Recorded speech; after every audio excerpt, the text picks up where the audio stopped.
What All up? right, everybody. What's up? Hello. Hold on, I'm going. As a tribute for Ozzy tonight, Chris on the live feed is going to bite the head off of a bat. So There we go. What? What? the bat will be cut. It'll look like a piece of bread, but it'll be shaped like a bat. Oh. Speaking of, when did he do that concert? I seen that earlier. That it was just like a month, a little bit ago. Damn. That's what. Well, even with the concert, I mean, he looked like he was decent, but man, I had this talk earlier to somebody. I was like, that man's probably lived the hardest 76 years out of anybody on this earth. Shit. Yeah, I did everything under the sun plus some. Yeah, I would have to agree, man. Have they said what happened to him? No. Just, I think he just had. I mean, I think he was in pretty rough shape. Yeah. Have you ever watched the movie they made about Motley Crue on Netflix, The Dirt? No. Dude, watch that, and they show Ozzy in it, like the actor portraying him, like, and they say it's supposedly a true story. Like, he's so messed up, he's like beside a pool, like sniffing like fire ants, like he's doing like no shit, like damn. What's it called? The Dirt. The Dirt. Oh, it's about it's like the story of Motley Crue. It's a hell of a good movie. Damn, I'd like to watch it. Happy they find your vehicle. They did. It's sitting in the driveway. I was going to make a post a minute ago, but I haven't even went out there and took a picture. Nothing. So what all happened with that? Oh, God. Dude. It's a mess. I explained it to Chris last night. We played the game, but it's a mess. What? Are you talking about me already? No. Was it your truck? Stop talking about me. I ain't talking about you. What'd you say? I haven't said nothing. A guy asked if they'd found the truck. I said, yeah, it's home. But I haven't took a picture, made a post yet. You ever heard of a truck getting repoed, being paid for, and you have the lien release? I did last night. What a fucking mess. I have the lien release. The letter from when they sent it was, congratulations for paying off your 2015 GMC Yukon Denali. The lien release is in my name. And I have the title in my name with no lien holder. Welcome to my life. Know their paperwork.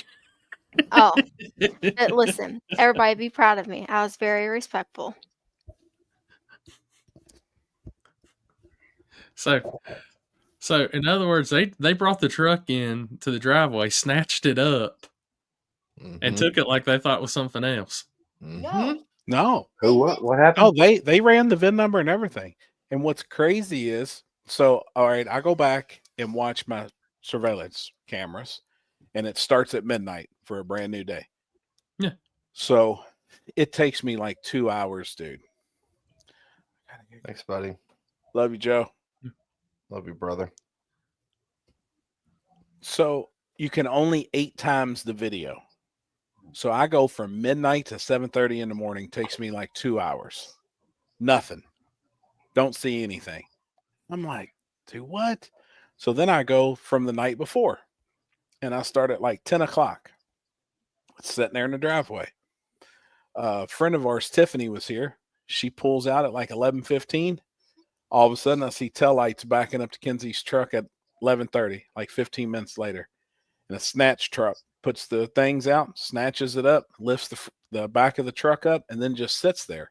They're sitting in the driveway for like 15 minutes. Well, I was already in bed. Like, I'd went to bed early.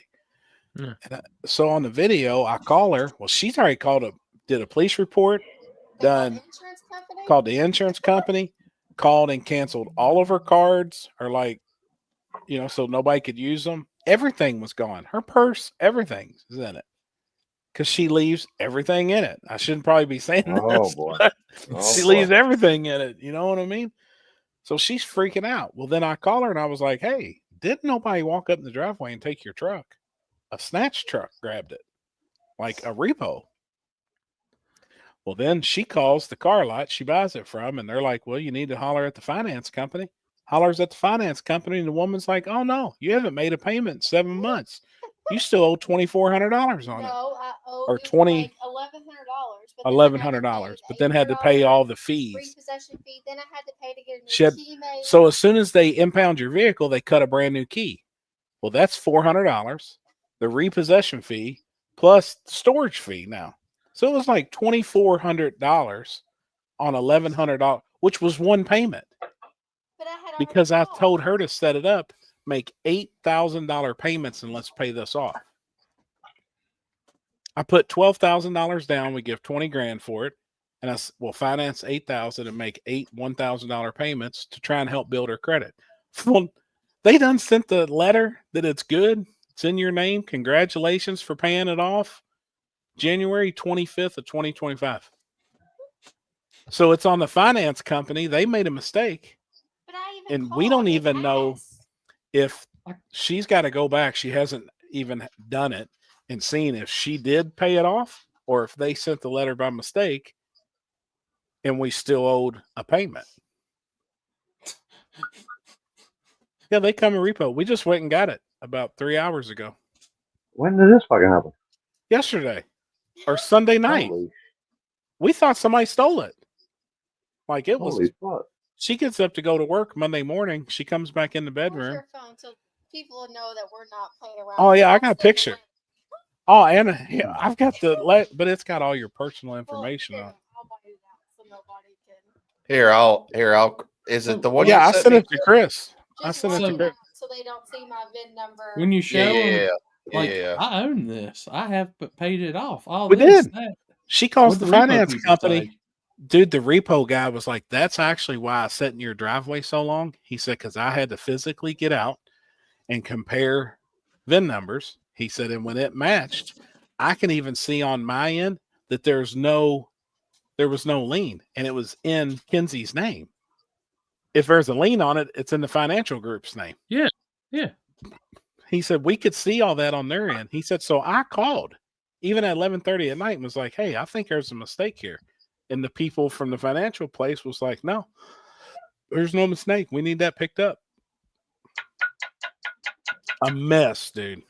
I mean, I didn't cuss one person out. I thought she was going to burn the city Bullshit. down. Bullshit. That's what I- That's everybody. It's So her the- life. She can tell it any way she wants to. Right. I was very respectful. I think even Yeah.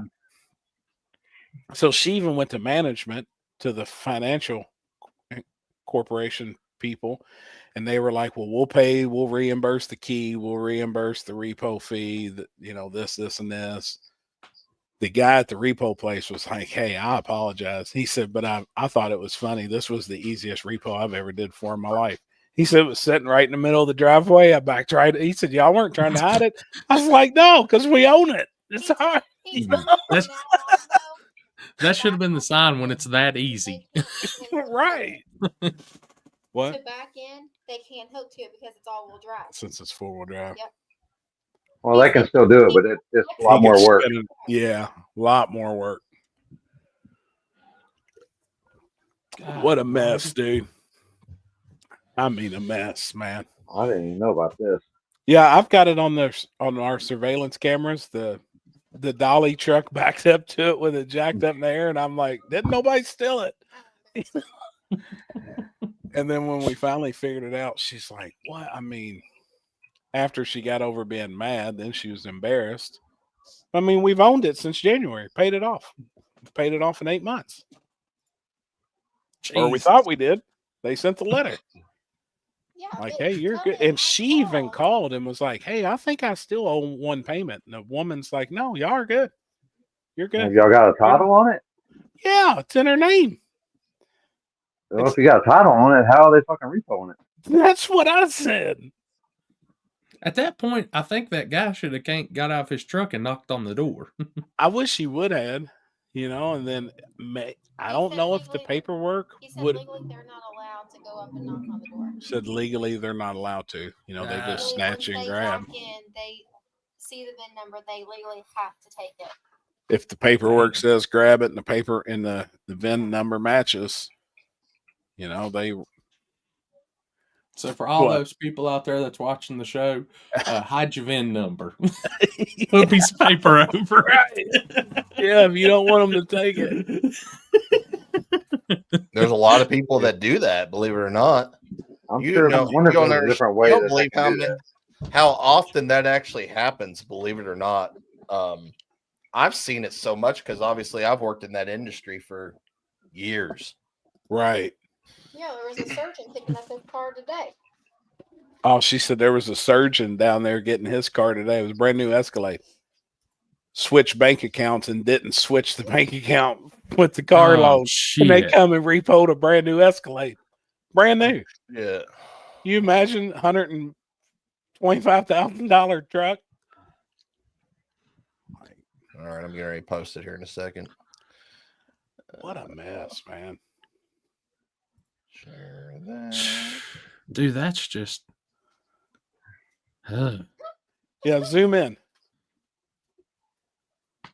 Look at the first line. Dear Kenzie Miles, good news. Your last payment was received January 22nd, 2025. Your account is paid in full. Your account, like,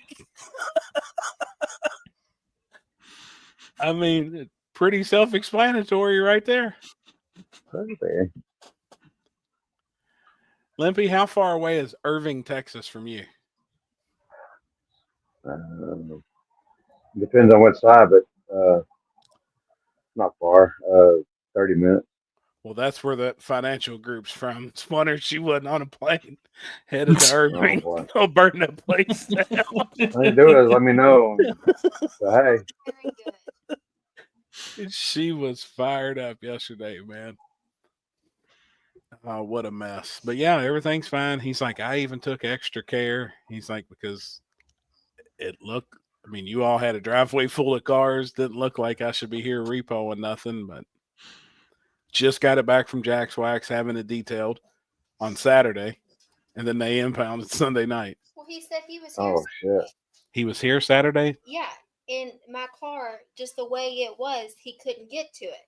He said he sat down there in the gravel lot forever. And he said, and there were still lights on. He said, so I kept waiting to see if there was any movement in the house. They're sneaky. Oh, he Tell was you playing wonder he cat didn't and get mouse. shot. Well, I said, thank God you were in bed. I said, or you would have had bullet holes for that truck. And he said, seriously? I said, oh, yeah, we had a girl come drop off stickers. He had an AK-47 ready to blow somebody's brains out. That was pretty bad. I did that the other night.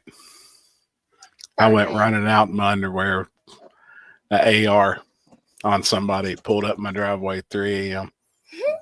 Poor girl was just Wow. dropping stickers off for the windshields of cars for an event. I was like, oh, my bad. What's scarier, people, the AR or Happy in his underwear? Yeah, no shit.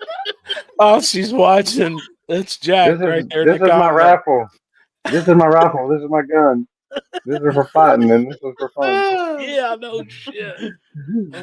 Damn. Oh, I felt like an asshole. I'm like, I'm sorry. Is there surveillance video of that? I wonder what. Oh, yeah. There is a video. Oh, yeah. Because I You got know, cameras everywhere. Oh my God, we You know- need you- that. We you know need what? that piece of we need that. Kenzie with a titty out coming up from behind. She did too. Kenzie's naked, wrapped up in a blanket. She goes out the other door, pistol in hand. I go out the front door with the AR. Don't nobody come over here at 3 o'clock in the morning. Unless she message. She said, I've been messaging Kenzie. Well, she's asleep. What a mess, man. actually, the more I think about it, that day I came to get that generator out, they wouldn't have woke you up because I bet I knocked on that door like 50 times. I was out. Called and everything. Yeah, if I'm asleep, I'm out. Don't fuck around at Happy's after dark. Noted. Well, if I wake up. Well, if you can get in the gated community, apparently the repo people have got it in. Yeah, the repo man definitely got in here. Hey, That's some shit though. He said, I'm just hanging around waiting, seeing for lights to turn off and all that. Like, damn, dude. I didn't even know all that. And you know, we have a gravel turnaround up here on our property. Rip Van Winkle sleep. Oh shit, man. I dropped. I'm bound to die, but they can get away with the whole truck. Right. If that ain't the truth. Oh man. What a mess. Jesus. We had a great vacation, get home, and then all shit breaks loose with that. I'm like, you. It could be worse. My vehicle could be stolen. It could have been. I mean, it could have Well, been. it could have been. It could have been. They could have got dirtier after you got a detail. I know. It's $2,500. We spent $2,500 on dumber shit. Yeah. I mean, I don't whatever. understand how you got to spend $2,500 if it's fucking their mistake. Well, I they're just don't gonna. understand it. They're They're gonna. gonna They'll.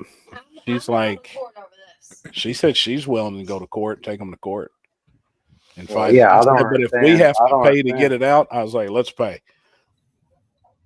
Like, let's get it Yeah. home. Small Then we'll claims fight court from or home. something. You know? Yeah. That's probably Oh, true, boy. Dalton. Probably true. It's been a weird series of events. Happy that happens. Ozzy dies. God, what's next? What's next? Theo died. Theo died. Oh, well, y'all might be a Oh little too. yeah, I seen that. He Y'all might be a drowned, little didn't he? too. Yeah. Who? Theo Theo Huxtable. Huxtable. Oh yeah, yeah, I saw that. Yeah, Yesterday. Let's say that y'all might be a little. That might be a little before y'all's time. That was my dude. Yeah. Yeah, that sucks, man. Well, that just tells you right there. I'm gonna go ahead and make a racial joke right now, so it's gonna be. I'm just gonna let y'all go ahead and have it. Oh, That just proves right shit. there. Black people can't swim. Damn it, man. I'm kidding, people. I'm Poor kidding. guy. I know. It's too soon. Too soon. Poor guy. Dude. No, look, man. You know, people our age kind of grew up watching him. You know, we watched them grow up. We're watching them grow up. So, Yeah. pretty bad deal. Man, they come in threes. Or somebody died before Malcolm and Ozzy because shit comes in threes. You know. Mm-hmm. Yeah. Oh, since I was gone last week, I didn't even keep up with any news or anything while we were gone. You know, the old lady had to tell me that Malcolm and Ozzy died. I don't get on my fucking phone anymore. I ain't got to. Yeah. Better off just chilling, forgetting about it. I have been a lot here lately too. Really, a lot more than I used to. I'll say I've got to the point in Facebook clearly just to make a spooled media post or promote on a race, and that's it. And then set it down. Yeah, Yep. just go do something else. Yep, I agree, man. Been the same way. What's this?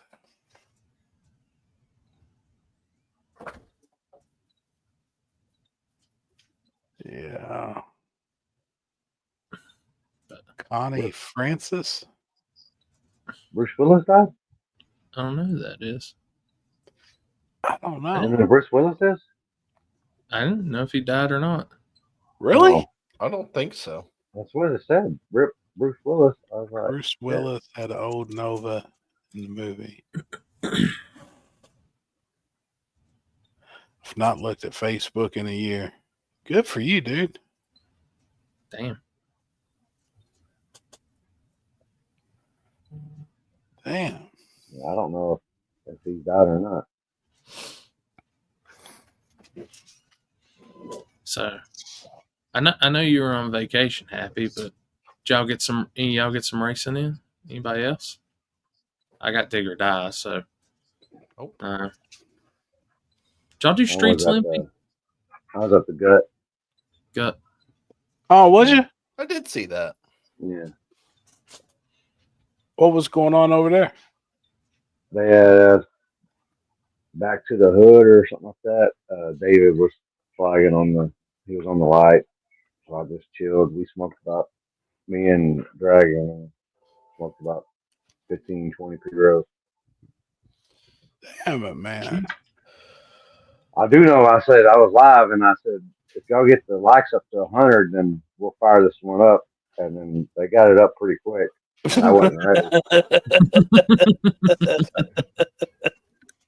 And then I looked down. We were halfway through with that one, and we were already at 120 likes. And I was like, man, I know I didn't specify, but we got to make it 150 likes. I made it up to 150 likes, so we had to fire that one up. But I was like, man, hey, y'all chill for a minute. we need to chill. We need to chill for a minute. You're going to say 1,000 next, and if they just hit that, it's just meant to be.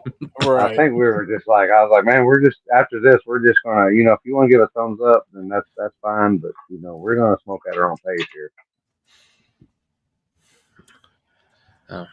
Appreciate everybody that watched this weekend, Dig or Die, because I can honestly say I was close on the die side because it was 100 degrees both days, and whew, Oh, it's hot. oh, humid, hot. Yeah. I was thankful that Josh and them pulled up on Saturday and pulled beside the truck, and they had the air conditioning blowing. And I jumped right in their Volkswagen SUV and was just like, thank you, Lord. This is too much. Yeah. But once the sun went down, it wasn't bad. But even at nighttime, when I left there Saturday, and it was, God, I want to say 3:34 in the morning when we left. Was you wet? It was still 80 degrees. And humid. Yeah. Welcome to my world. Like, Yeah. the poor generator was getting the shit kicked out of it because we had the fan on tilt and everything else going with it. Like, that's the most gas I've went through. And, like, it's even on, like, a live feed, I've never had it burn through that much gas. Like, we Really? had that bitch rolling. That's why I ran out of gas. Because I was like, oh, I'm just going to take, like, a gallon and a half. I don't need no more extra. And then Saturday, I realized, well, I should have got extra. Damn. But it died in the semis. So it's all right. Finals and Extreme Street semis in the main show. But So you had enough juice to last. yeah. So and I didn't. I was like, man, I'm only gonna do 3 angles, so I didn't take the 4th big Jackery box. I'm like, well, that ain't happening no more. Damn. I always just loaded everything up just in case. You never know what's gonna break or what's gonna not work. Michael, I can tell you this, man, badass car. One of my favorites down there this past time. Like, paint job, everything. That's show car quality. That thing looks sick. What car is it? Mustang. It's at Nardo gray style. With Coyote turbo power. He's the one that beat Axeman second round. Damn. Hell yeah. Which, dude, there were so many. I'll say this: there were so many to the wire races this time. Like, awesome. I think that testing on property is definitely made that why. So they stopped it. They had to stop. Like right there beside the staging lanes where they were testing. Yep. Yeah. They stopped it because somebody held it too long and went into the grass and everything. Oh shit. What? And missed the gas pumps. Wow. They said they missed the gas pumps and went in the grass. I must have missed it. What are y'all talking about? And Dig or Die. Yeah, the previous couple, since the cops were a little hot outside, they were hot, out on the highway where everybody would normally test. They were testing just in the pits in the very front. Like, okay. Up in the very, very front. And it still give you a pretty good, I guess I'd kind of maybe close to the backside there, kinda. But it was real short. People would only test for about 100 feet or so, maybe 150 feet, Damn, I didn't know somebody right by the fuel tanks. Holy shit, man. Oh, Wow. You know, if And you're gonna then- be dumb, you got to be dumb, the dumbest. You know. Oh, Then me and Ryan Yeah. didn't realize there was an RC track there. And I was telling him about we were racing there, so we all rode out there, and I was showing him where the RC track was, and then they were back out on the street just rolling. I was like, I like No. seeing that. Like, But, you know, it's like we always say, that surface and that backside surface, two different types. Like you can't take that tune out there in there. That's just you take it out there and No. check something, but yeah. Yeah, if you took a tune up from out there on the street and went to that backside, night and day difference. no. How was did you hear anything from anybody on ET from previous years? Was it faster, slower, still about the same? People figuring it out? I think I didn't really talk to a whole lot of people about nothing like that. Just I know there's a couple that shared some information with me, and it just seemed like it's close to about the same. It was just, I would say before the clouds moved in on Friday when they were running big tire and all that, I bet that surface was every bit of 130, 140 degrees. Ooh. And then Saturday wasn't no better, but the clouds moved in quicker on Saturday, and it looked like a damn storm was about to come over us, and it blocked the sun out, Yeah. everything. I bet it brought it down and made it manageable, and then it moved on. I think what was it? I was looking at the radar, and like 5 minutes away from there, it was like a severe storm. Wow. That's how crazy. Dude, when I pulled in Thursday, there was a bad storm had rolled in. The water was up above my ankles coming down the track. They had pro mods Wow. testing. They were hurrying, trying to get them loaded up. Like it was flooded, everything. I came back Thursday night and set my shit up, and it was a swamp. And then it got so hot by Friday afternoon. Got there, It was everything had gone. dried out. Yeah, Well, hell, it was all fucking muggy and Yeah. it was Uh, moist. $5 track got really good Saturday. yeah. It seemed like they were long. Like you could tell people were 60 and a little harder than what they normally do. Good. Yeah. You know, I think a surface like that though is only. I think it will only go so fast. Mhm. You like, and I say they're right there at the limits of it. You know, I don't know if it'll even get much faster. Probably won't get any slower, really, but it'll. You know, that's about it. I don't know what Jarrett ran against Houdini in the semis, but I was up top. I had TJ still filming, and I was just went up there to go ahead and start taking down like the top end cameras, and I watched that race from the top side. Houdini, I mean, we've all seen it. That thing squats at half track and rolls out like it's nobody's business. Yep. And Jarrett's car put 2 cars on Houdini coming through the finish line. Wow. He Did he came have out. it out at 60 Oh, foot? No, it was like you. I mean, Was watching it from all that, half track? it looked like from Wow. half track. Jarrett just poured it to it. That's I awesome, mean, man. it was. I don't know how fast that dude came by me, but I was shocked. He's rolling. Wow. I mean, I don't film on top side a lot and all that, but just watching those cars come by, it's almost scary to think how much mile per hour they're running on that backside. Well, That's should awesome. you should do the big end on the street races on that. Having worry about you're about fucking 15, 20 feet right in front of you And make you pucker up. in the dark. Brian, I can definitely tell you the summer race is a war of attrition. Because I do apologize to everybody if I went quiet for a little bit, but literally the end of the round would come, I'm sitting back in the chair because it's just I don't think I've drank that much water in a weekend in my life. Those liquid IVs were kicking ass though, but I learned I can only have about 1 or 2 of those. Yeah, you're only supposed to have 1 or 2 a day. Yeah. They're pretty good. They're Yeah. good, man. I got the popsicle flavored ones. That's what I had. Dude, Yep. good. Popsicle. Yep. Like the rocket popsicle, red, white, and blues. Oh yeah. That's the flavor I had too. Yeah. They're pretty good, man. You can definitely taste the salt in them though. Oh, yeah, definitely. The first part of the drink is salt, and then the back end is the flavor. Yeah. Appreciate Heather that. Young. Don't forget you all backside. How do you pronounce that? Durana. Durana? Is that Mhm. the name? And that's the name of the business, correct? Mm-hmm. Yes. First week in August. They're nitro racing again this weekend in Milan. Oh, Milan.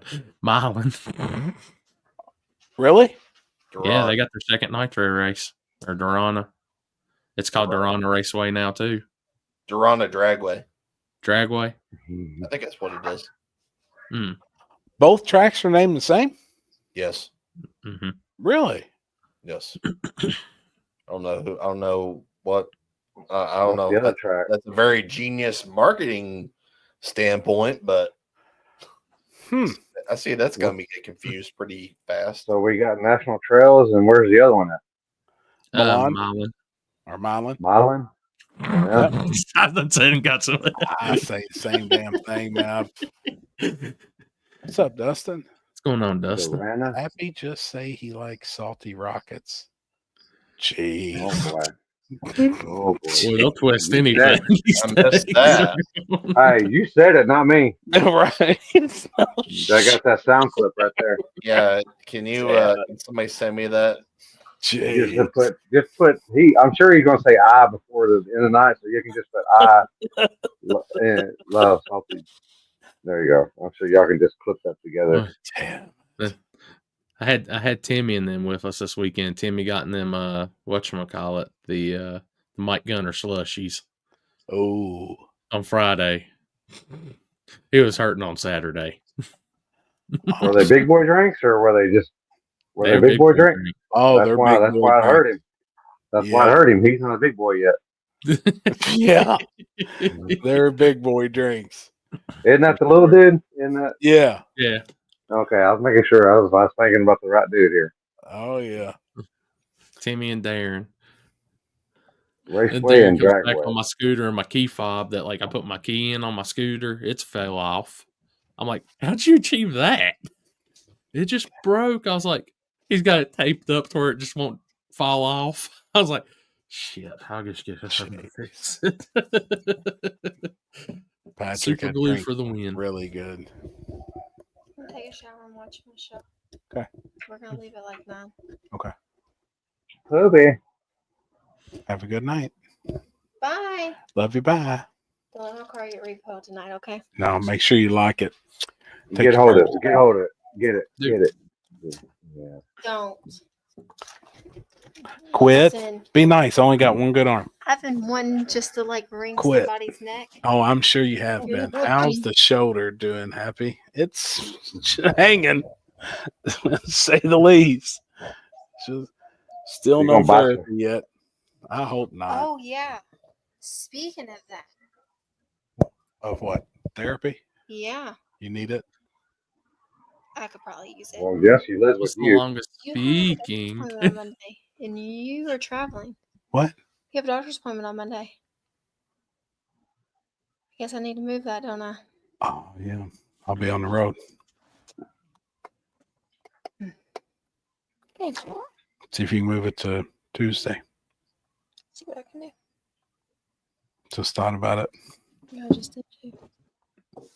Don't fuck with me. Jeez. Quit. Get it. Look, Get you it. ain't even look. Your shirt's. I don't know why your shirt goes out. It's gray. It's Maybe because bigger you've hair. got It might be them boobs. I don't know. You just check and see if it works. Maybe what? in your settings, you've Probably got it moves. probably. It's not my boobs. I lost everything. Sorry. Get it. Get it. You have to if you go. I guess after losing 83 pounds, you start to Yeah, lose it. I'm proud of you. Done good. Okay. They're leaving the group chat. Boob. Stop. Oh, It's all right. We can It's buy like- them. You won't allow me. I asked for a butt. That's all I want. Well, which one you want more, boobs or a butt? A butt. Me too.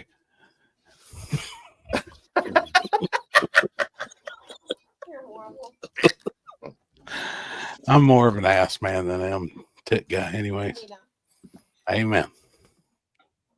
Yeah, the old lady asked for tits, and I said, "Fuck no," or tits or eyes, and I said, "Well, we'll get you tits. If you see what I look like, you're probably gonna divorce my ass." Oh, I'll be right back, guys. Oh shit. Me and Peacock stocked up on the slushy machine, Everclear. Dude, them boy. slushies. They're good. They're really good. I've been blending my own protein shakes and shit, but Yeah. I got in a wild hair at my ass the other night, and I was gonna make me a Slurpee with my grape thing. Yeah. Yeah, I failed miserably. But Wasn't it was no fucking good? good though. I had to eat it with a spoon, but I blended it too much. I Oh, didn't have enough sucking power. I even had the old lady try to get hold of it. She couldn't even do it. Is he talking about the protein damn. shakes? Yeah, he said he's been doing protein shakes, but he did a slushy the other night. Tell him the birthday cake batter from Alani is really good. Oh, that powder was good. What is it? It's birthday cake. If you like the birthday cake flavor, we had a big container of the birthday cake protein. Man, it makes a good shake. It's from, who is it? Who makes it? Alani? It's really good. You get it on Amazon? Probably so. I bet that's probably where she got it. What's up, Shad Media? Everclear slushies, 1.6 foot. Man, we used to get them back in the day at 6th Street in Austin. They had the 190 proof frozen drink. Woo! Lights you up. But you walk into this place and there ain't nothing but the frozen drinks all on the wall. I mean, that's all they. I mean, they serve beer and stuff like that, but they had probably 30 different icing machines or whatever. They all had different flavors in them. Dude, I love that shit. Yeah, and then the fruity cereal. Oh, he probably can't. He won't be able to say it. It won't do it. Send it to him. I'll send it to him. Salty Now, Rockets. Louie, stop. Jeez. Oh boy, what are we doing? Oh boy. Oh, what the hell just happened? It wasn't real smooth. Oh, what the fuck? We have a place we get shaved ice with ice cream, condensed milk, sour gummy bears. Ooh. Dude, that damn shaved ice truck at Digger Die made some money off of me this weekend. I bet. Like salty rockets. Jeez. Oh boy. Oh Salty my rockets. Jeez. Jesus. What else? What are you catching on fire? Some pave. It's Silver Dragons homegrown. He brought some over this past week, man, and Pretty good. that's fucking legit. Happy, are you flagging the heads up class this Friday? No, sir. We're going to run everything off 400 Pro Tree with it being some glue. With it being, I think the index guys will like it. I think, and the heads up guys will like it. You know, everything. It does say flashlight starts with happy. Yeah. On it. Okay. Hey, Yeah, you can use your one. Hey, just use your one arm, and you can do the Alex. Yeah. Next weekend, I've got to be healthy for the following weekend. But yeah, I think this weekend with having some glue down on the track, more of the guys that's going to show up and race that are used to a Pro Tree than an instant green. And if we want to do more of that, I think they're more accustomed to running a Pro Tree. Yeah. When you did King of the South was Pro Tree, not instant green, right? Yep. Everything I do now is Pro Tree. It's Pro Tree. Yeah, it's just easier. It is. If you're running front side or if you're running off a tree or that close, yeah, I mean, yeah. I mean, I'm moving. We're gonna do a cast days at work at the track, but we're gonna scoot up to the 60-foot mark.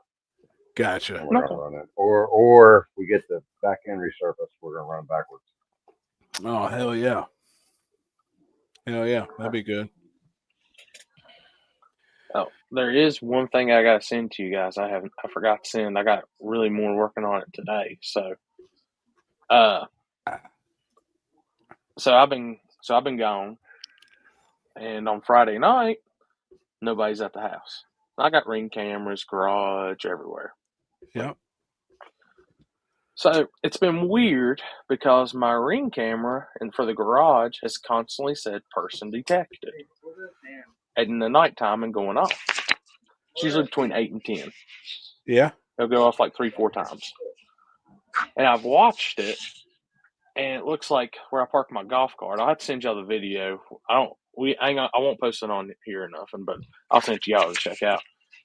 It looks like there's something like turning like this.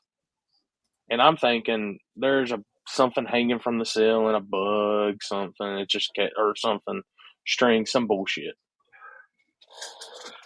So Friday, no one's here at the house. There's no TVs on, no nothing. Right. It goes off, and I just look, and I don't see anybody. And I'm like, man, what the hell ever. I can't hear the audio, nothing.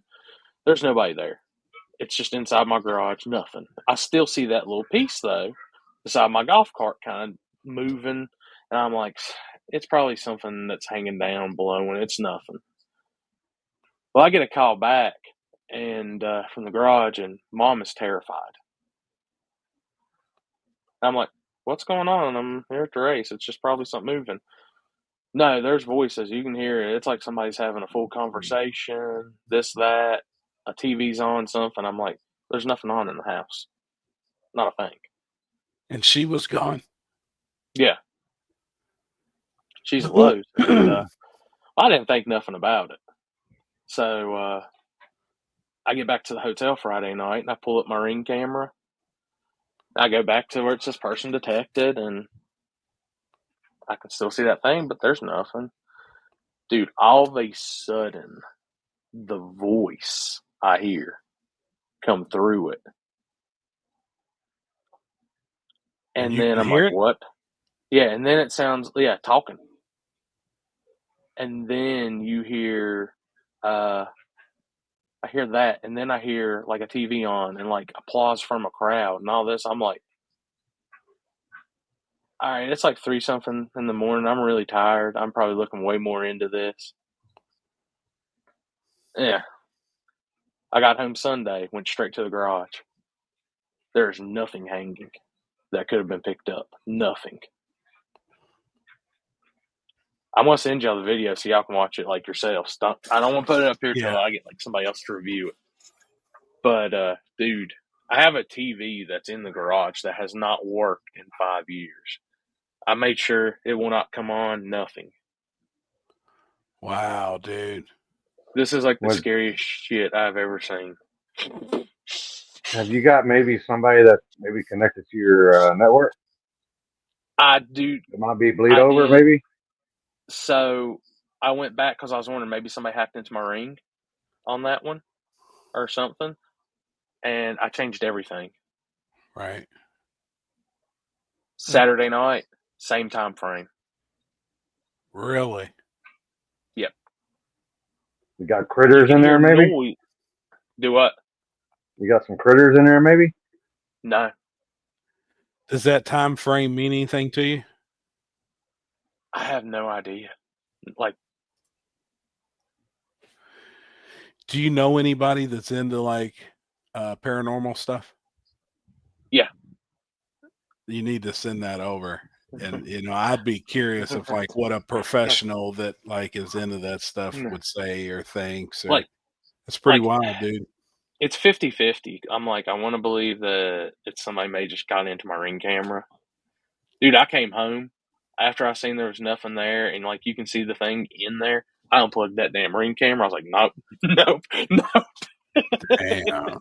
Did you change your passcode and everything? Dude, passcode, the 2-factor authentication. Has it happened since? Has it happened since? Okay. Yes. Oh wow. Have you got a keylogger on your shit, or do you do it from your phone? Do it from my phone. Yeah, because didn't that just come out that that people was like attached themselves to like different fucking Ring cameras and shit like that was on like on the accounts and stuff? That just came Like, out. there's like, only two people last- that I know like have legitimate access is my phone and mom's phone. Yeah. Right. But I changed everything up, and like throughout the whole day, nothing. And then again, I just sent it to the group chat if y'all want to like see it yourselves. Like you'll see Do where you my hear golf it? cart's parked at, and clear as day. Hold You'll see on. something just kind of like floating around at my golf cart. See that stuff, man. I'm all intrigued with that type stuff, man. You put it in the group chat. Yeah.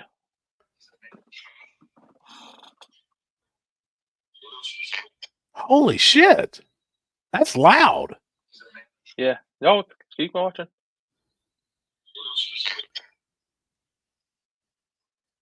I guess we should stay out of it. Okay, And it's like a TV zone.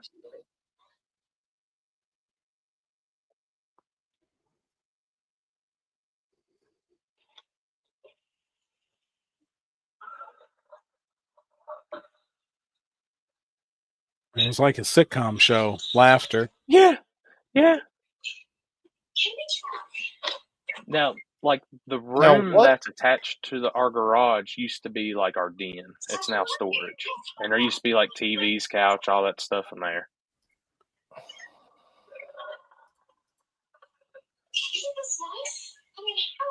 I might put it like on my Facebook one day, guys, but It sure like, would be cool to figure out what show that's from. Yeah. And see if that's something. I mean, can you put that in there to like Google? Probably. And translate that? I mean, I think you can because I mean, Google can read shit like that, right? Whatever the first part is before like you hear like the TV show part sounding is crazy. Like that's like holy shit. What was that?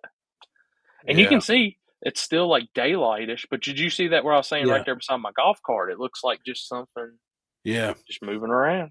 It's pretty wild, dude. Dude, and I've got like 4 videos of that with no audio, and then that one has audio. Here. I'm gonna try something.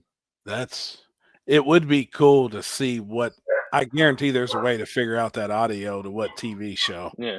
I'm sure you could put it into something. Dude. Recorded into Google. I mean, I don't know if it was like hacked or what, because I've read that they can get hacked. Wow. Now, see, But we I had changed them everything. here. You know, I had a couple here in different places. So I had a couple inside rings, like watching doorways. You know what I mean? And then I had one ring outside. And then when we got this closed caption deal, I hadn't really messed with my rings anymore. But I never had. That's crazy. Because, like, I mean, I've never had any type of back feed or like any type of shit like that. If that's what it is.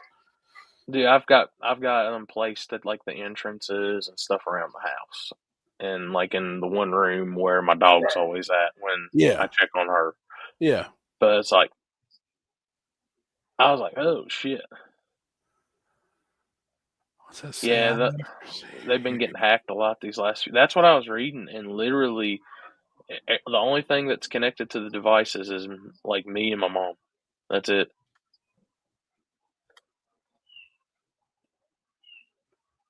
I like mine record for 6 months, 12 cameras. Yeah, that's how mine is. See, I've only got 4 closed captions. I mean, I've literally had no issues, not nothing. Wow. No issues out of them. They've been perfect. Yeah, because it's clear as day. It's loud. Like there's a TV on in there. I've told Chris this, and y'all, I've told it 100 times, like where my bedroom and office and stuff is, and like I hear shit going above Sure. me all the time that ain't no small animal that's got somehow in between the floors of the house or nothing. Like, it's legitimate footsteps. Yeah. And I'm Yeah. like, that, I heard that, and I was like, I ain't going in that garage at night for a Well, while. like I said, I believe in this shit, man. I mean, I really do. Speaking of that type stuff, did you all see anything with that Annabelle doll? Have y'all seen that? Yes, dude, that's freaky as shit. But So here's the thing, Limpy, dude. you know what the Annabelle doll is, right? From that movie. Yeah, yeah. And it's supposed to be like the most haunted doll ever. Well, dude that owns it now was taken on a national tour, going to all these places. He unboxed it and died. Holy shit. Yep. Dude, 54 years old. They say you're not, like, you know how they've been posting pictures of him traveling with all that? Yep. And all, they say you're not even supposed to look at that thing even through a picture, like Through on a a screen. picture. Yeah. Yep. It's wild, man. I believe in that stuff. Like, Dude, I'll see that shit come up and I'm like, don't want to see it. Don't want to see it. Nope. yeah. I seen it for a day or two and I was like, man, y'all messing with the wrong doll. You know, if you whisper with me, he'll show up and drive. Dude, I just want to know how you gonna do your son like that in the semifinals? I mean, I was on top end. I was like, damn. Somebody had to do it. That's funny. That's pretty good there, man. I saw that Annabelle movie. You heard the story about the doll. See, I didn't research a whole lot about it. Like, I didn't go deep into it, but I'd like to. I guess I don't. I know I've seen the picture of it, but Yeah. I've never. The only thing I was disappointed in, Jared, is you didn't hit the flashers on him. Wow. Damn, man. Buddies don't do the buddies like that. Michael, no, I've got my race that day in North Carolina, so I'll be putting that on.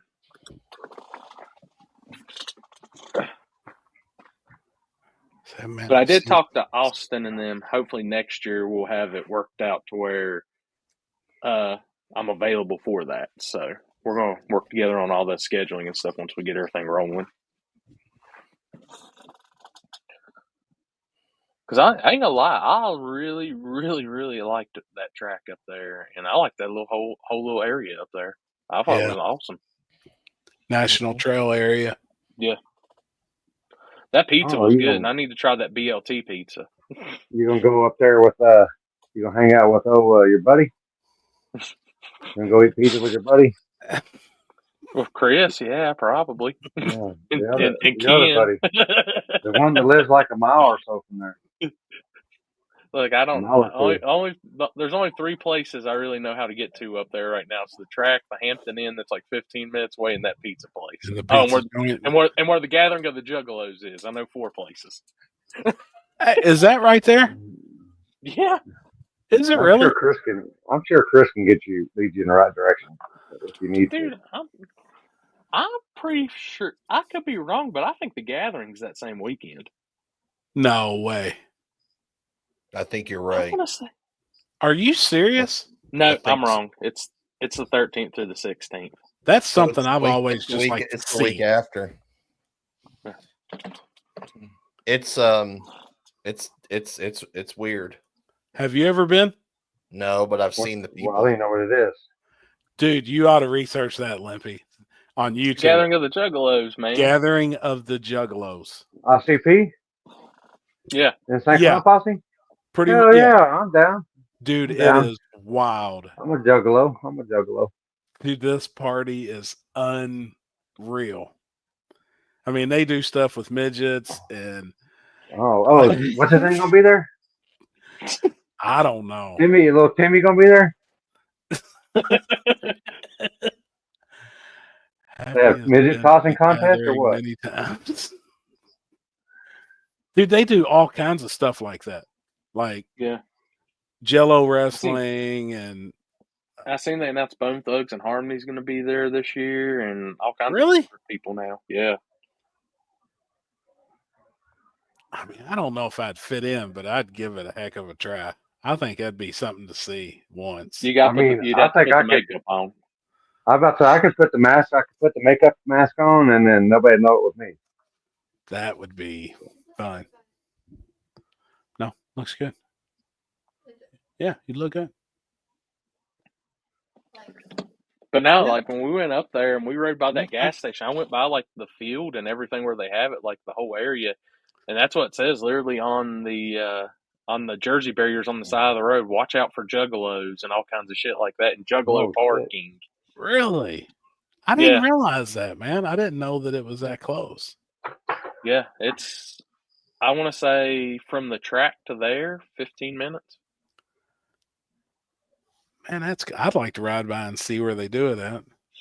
I mean, where's they this bring at? in Dude, by it's National a Trail. big ass field, and Oh, you'll it see is? in the field, you'll see these big ass dinosaurs and all kinds of shit. Like they've got dinosaurs up there and shit, like they've made. It's wild, man. I know the videos on YouTube's pretty insane. Like to see that party, man. It's wild. I've seen them with Tech 9. That was the best one I've seen. Midget naked mud wrestling. See, I'm in. What? Well, I'm that's what in. the dude. Chris, you still researching the video I sent? He's busy or He's not. on. I think he's trying to figure out what that audio's from, which I'm curious too. It's like I'm curious, but I'm also scared to know at the same So time. what do you do? Put it in like Google. what's that? Napster or something? I don't know. I don't know. Napster. Wow. Damn, Wow. you I don't throwing it fucking back, Limpy. I don't know. Shit. If Napster don't work, LimeWire that shit. Yeah. And BitTorrent we that just showed motherfucker. our age, people. BitTorrent that motherfucker. What's up, Floyd? Nah, the weekend of that, I think I'm back at Elk Creek, which they got everything worked out, so they're bringing those races for good. So The dinosaurs are for lost lands. It is a big EDM dubstep festival. Yes, I want to go to that. Shazam. That's what I was fucking thinking of. Shazam. Oh yeah, Shazam. I don't know what the fuck is. I said Napster. Fuck, I don't know.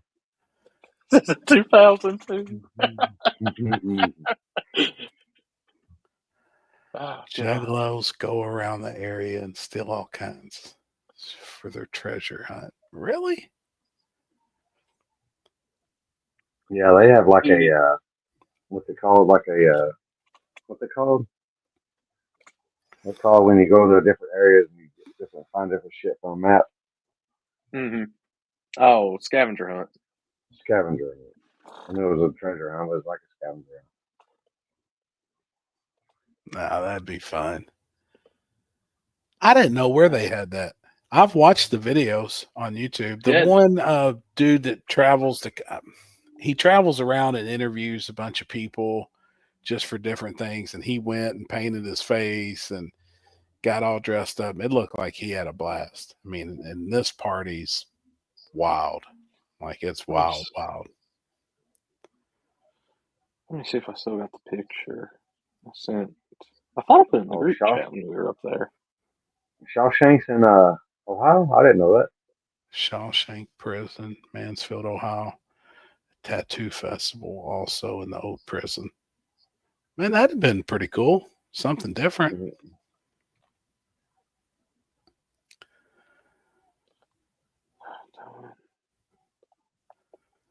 Let me see if it's only a couple miles down from Trails, Frontier Ranch. I'm gonna ride by and check it out. So I would like to see where they did. You can go by there and talk to your boy too. Yeah. Yeah. Y'all can bump knuckles. Oh yeah. Is it that same way or the other way?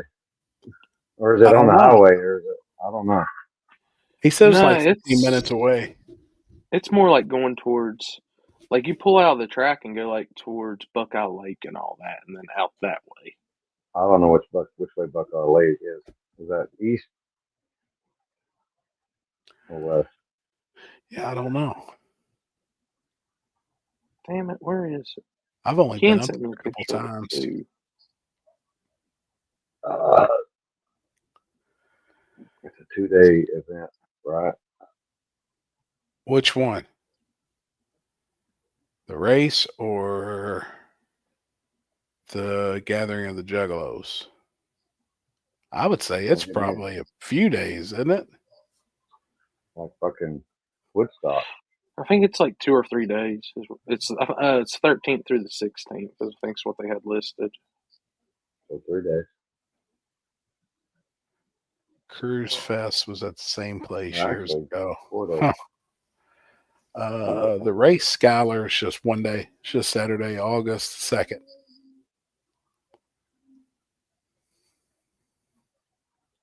Oh, I didn't know that. Shazam only covers music.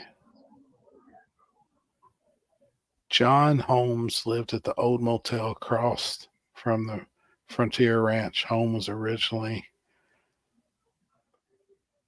Really? Well, we know there was some fucking slong in that motherfucker then. There ain't no fucking dying on it, Juggalos show up a week before the event. Damn, I can't find it. That's wild. Chris, you figuring anything out?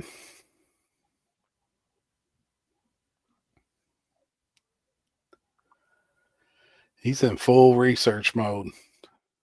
If I knew this, I would have sent Chris earlier. I didn't know he went full research on this stuff. He fucking done fell in the fucking rabbit hole. What's that say? Happy you're thinking, Brandon. Oh, that's it. Buckingham. Did you two? Yep. And Tommy G. Now I watch Tommy G quite a bit, but Brandon Buckingham. That's exactly. I didn't realize that Tommy G was literally fucking about fucking 10 miles from here. Really? Yeah. Did he went and interviewed somebody in your area? He went and did the most evilest evangelist in the world. I've seen that. Yeah. I haven't watched it yet, but yeah, that's literally like 10 minutes from my house. Is it really? Yeah. Dude, after you watch, that's pretty wild. That one is actually pretty good, man. I think Tommy G is awesome. Like, yeah, some of the stuff he's seen and done, man, the people he's got to talk to. Dude, and some of them. It goes all over, man. And, the trust that people have in this guy. It's crazy. Insane. Like, and while they're doing multiple federal illegal acts, and he's with them, you know what I mean? Like, they welcome dude in, man. He's straight up. Where's the racing this weekend? Pass for August 2nd. If so, would I get them from Straight Drags? I'll send you the info on that. Hell, I still gotta get my damn media. I've slacked on that end. I gotta get my media passes up for Shady Side. Where's the racing this weekend? I'm going back to North Carolina. You are? Yeah, I got 2 different races this weekend. All we've got going on this weekend's Cincy Street Nights on Friday night, Prepped Edition, and then that's it for the weekend. What do you got going on? Hold on, I'll pull it up. Oh, shit. Wrong thing. I about hit extra camera. I meant to hit slides.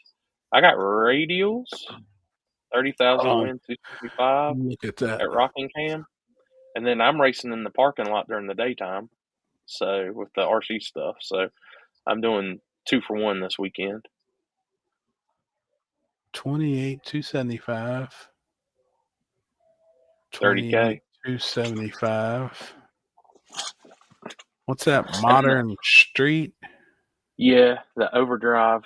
grudge stuff. They're having it too, and they're doing a Friday night shootout. And I seen they added 5 Little Gangsters 5:30, and they added it's a super street class, which is like a streetcar, like a not an overdrive, but like a kind of like extreme street. Gotcha. And then in the parking lot, they've got RCRA, which I'm gonna run pro stock this weekend in it. That's what this is off to the side here. Yeah. The Rock, Quick 8 shootout, Big Dog Renegade. Okay. Yeah, that's all RC this weekend. So I'm running RC during the daytime and then filming at nighttime on the radio stuff. Can you blow up the radio one? Let me go. Are they linked together? I got them linked together. I don't know if I can. I don't think I can blow it up. I can get it. I can just pull it up. Okay. Give me a second. I'll pull it up on its own.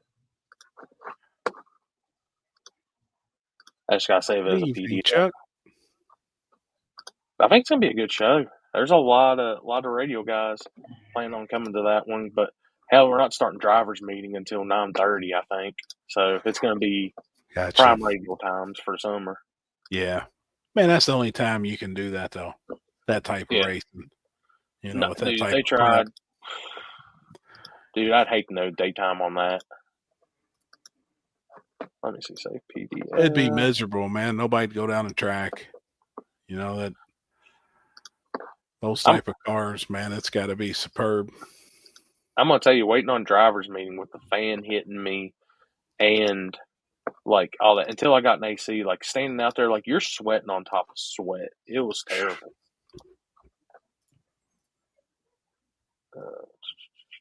There we go.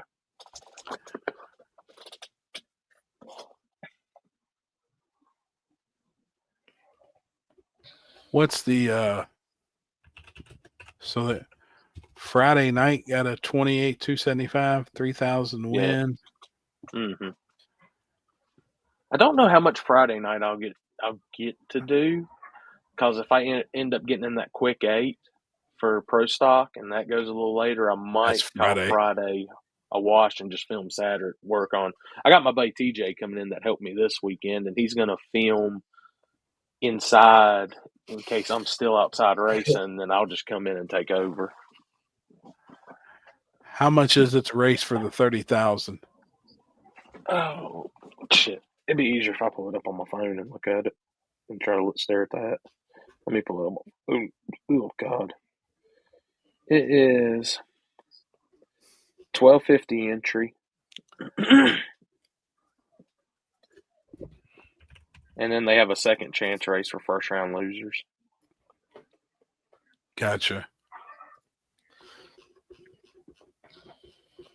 Which I know Lyle, and then they said they're bringing that new Humans car and all that. And I seen the Preston say they were supposed to be coming. I know they're bringing 3 Swan Gang cars, Really? Norman Bryson's car, the ones that's on the flyer, and there's a bunch of others. Like I think they said they were up to like 14 or 15 confirmed. Wow. So, I mean, for that. Which I hate to say it like this. Did you read Big Jake's post the other day about the big money races and stuff? No. If you get a minute, go read that post. All right. But we're seeing a lot more pop up with the radial stuff like that, and I think pretty much what he was saying like boiled down into it. Like these guys are gonna come where it's guaranteed, and it's gonna get watered down if we're not doing that, which we've always preached shit like that. So right. So I mean, I'm curious to see, because I want to see some. I like fast 275, and those guys are pretty much it's RVW on 275s at that point when it's those style of cars. Yeah.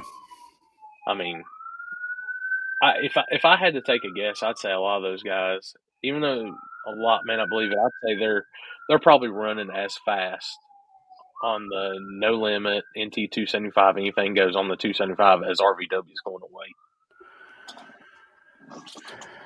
Yeah. I would. Hold on. Cops. I know. I can't get that audio to play into because Google has a microphone.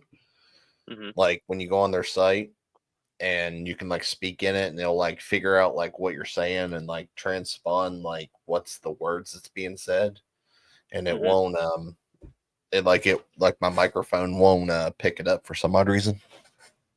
Dude, it's weird. Like, I don't know if I want to know. I mean, but it might be something you might recognize. You never know. Yeah.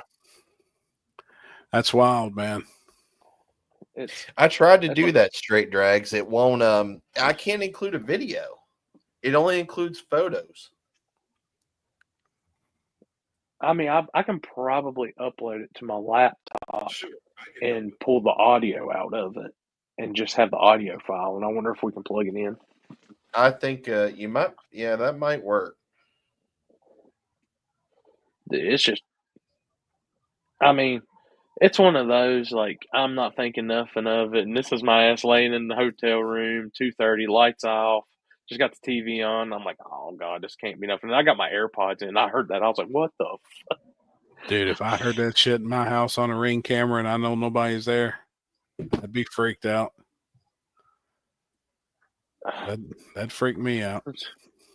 Skylar, I've been using 2 recently. My main is my Canon XF605, and I've been using 3, depending on where I'm at. The DJI Osmo Pocket 3 and iPhone 13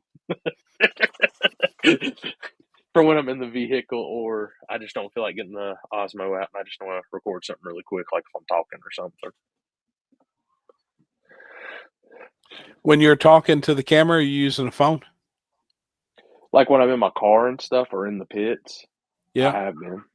Oh, Just well, cool. because it's so damn hot, I don't want to even get extra shit out. So I just use Yeah. that and then airdrop those, like the talking files. I airdrop those up to the laptop and use them for edit. And then I use the big camera just for the racing footage because it's got the bear zoom. That's cool. And editing that together is no big deal. Your big Dude, simple as camera. can be. Hell yeah. That's Simple. cool, man. How did the umbrellas work out? Dude, the funny thing is I come in there Saturday, which we had a breeze kicked up Saturday. They did great Friday. Saturday, I came in and like 2 of them are still on the poles, and the other one had like came loose out of the metal somehow and came off the pole. So I go and fix it back up, get it on there tight. Well, you know how they got those little bends in them to let it kind of move. Well, one gust of wind had kicked the bend back, and I've got my camera, transmitter, 10-pound weight, all holding the tripod. Well, then a good gust of wind came, and that tripod went, oop. Damn. And everybody's like freaking out. And I'll tell you, I'm the first person. I don't even freak out. It just is what it is, what happens. I got an extra camera, something's wrong. And stood back up, everything worked fine. I just took it off of that because we were getting ready to start. And I was like, you know what? It broke it again. And I was like, I'm not going to mess with it. I'll just order another umbrella. Right. But you could physically feel, though, where it was keeping the shade over it. You could touch the camera. The camera That knocks it down at least 15, 20 degrees. And I did something different this time. Yeah, I did something different this time. I didn't have the live feed over by the wall, like over the fence. I kept everything on the side of the truck, and I just put my canopy up and did the live feed under my canopy. So I kept it to where the antenna stuck out back, so it's still in line of sight and just right there. So we're in the shade. So Same. Which man. I was. So if you were in the shade the entire day, what are you crying about? Dude, Well, it was so hot in the shade. That was just keep you from getting sunburnt. The heat kept moving. Like I had that damn blower fan on full tilt, and it was like it'd cool you off enough to dry you off, but that was it. It wasn't like cold. Damn. I finally Well, found that's my why damn you used rag. that generator, because you used all that fucking Yeah. that That thing on fan. high praises the whole fucking day.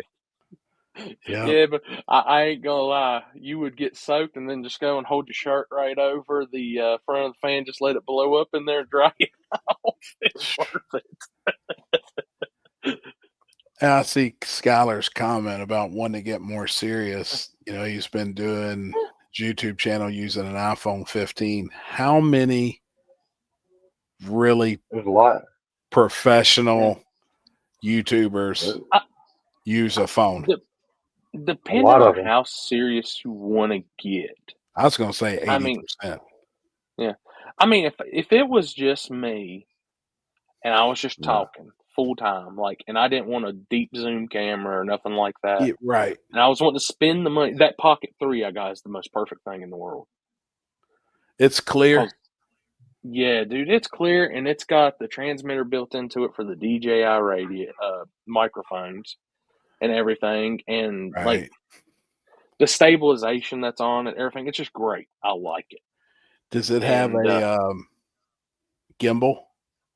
Or yeah, are you it's holding gimbal. the camera? Yeah, Oh, okay. it's a gimbal with the camera built on top of it, so you can do whatever Oh, you it's want. all Like one it's deal. always stable. Yeah, it's all one deal. Gotcha. And it's got like little features on it that I like if you turn it into selfie mode, you like double tap on your face and it locks on your face. So you can turn that thing anywhere and it'll just follow whatever, it'll like follow your face.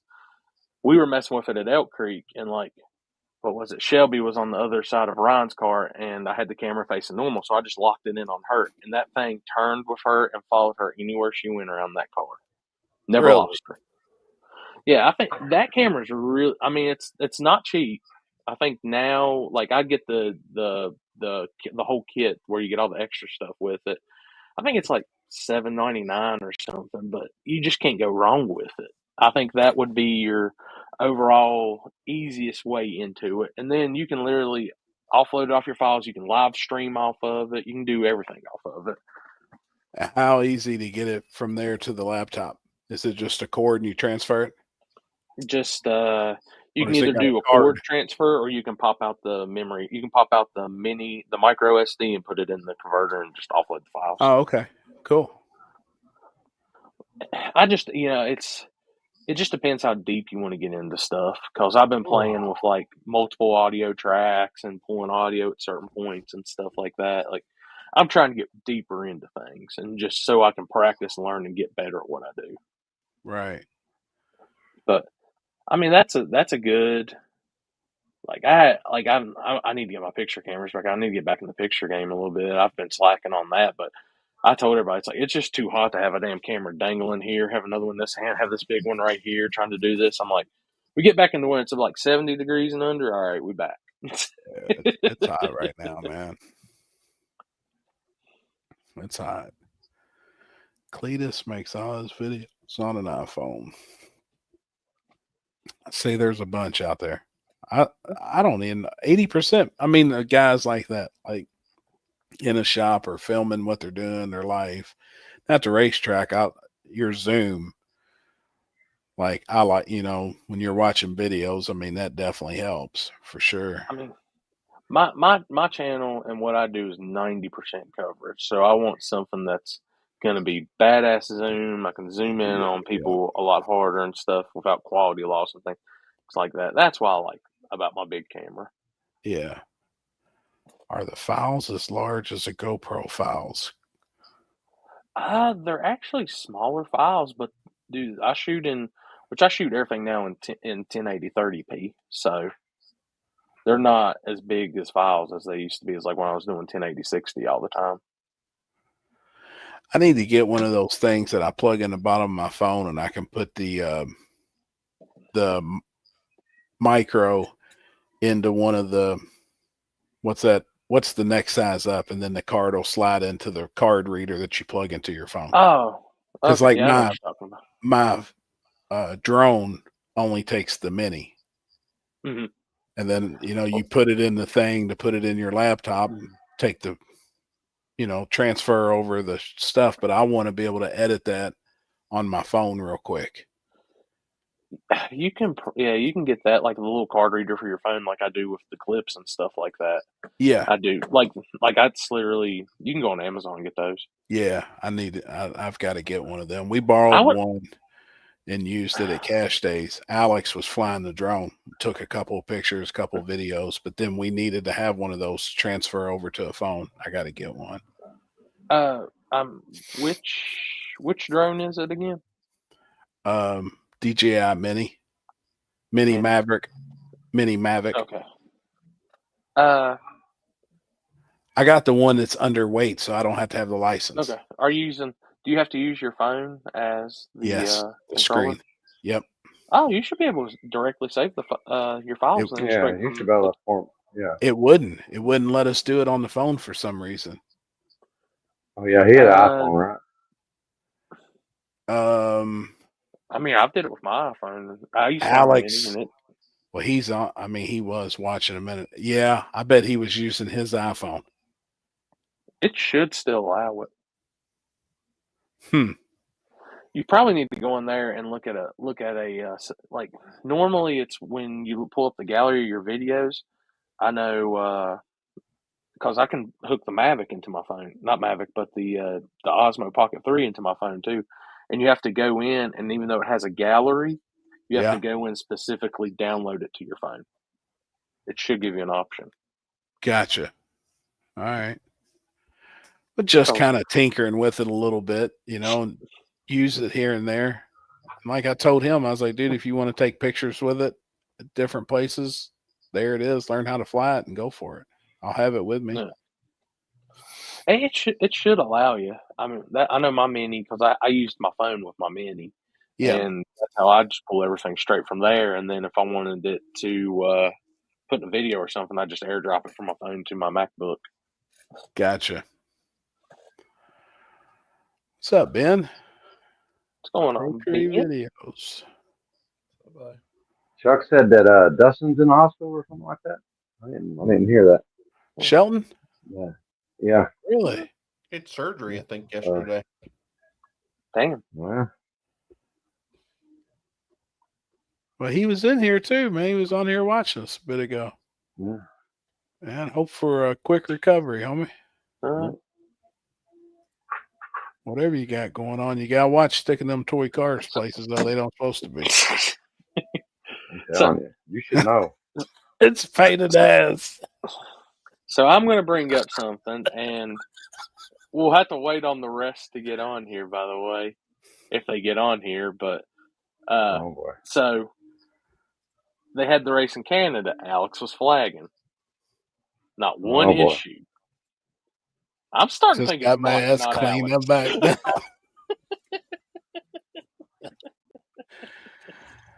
Probably Was Mike so. there? I don't know if Mike raced this weekend or not. Yeah, he Yeah, did. he raced there. Oh yeah. I mean, Trevor's riding 100, 200-foot wheel stands on the backside. No issue seeing the lights and none of this. I guess the shocks are working now, I guess. I think so. Dude, I told him, I was like, God dang, dude. Put 10 pounds on the nose. Oh, shit. Dude, that thing took off and was literally, holy shit. Ben said Alex was clean on Sunday. Poor guy. That's what I'm saying. We have all these things to blame Alex, and it's always Mike involved. But Alex goes to another race, and everything's fine. So, poor guy. Maybe it's just Mike's races. Right. I think Mike's just got bad juju.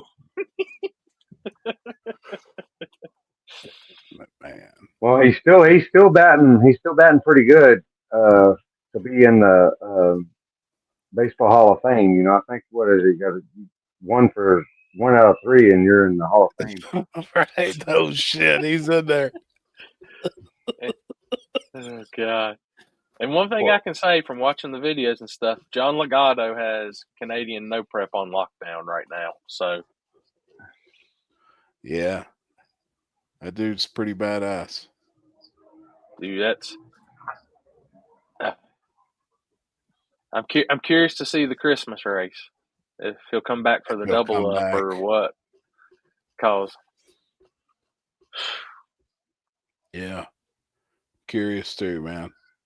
And that's why I was asking if you think it was getting any faster, if it was staying about the same, at surface. From what I I've don't think the seen, I mean, surface- it looked about the same, the racers are getting better on the surface, Sure.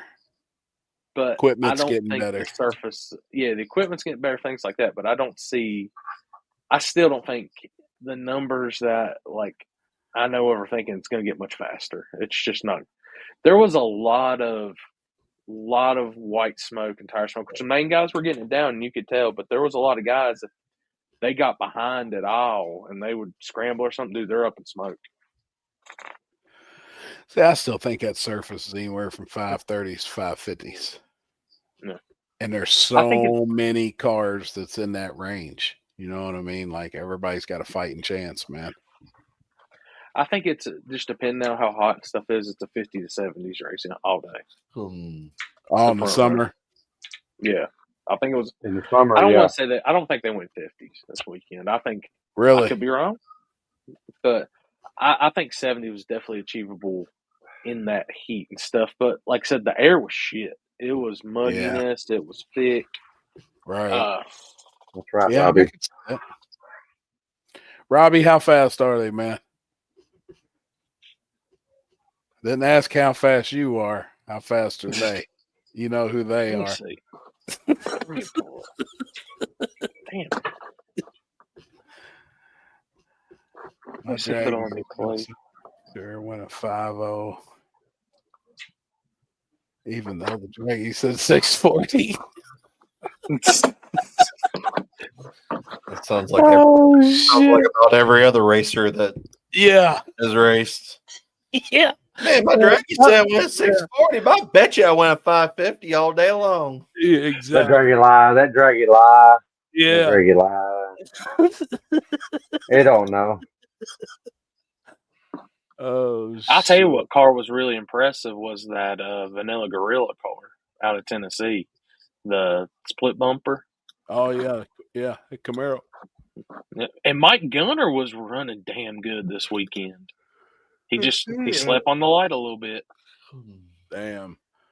That little brother car, it was getting down. Dalton. Yeah.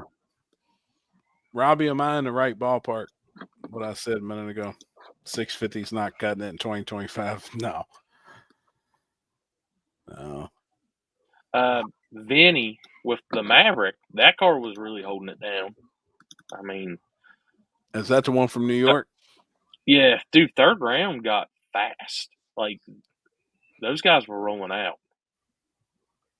Ryan got a lot figured out this weekend. Him and Luke Glass was working together. I mean, Ryan. Axeman, I think you get Tolly. Oh, cool. Yeah, I mean, there's a lot of guys that's really improving their program. I mean, Robbie and them's improving their program. It's getting to the point of a lot of guys are now getting fast, and the fast guys are definitely stepping it up to get faster. I mean, like I said, being on top end for that semifinal that's probably one of the best racing experiences ever. Like, hearing those cars combine all that, like the one time at Shadyside, I finally decided to film at 500 foot out with the blower cars. It was cool, but man, dude, Jarrett and Charles, good God, dude, when they came by, it's fast. And we hear them shoots pop on the big end, man. If they use them, man, you're like, it's so loud that you're just like, God dang. Yeah, that's dude, cool. I will say one of the coolest things was kind of like a throwback moment was seeing Billy Goat, and he still runs the exhaust under the car, and he had the candles lit under the car, just rolling blue flames. That thing's got a gangster in it. Yeah. Mm-hmm. That dude, car Clint Nichols, dude, he was rolling. He had, nice candles lit the whole way, just rolling. He win 26s? No, he runnered up to Dalton Polston and little brother. Oh, no shit. Yeah. Cool. When Dalton went pretty far in the main race on Saturday, didn't he? Yeah, he got Houdini got him by about a car at the stripe. Damn. Good race then. I mean, there's so much good hits this past week and good side by like I said, a lot of car less on a lot of bigger races this weekend. That was really So neat if to see. Houdini beat him by a car, my Ricer math says that if Jared beat Houdini by 2, then he'd have put 3 on little brother. You are right, sir, mathing like a son of What up, dog? But Hey, buddy. I guess I'm gonna have to send them to Corey real quick. I was if gonna you give send them video, everybody send a them to sneak Chris. peek of this car. Oh, send them to Chris. Chris Lane's the man. Yeah, he's more technological savvy now here than I am. And you I gotta just hit use record. Ricer math on that stuff, oh. Shit, he's still fucking trying to figure out the audio. I can't get it. No, Figure never mind. Also, Fuck Now- that audio. Now, Fuck it, dude, you it gotta was go crazy somewhere else. on Friday night when first round it was call out Jarrett and Clint. Clint got Jarrett, and then Saturday Clint had they ran Patches in 26s, and he beat Patches. I was like, that's a feat right there. Damn. Knock both those cars out in that class. No shit. damn. And, and last year, what was crazy is everybody said that they got more usable data off the 26.85 than they would have if they would have stuck a 29.5 for 28s. They said the 26 give them better data than the 29. Well, yeah, you would figure. Yeah. I think the one thing that sucked about the whole race was I hated seeing it was stick shift was down. I think they only had 4 cars, and good part was like one of the cool things to see was it came down to Michael McCoy and Virgil with the Yeah. and the meat dude, wagon? yeah. Hell And yeah. Virgil got the W. They both were having issues shifting going up. McCoy broke 2 transmissions while he was down there. Oh, shit. Oh, I'm checking, Logan. I'm fucking high as fuck. Oh, shit, man. Oh, damn. That's the new Woody. Can you Yeah, zoom on good. that picture, Chris? There's a bunch of other. If he goes to the other photos, I think they're more like zoomed in, like the front and the back. Dude, that's sick. Oh, man, that is killer down the center of the trunk, too, with the light wood. It's pretty cool. We're gonna do a couple graphics where it looks like boards are nailed onto it for the sponsors. Hell and yeah. A couple of them will look like they're burning. Dude, that looks killer, man. I couldn't hold it anymore. I pick it up next week. I was gonna wait till I had like everything done, but Holy shit. cool. Dude, that looks awesome, dude. it's too hard to hold for 10 days. First time I had a car one color. Or one, all the same, I guess. I shouldn't even say one color. Dude, that's sick, man. And then the wheels are getting hydro dipped to look like all the spokes are wood grain. And then Poland at Nitrous Express made me a barrel bottle for nitrous. Oh, so it that's looks like cool. a barrel. And then everyone already saw the Detroit battery, wooden batteries. So it Dude, should be that's pretty cool. Probably go down and Hell grab yeah, the dude. motor next week and get it all thrown back together and actually be able to race finally. It's been Hell a yeah. hell of a year. And then in Jeff's car, we ordered a Liberty 5-speed.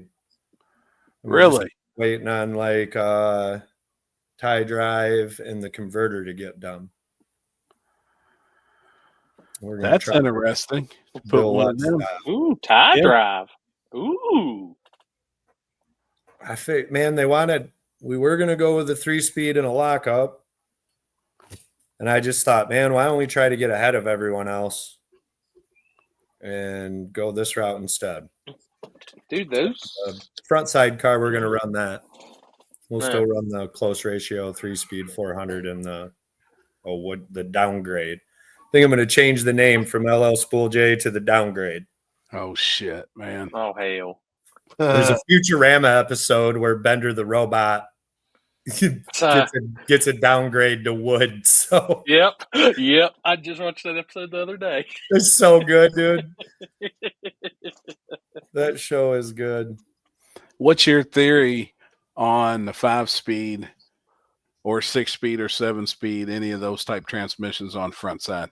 So what I'm keeping the motor finding out happy is and keeping the everyone lug went out of away it? from the 7. Gotcha. And it kind of makes sense. You can only shift so many times in 4 seconds. Sure. You know what I mean? So like 7, they were finding out was too much. So we went with a 5-speed. We had a line on a brand new, I mean, it was brand new, never used, but it was like a used because someone had it, not a shop or not Liberty. 7-speed, and we were going to gut 2 gears out, but I don't know, you know how Jeff is. And then we're like, Right. I'm just buying new, which makes sense because then you have a relationship with the company that we got to get parts off if anything ever goes bad. Mainly, like all the upsides that I saw is I can shift each gear at whatever RPM I want. So like if mid-track I feel like it's not as good as the beginning and the end, I can, you know, short shift those ones. I can skip gears. I can get somewhere and be like, ooh, the starting line's not that great, so I'll leave in second and only shift 4. I guess since only me and Bill Lutz are probably the only 2 dudes in no prep trying to run them, I'll spill the beans that Bill at Corey's race, the one he won, decided that he was only going to run 3rd. Right. And that's what he did there. So like, it's just, it gives you options you don't have in any other setup. And I mean, if it's not perfect, I mean, we can always shift 3 gears, just like a close ratio 3-speed, and just make 3rd, 4th, and 5th the same gear ratios that would be.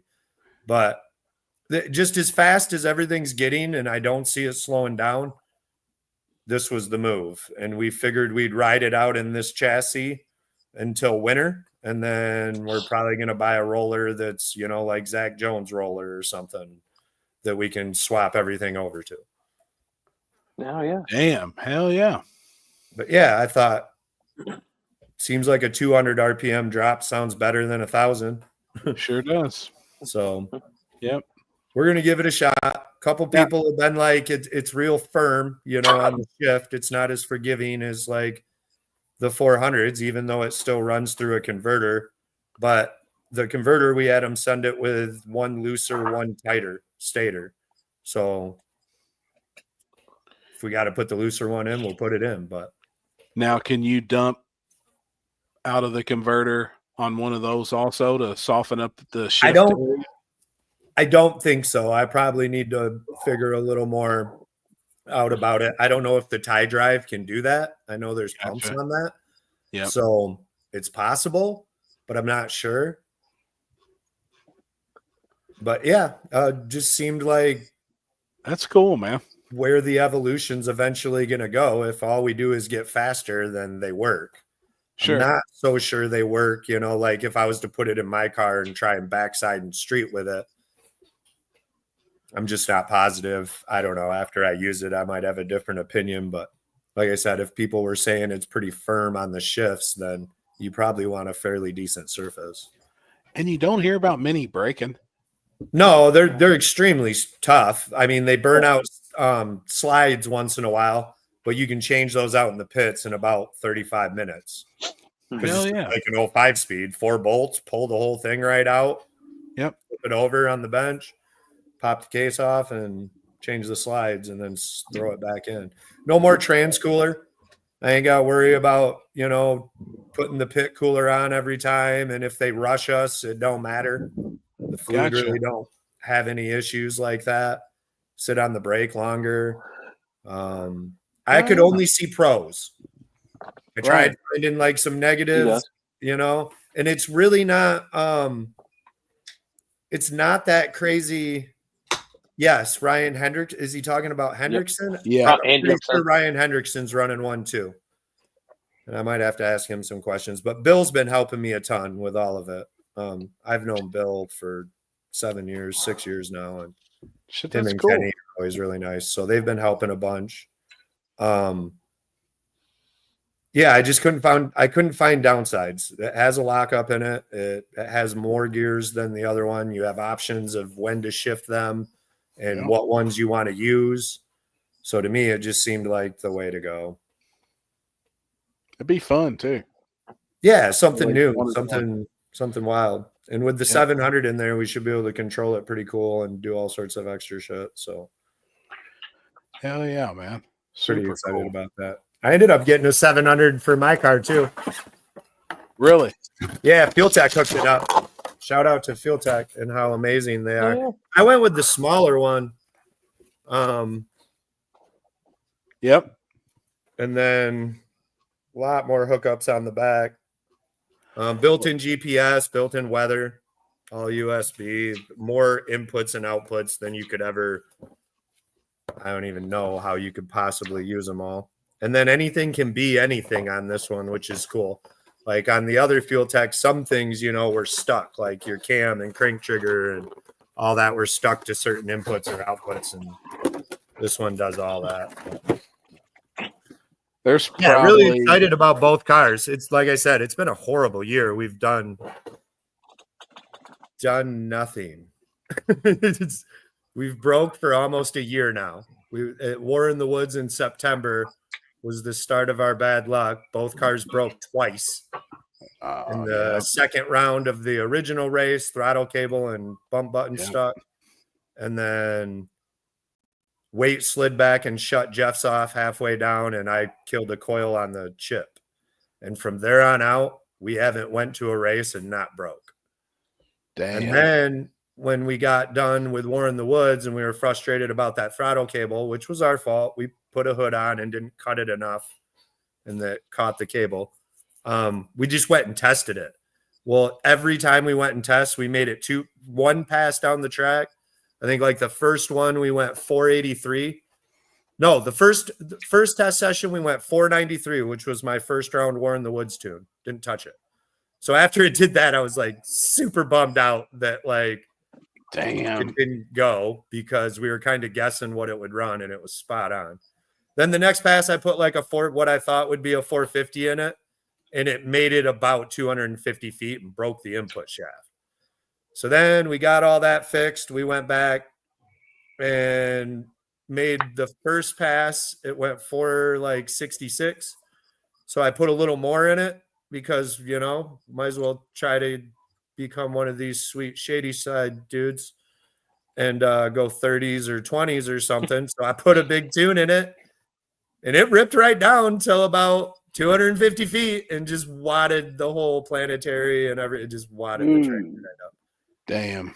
So that's when we were like, dude, that's when we started talking about getting an M&M lockup off Mark. Yep. And then we ended up switching to 5-speed. Like Bill Lutz talked us into it. What's Junior says, like, what's the cost difference between that? I'm sure it's substantial. So an M&M close ratio with a lockup was around 30 grand, like $27,000. This is probably going to cost us somewhere around 35. I got lucky, and Mike Moran at Moran Motorsports is helping us. He kind of got me a little bit of a deal on a few things because there's not much leeway on those things. They kind of know they've got to market because is there another speed? No. So that's your option or no. So they hooked us up a little bit. So I think we'll be around like $35,000 when it's all said and done. Oh, yeah. And definitely not anything we can afford for my own downgraded car, but for Jeff's car, they were all into it. So I was like, hell yeah. That's cool, man. Yeah, like I said, we're real excited. We've had a rough year. We're hoping all the bad luck's out of the way and we can start having some good luck. But so when do you plan on having both done, ready? We should have both done for sure for War in the Woods. As soon as my car's ready, I'm going right to war with anyone locally on the street. Whatever you want to do. Can we get shootouts go? I'm going to be bugging Chuck left and right. If I got to go to Ohio and run with those dudes, because Ryan McCoy is always running races. If I got to travel to camp, I don't care. We're going running, man. I'm sick of not running. So we'll be nonstop as soon as mine's done. Jeff's, like I said, we're pushing probably 4 or 5 weeks before we get everything in our hands. And then obviously we'll put it together in a night and wire it all in. And then we'll start testing. So I think we should be able to get some, like a week's worth of testing before War in the Woods. Hell yeah. Both should be at War in the Woods, and I'm super thinking about running mine in hard tire. Just because last time we ran both in small tire, it is really hard. Yeah. Like a couple times two times I drew the next pair after me. So like I would beach my whatever car went first, I'd beach it at the end, jump on a golf cart, fully suited, fly down there. And then you're like in this mad dash because you're not trying to hold everyone up. And I just thought, I don't know, maybe I'll do what Andrew Lavender did and run hard tire with mine, especially since, you know, it's kind of new and stuff. It isn't like the old setup that I have tons of data warranty for. And see if we can hard tire. I don't know. Sounds fun. Hell yeah. That'd We be don't fun. fit any other class. Who's got your engine? It's over at Joe's right now. I'll just be real. I fucked that up. What happened is we were in a mad dash to get this ready for War in the Woods. Everyone kind of had hands everywhere, and the oil lines got messed up. So it got put where it says in on the motor and in on the oil filter. They put in to in and out to out. Oh, So shit. it wasn't getting any oil up to the top of the motor. And the reason it's like kind of fools you is the pressure gauge is in the filter housing. So as soon as you fire it up, it had 100 pounds of oil pressure. I was like, sweet, we're all good. I shut it off, called someone because I was like, man, 100 pounds of oil pressure seems high. But everyone with Coyotes was like, no, they run pretty high. You're all good, blah, blah, blah. So then we fired it up again and it made this noise and I shut it off. And then the second time we went to fire it, it already broke the chain. Damn. So I like pretty much didn't get oil up top, locked the cam up. And then when it locked the cam up or welded it to the cap, it broke the chain. Hi, Brittany. Miss you. Damn. So yeah, it was my fault. Like I said, I'm never one to make up bullshit or not claim our failures, which are tons, and we've claimed them 1,000 times before. But in a hurry, not paying attention, not, you know, shit happens. We had 18 hands on the car all at once, like we do, and they got rigged around wrong, and that motor went back to Holbrook. And I just think they're so busy in the middle of the season, they haven't really had time to go through that. And Joe had bought another Coyote off Avery. So I just got to get time to run down there, grab the motor, grab the cams out of the other one. We cleaned them back up, throw the cams in there, throw some RPG chains on there. And then it's pretty much the same motor I had. They both had the same lower end. Gotcha. So then we should be right back in business. And like I said, with that car, we're not trying to front side at Cincy or Shady Side or anything. So it should last quite a while like it did before, running back sides and stuff. Right. Hell yeah. And Jeff's, who's got a lot more money than me, will use his to... He's ready to go fast. Yeah, push 3,000 horse and brake parts. Yeah. Hell yeah. But Shit, yeah, that's super awesome, excited. man. But if everyone's wondering where we disappeared to, I ain't going to lie. I just haven't wanted to talk about cars. I get it. So I've just been kind of hiding out. Although Limpy, I think we'll go back on Monday because Brian White wants to come on and talk safety and stuff. Have like a safety show, which would be check this out. Yeah. Check this out. I'm going Saturday or Friday. A buddy of actually the ladies, and they're married. And he was I ain't gonna say what his profession he was in, but he's retired now. So he's going to have his first smoke session. Oh no! Friday night. So we're gonna treat him right here. I don't know if y'all can see. Bro, he ain't gonna make it through half of one of those. Stop. We got 3 Empadors we're gonna roll up, and we're gonna just roll up. Gonna be spinning. Dude, he'll be sick. Probably. I'm gonna walk in. I'm gonna have both of them already rolled, sticking in my ear with my weed glasses on. I'm like, I'm here to party. Damn it, man. Hey, be careful if he's standing because we've had so many people pass out over the years. And like, if someone don't catch them, they hit their head hard. We had one dude seizure. We had to call the fucking boy. ambulance. It was crazy. Damn. Yeah. But yeah, it's like people will come into the garage and they like feel like they have to hang. I've gotten better at it where I catch it and I'm like, hey, you don't have to hit that. We're not judging you. Like no one else smokes this much. You don't have to hit it. I know you're high. Like, and they'll be like, oh, okay, cool. Like they totally thought like I gotta hang to the end. Well, I've been working up my courage and my stamina and my whatever other word. Bro, you killed it in War in the Woods. It was over. Just so you I didn't need can any more stamina. You can't build any just more. so I can go and hang at Jasper's garage In the one night. 60 Just one night in the garage. I'll be all right. Just one night. If I can hang one night in the garage, I could say I did something in my life. Oh shit. Or you can say you did nothing. Yeah, I don't know. I just be careful of him because if he hasn't, if it's like first time. Speaking of Dustin, when he come up to me in War in the Woods and said that he wanted to smoke a joint an hour for his birthday, this was at 3:00 in the afternoon, and I'm thinking to myself, man, he's got a young kid, he probably, Yeah. I said, how old are you? He goes 41. I'm like, holy shit. He's awesome too, man. Yeah. Hey, that's kind of the first time I've really got to hang with him was this War in the Woods, and but we killed it though. And y'all rolled up. We were like, hell yeah, here comes the cavalry. Y'all rolled up, had one big old fatty, and then fucking dipped. Dude, I don't even know what to say. I don't think I've ever worked harder at a War in the Woods than this last one. Oh, I know. Like it was. I know, but I was like, if we could have used reinforcements, that was the day right there. Yes. But I know, if y'all needed sleep, that was the day you needed sleep. I'd have took retreat. Yeah. Well, we were like, we were 5 away, but we ended up getting it done.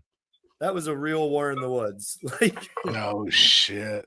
There were so many people stuck, and that's right. So many people. And we got it done though. Came in with toters or motorhomes, and it was like, God, I don't know where you're gonna go. And yeah, I wish we had a little more time. The fall one will be great. The fall one's always better weather. Well, it's birthday weekend.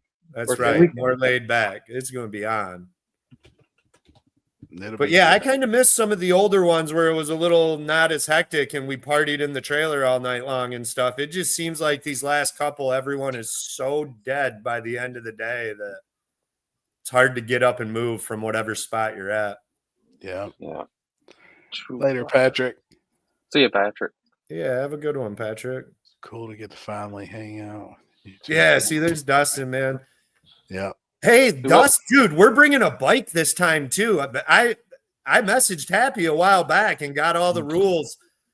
Like, of course, Jeff's family or whatever, Jeff's brother has one of those booses that has like $4 trillion into it. I always look at it when I go out there. Holy think shit. how crazy all those bike dudes are. But I guess we're bringing his brother with us, and he's going to run that bike class. So the second tight guys will have a bike in too. No shit. That's cool. Yeah, I'm real excited about it. Like my whole introduction to drag racing was my dad who raced motorcycles. Yeah. Like he didn't race cars. He thought cars were gay. You know, he was like, I ain't running those. And ever since I grew up, I always was into cars. Like I watched him wipe out one time young, and it probably messed with me.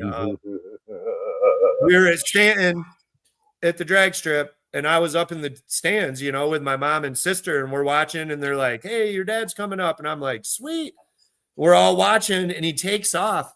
And I might have been the only one that saw it. As he comes through the stripe, I see it like hop twice and go down. Oh, and he's just sliding. And I'm like, Mom, Dad wiped out. And she's like, what are you talking about? And I'm like, dude, he just wiped out. And then 2 dragsters pull in behind him because they were bracket racing, like whatever that is, the pro class or Super Pro, top, etc. Top dragster. Gay. Yeah. So they set the 2 dragsters, they send them. And I'm like, Mom, Dad is still out there, either on the track or like freaking out. Holy and what happened shit. is the chain broke and piled up Oh. into the case, but stayed around the sprocket. So it like bunched lock- up before it come all lock the the way back and just tire up? locked the back wheel up. And he hopped twice and slid. He was fine. Like he literally, I mean, he was road rashed, but he was, I could see him stand up and those two dragsters went right by him, like him standing in the middle of the track. And then they shut it down and freaked out because when the two dragsters got down there, they were like, hey, there's someone on the track. Like, Well, there's somebody down there. Yo. but yeah, Wow. I was like, man, I'm good on bikes. Like, that's crazy. Dude, I broke once at the top of the shutdown at Motor Mile, and they sent cars, and I'm on the track like, Stop. Damn. But yeah, I was always like watching my dad race bikes. Had a GS 1150, like a 1984 that was all built up. What else he have? He had a bunch of Busas when we got older, but back then I think it was an 1150 GS he ran for like 4 years. It was all built up, like had all sorts of stuff done to it. I don't, I was 10 years old. I don't know for sure, but I knew it had a Vance and Hines pipe. Yeah. It was loud as fuck. He used to like drive it to work and stuff with a wheelie bar. Him and his buddies would tie bandanas on the wheelie bars and just ride around on the street and shit. They were crazy, dude. That's badass. Puyak says he raced an 1150 ES for a few years. Man, are any of you guys watching motocross? I haven't been. I used to religiously. Dude, Jamie Martin, 2 weeks ago at his home track that his parents own, decided he was going to race his last race. And I don't think he's raced all year. Like maybe one race at the beginning of the year. Came out and got second place, like won the second moto over Deegan. And Wow. dude, it was such a wild, crazy story. Like old washed up dude shows up and like Toby Keithed it. Damn, man. Yeah, it was pretty cool. I didn't know if any of you guys saw that, but yeah, that was a pretty sweet one. Digger Die looked pretty good. It looked like they had a good crowd. Yeah. Good cars, good to too. I see. mean, good amount of cars. Yeah, it looked like a hell of a Can I get a race. And woo-woo? of course, Team Denver it. No. Yeah. Woo-woo? Can I get a woo-woo? Come on, give me a woo-woo. As the cars are down How'd your someplace. weekend go, Limpy? Do what? How'd your weekend go? Yeah, we went to the gut. It was good. It was a good time hanging out. Like we smoked about 20 pre-rolls, Who but they won were that? king size.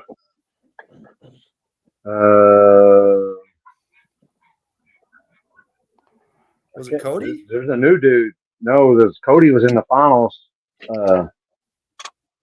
He got beat by another guy in a new Nova. I can't remember. God, I'm bad with names. But that little Nova is fucking rolling. I think it's a Nova. But they got on front end on it, so I can't tell if it's like a I hope that's true, Chris.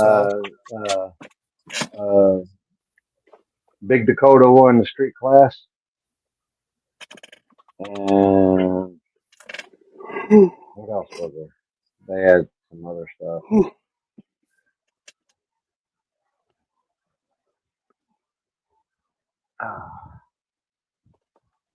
Yeah, it was good to see Digger Die have that type of car count. Yeah, this year's been a little rough. I think everybody wants to blame like chassis cars or like they can't compete. I really don't think that's it. I think it's money. It's not. I think the economy is really shitty right now, and it's very hard for a lot of people to spend $500 on tires, buy a barrel of meth, spend $1,000 for the weekend to get there and buy in and food, and that's if you're sleeping in your trailer or your motorhome. You know what I mean? Like, I just really think, and how I can tell is through weed and photos. So when you sell weed and you shoot photos, those are two things that are the first to go when people are tight on cash.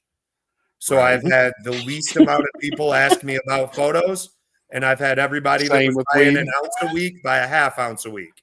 Yep. It's not that they don't want to smoke more. Everyone wants to smoke more. They'd buy 2 ounces a week if they could afford it. So Yeah. I think that's the main reason we're having like a little bit of a low car count at some of the events and stuff. Because through all these years, so many people that I know, and I'm saying zero names, but they've showed up to these races for 3 years now and never once really had, like they knew on the way there, they're probably not winning this. Right. So, and they had no problem coming to every race every month for 3 years. What's changed? The economy is absolute trash.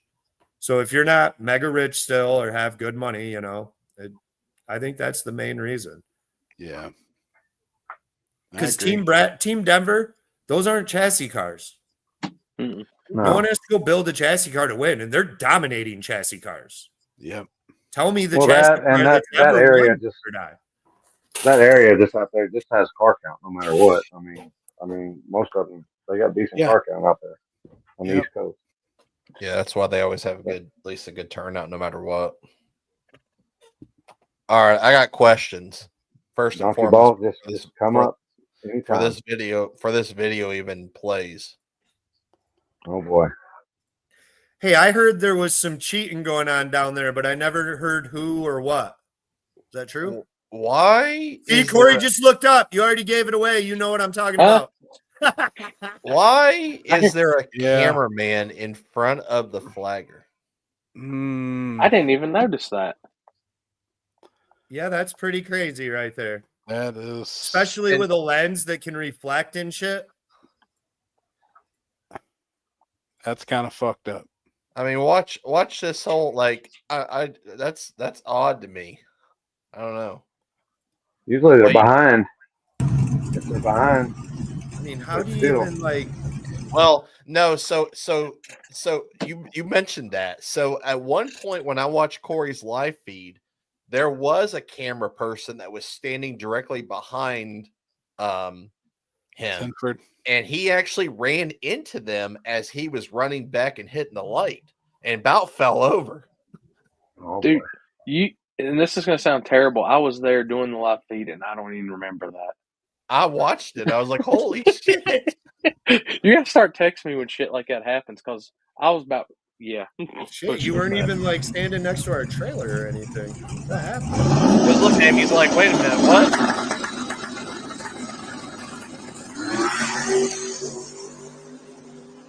Damn, he 60'd like hell. Oh, dude, he had that from the word Yeah, that was a lick. go. That's crazy though on that photographer. Yeah, that's definitely interesting. So what was the conspiracy or they were talking in your live feed, Corey, in the comments. Someone was like, blah, blah, blah. There was a big cheating scandal, but they never said any names or never even said what. I don't know. It was. I'm not going to lie to you. Like, there was a shit ton of comments going up at once constantly. So I was trying to keep up, but it would be impossible for you to probably keep up. Like I was having to scroll back. Like even that particular moment that you're talking about, the comments were coming in so fast that I had to scroll back because I was like, what is he talking about? And then read it. I'm pretty sure it said it was something about like they already busted someone for cheating and everyone knows it, blah, blah, blah. And then the weird part was no one else commented on it. So I didn't know. I was just being a drama queen and trying to figure out what happened or what was going on.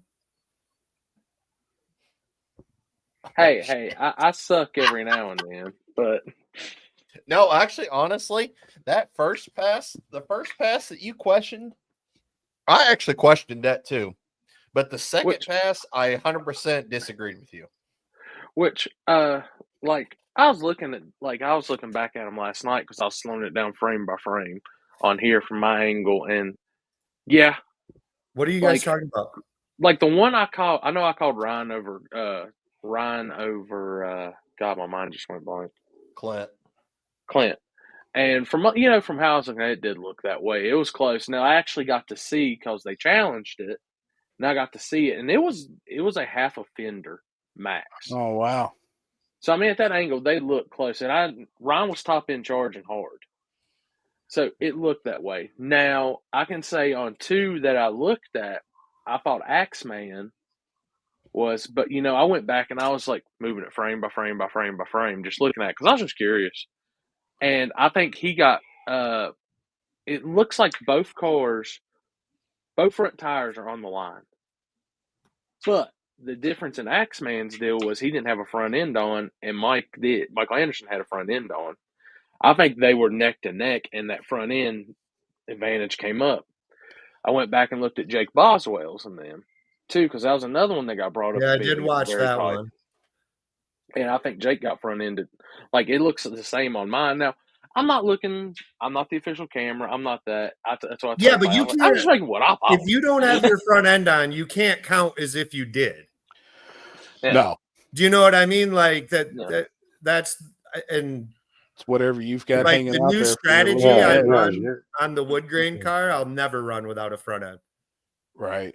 It'll upset what I'm doing, even though it adds bias to the rear, because that's the only reason we ever took the front end off is the surface was so bad that.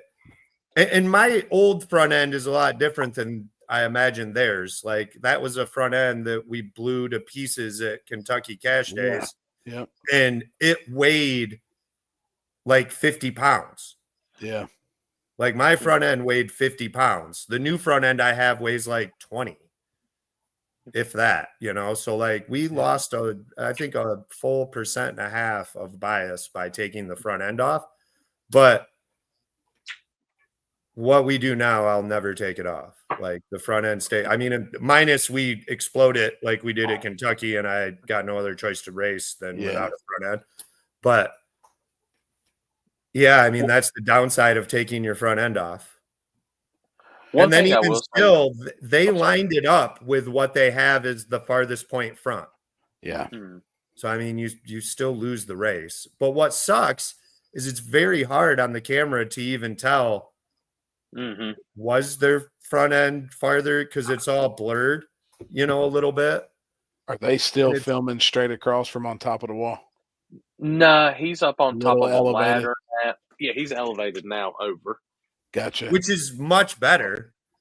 Yeah, like I said, when you have no front end on, it's real hard to tell where the actual front of that car is. It don't matter. You still get lined up from the you get lined up from your furthest front point and you finish it the same. But like I said, I've seen some that are hard to tell. I think a lot of times too, like there should be maybe a little more reruns.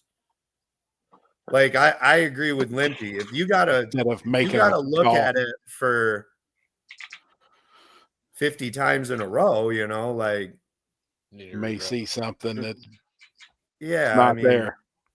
I've seen alien spaceships before. Are they real? Who knows? It could have been the mushrooms.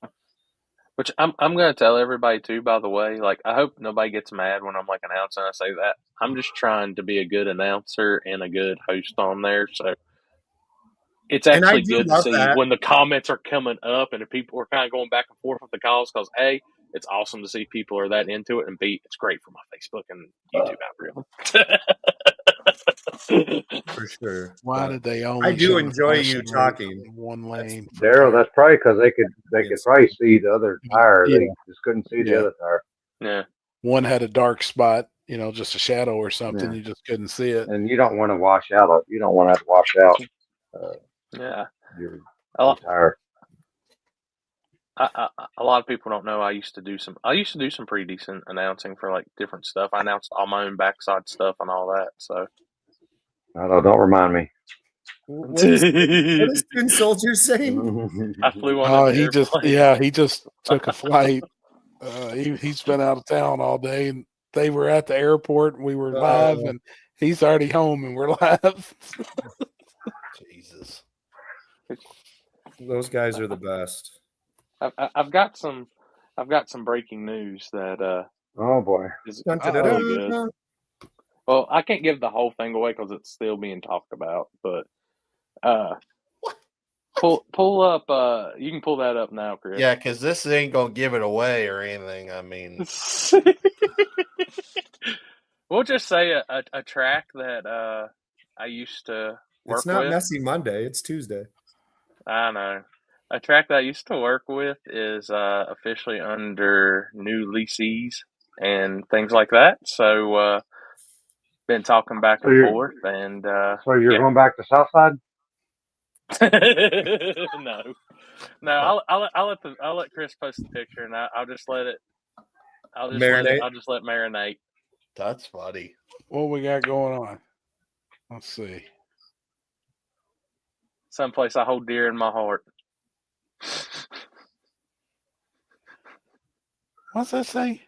Hood Good. Rat Ave.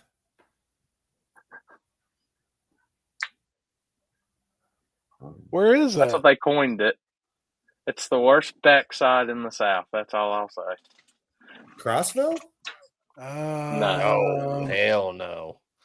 That was a bad backside. I can Darlington? see Chris one. Is it Darlington? It's Darlington, ain't it? Yep. Are you throwing a backside there?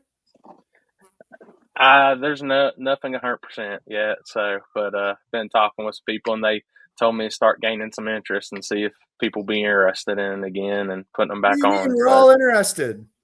Hell yeah, you can get the tree back Guarantee. there and everything. You get the tree back there and everything. I'll get one of them Austin specials.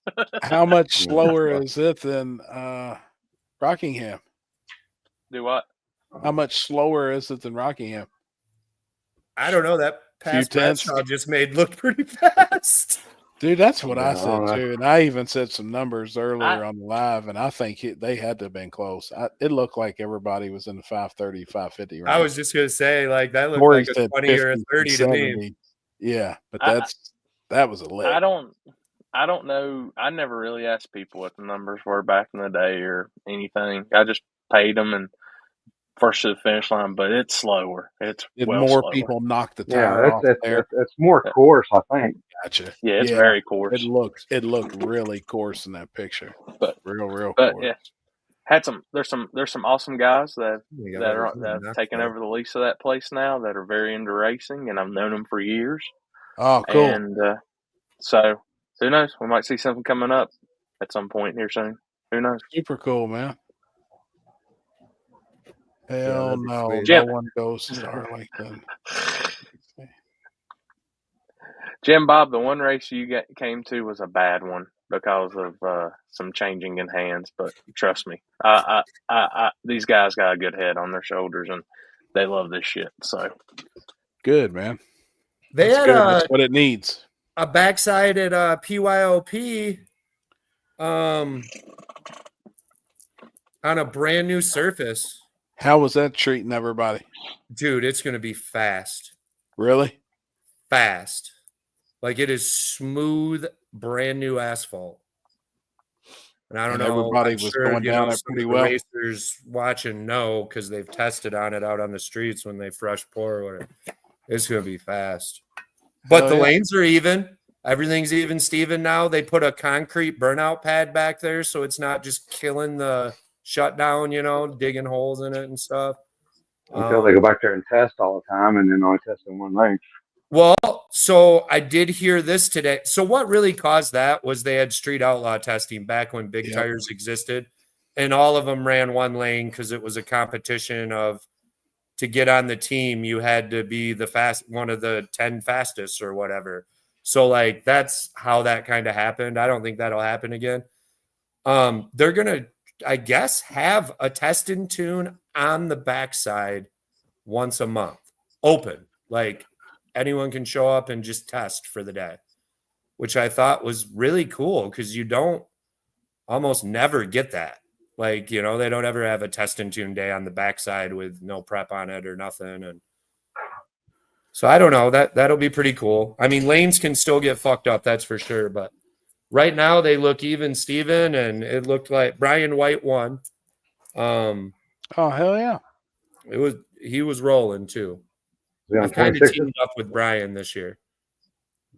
Just because he's a genius and we both went Coyote and shit. So I've been probably talked to Brian more than anyone else. 28. Oh.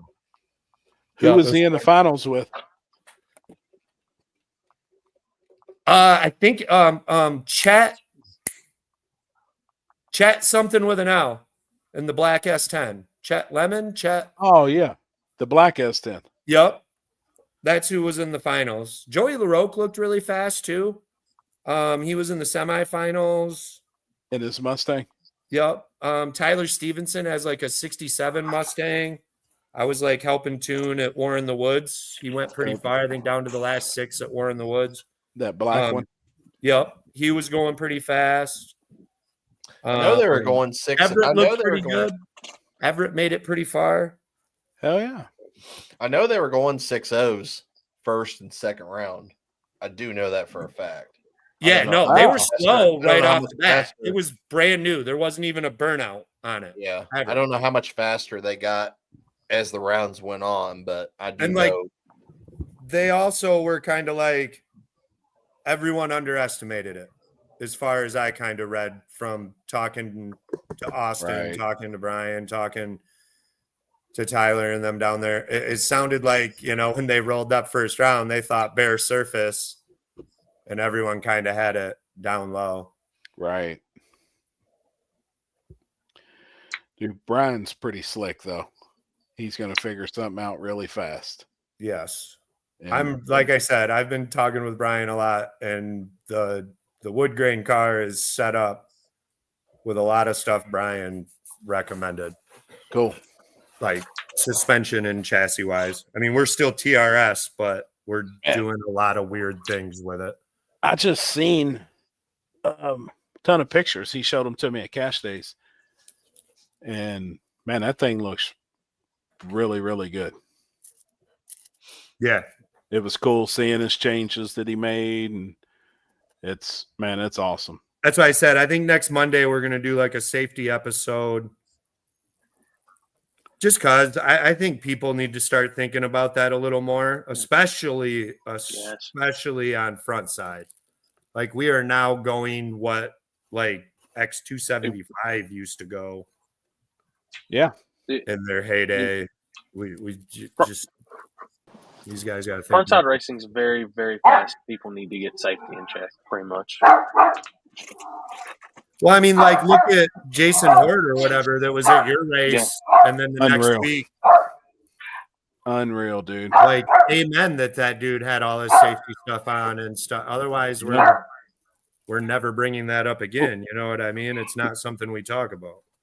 Did y'all see the pictures 1320 posted earlier? They went to that one track this Yeah. weekend, Yep. and that Camaro that went Yep. over the wall. Yeah. Dude, you see it Dude. knock the barrier right over, and Yeah. that was crazy, man. Pretty nasty. And that's why I said I figure we'll do a safety episode, and hopefully one or two people listen and do the right thing. No. I know I did. People, Wife made me. Well, people have the money to spend what they spend on shit, dude. The correct safety shit ain't. They've got the money to spend on it too. No, we don't have the money, and we spend it on it. Like I even like I said, my wife after War in the Woods, and even myself after the War in the Woods crash. I'll just be honest. Like before that, I kind of thought it won't be me. I'm the best driver in the world. My car always goes straight. It never ever does anything that crazy. I'm good to go. And it only had like a 10-point cage in it with like the pull out bars so you can get out of it or whatever. And I mean, dude, if I don't hit the hay bale, I probably die. Yeah. And just hitting the hay bale, like when we come to a stop, the thing that like shocked me the most is like as I stopped and realized I had 2 broken ribs, and I was like, ooh. And I started looking around the car, and I could see the whole trans tunnel is like deformed and rearranged.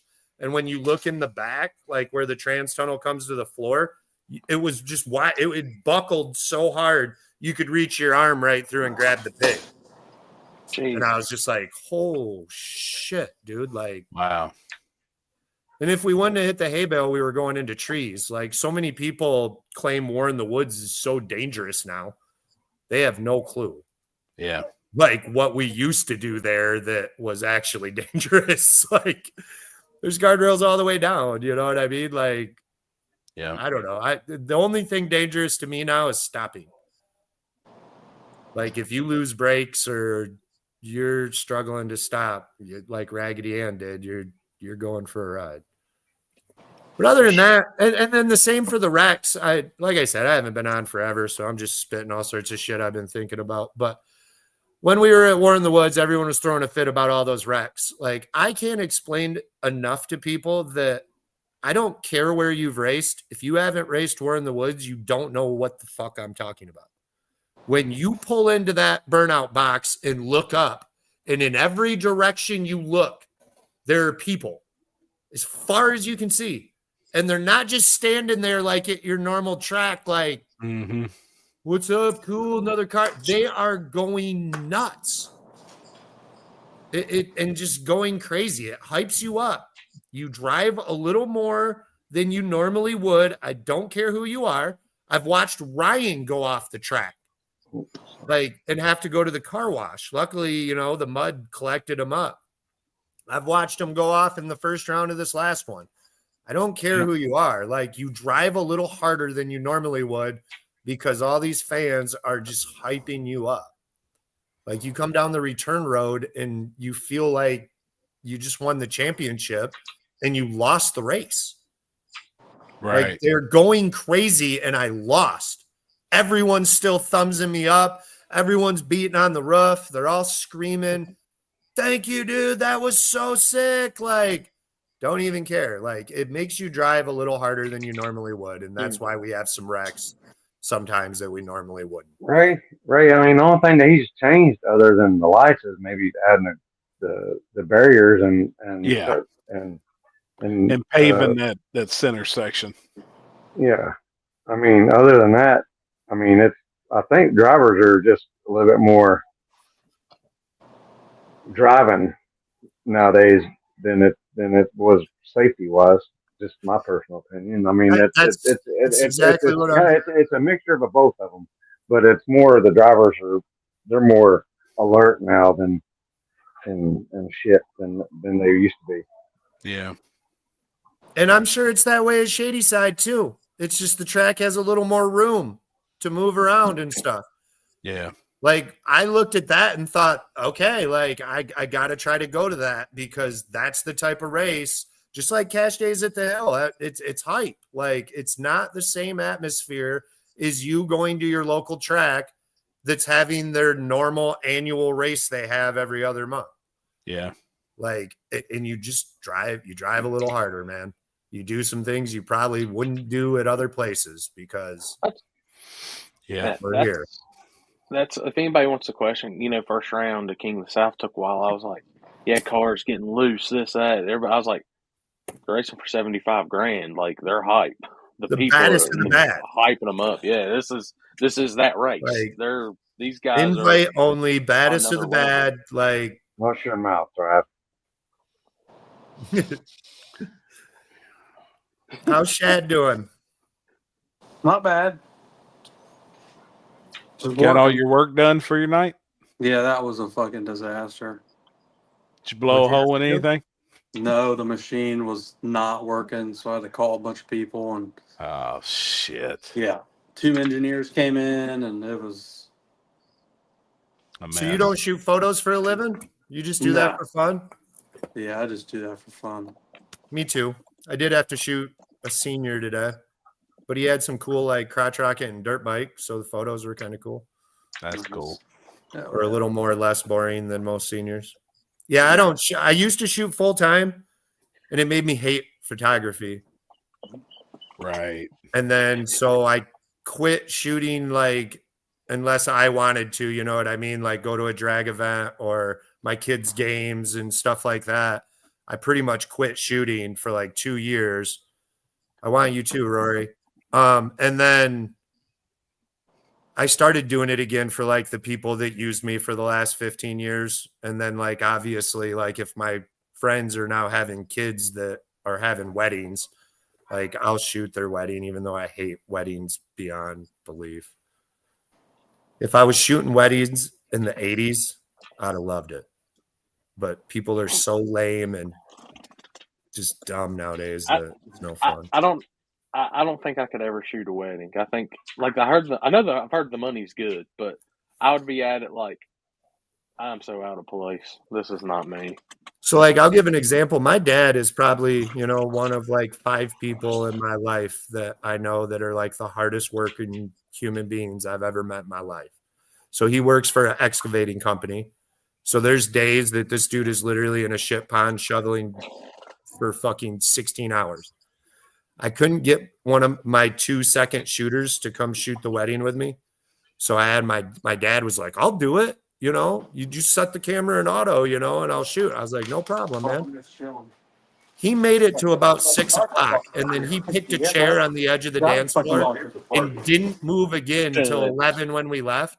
And when we went to leave, he literally was like, you know what I've done for a living. Like he was worked for BFI throwing trash, which was a real hard job. Digging holes for 16 hours. He was like, I've never been this beat in my life. Damn. And it's because you never leave your feet. You're constantly up and down, and your brain never shuts off. You're usually at a spot that you're not familiar with. This ain't the spot you take everyone to shoot photos. So your brain is just scanning non-stop for photos. And you, if you're like me, you're putting all this pressure on doing, because everyone hires me for those weird photos where like I took your reflection in a mud puddle, black and whited everything else, and left the puddle in color, and all this like weird stuff I do with flashes and crystal balls and stuff. So then it just made your brain even have to run harder because that's what everyone wants. And people don't understand too. It's real hard for me to recreate this when I shot this wedding at a castle and your wedding in your backyard. Yeah. Mm-hmm.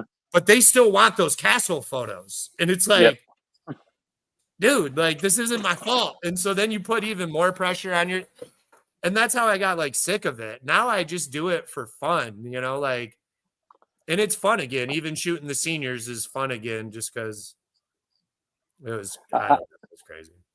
I can tell you right now, put 2 cars coming at me 150 miles per hour, I can take pictures of that all day and feel comfortable. Yep. Put me in like a wedding scenario or something like that, I'm terrified. And then I had this idea for a long time, like 5 years now. I think it was like 5 years ago. I had the white car. I know that much. But I had this sweet idea. I was going to shoot all these photos of people like sitting like they're on their phone, but not have the phone. And I saw yesterday it went viral. Some dude did that. And like couple laying in bed. And like 3 or 4 of the photos were like my exact ideas for. I was just like, God, I'm so lazy. Like I should have did it, you know, like I was pissed.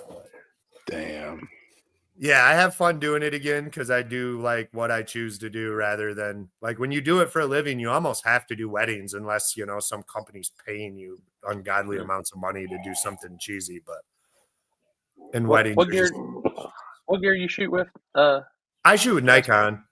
And my man. Well, so you're probably going to hate what I say next. Alex, go on. My opinion is it doesn't matter. Sony makes all the sensors.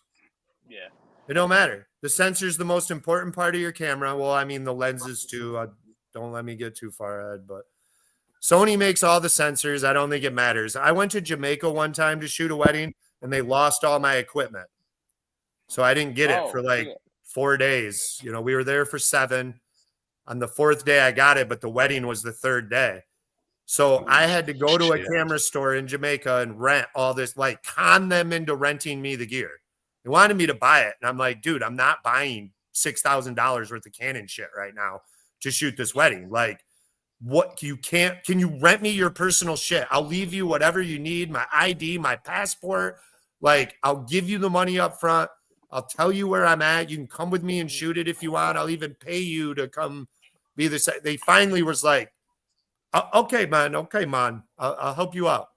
So he gave me all his Canon gear and a couple. Once I figured out the operating system, to me, it was all the same. Yeah, it's all. I tell that. What I would always recommend to people is if you're getting into it and you have a friend that shoots something and you know they know how to operate it, buy that. Because then you can at least ask that dude questions or call him and say, hey, you know, how do I adjust the ISO? Or what would you do here? Or where in the menu is this so I can, you know, burst or whatever? You know what I mean? Like, but I've always shot Nikon. I tried to get Alex down here to shoot with my Nikon stuff, and he like got in all the fetal position and started like crying, saying "Canon, Canon." I will say this: if you're doing video anything, do not buy a Nikon. No, it's not video. It's so horrible for video. You can do cool shit, but you almost have to like manually focus it with the lens if they're it's. Now that the one I've got now, the Z6 III, they say it's badass for videos, but I haven't tried it yet. So I have a D5 that I never use, and I mainly use my D750s. I have 3 of them. Dude, I loved my D750. It was a good my camera. favorite one. I feel like it's best in low light. I honestly believe it outperforms my D5 in low light. The next time we're on the same property, Jasper, I'm going to hand you one of my mirrorless. I'm like, dude, just shoot with it for an hour or two and just tell me what you think and see what you can do. I've shot with a Sony A7S or something, and it's mirrorless. I like it. Like I said. Yeah, dude. What was it? Nighttime, and now with everything that like Adobe has, like hell, night pictures you can do crazy shit with now because you can jack the ISO up to 40, 50,000 and just let it eat. And that's what I liked most about the mirrorless. I use tons of remote flash. So like honestly, when I go to the drag strip, I don't really like my photos. Because I know what I could do if I could set up my 4 Alien Bs and my 3 SB 900s. Yeah. And like totally change War in the Woods. But you want to talk about seeing false lights at the starting line. Dude, when I shot people out, like when I shot Ducks Race at Rockingham earlier this year, my buddy Danny had all of his remote flashes and all that shit set up. And I was like, I would just be like, he was like, man, I got all this stuff. And he's like, well, I don't need all that. And he's like, why? I said, I'm just going to piggyback off your flash. Yeah. But yeah, I don't. How do you get away with that? They were okay with that? Like they had it. They didn't really say nothing, but it wasn't like. I mean, I guess if you pointed them all down track and all your flash photos were from behind, it wouldn't be an issue. Yeah, I think it was all from behind, is what it was. I want the fucking starting line of War in the Woods, and I want to light it up all the way from the stage to the deal. But if I did that, like, soon as I hit it while they were on the chip, you'd watch both drivers take off. Oh shit! Just hang it from the tower pointing down, and then the flash just illuminates the whole area above them, and boom. Yeah. I've thought about it a ton. Like I've been like, man. Hey, you can't have 2 media people and Jasper on here without hearing a little bit of camera talk, people. Yeah. I've done it in the pits before where I walk around and shoot everyone's car with flashes and stuff. I always wonder how people like shoot seniors or weddings without remote flashes. Because I can't count how many times someone looks at me and they're like, I want a photo under this tree. We buried my dad behind it or whatever. And like, it's letting in all these light leaks through the leaves and stuff. And of course, I can just light it up with my flashes and it don't matter no more. But I'm always like watching these other photographers have no flash. And I'm like, how the hell do you get that light spot out of their arm and their face? Like, right. I need watch them tell them I can't shoot by your dad's dead tree. You're going to have to stand somewhere else. And I'm like, damn, that'd be rugged. I need to actually mess with the stuff. Even the one just like on top of the camera, just the external one. Like I need to mess with some more of that shit. Dude, it allows you to do some really sick shit. Like a lot of people think a ton of my photos are photoshopped and they're literally straight out the camera. Like SOC. Damn. I don't even touch them at all. Like, but like I said, I have 4 Alien Bs with 4 lithium battery packs, and I have 3 SB 900s that are on stands that I can set up all over. And like, if you're like, I used to go around and shoot abandoned houses, and it was so awesome with all those flashes because you could take 2 Bs up front and light the front of the house, and then 2 Bs behind it that silhouette it to the dark background, and then run the SBs in rooms of the houses. And they would like blow up everything. And everyone would always write me and be like, how'd you shoot that? Like, you know, I was like, well, $10,000 worth of flashes all over. And it took me an hour to get them all out there and set up. But Yeah, the guy I learned off used remote flashes a ton, and we were shooting BMX to start.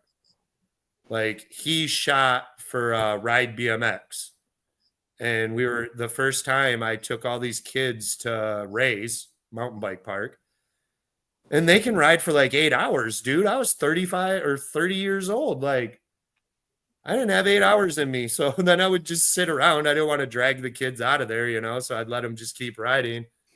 And I started tailing this photographer, and I was like, man, how'd you make it look like that? Like this is this dirty ass factory that looks like shit. And you lit it all up and made it look all cool. Like it's so like, that's how I got way into flashes right from the start. But I always got to remind myself to take them off, because like your customer will want both, because mine look more movie Hollywood set, like what I like. But a lot of people love that natural where like the sun's bleeding in, and I call it an Instagram photo, because they have that filter that'll do that to anything. Mm-hmm.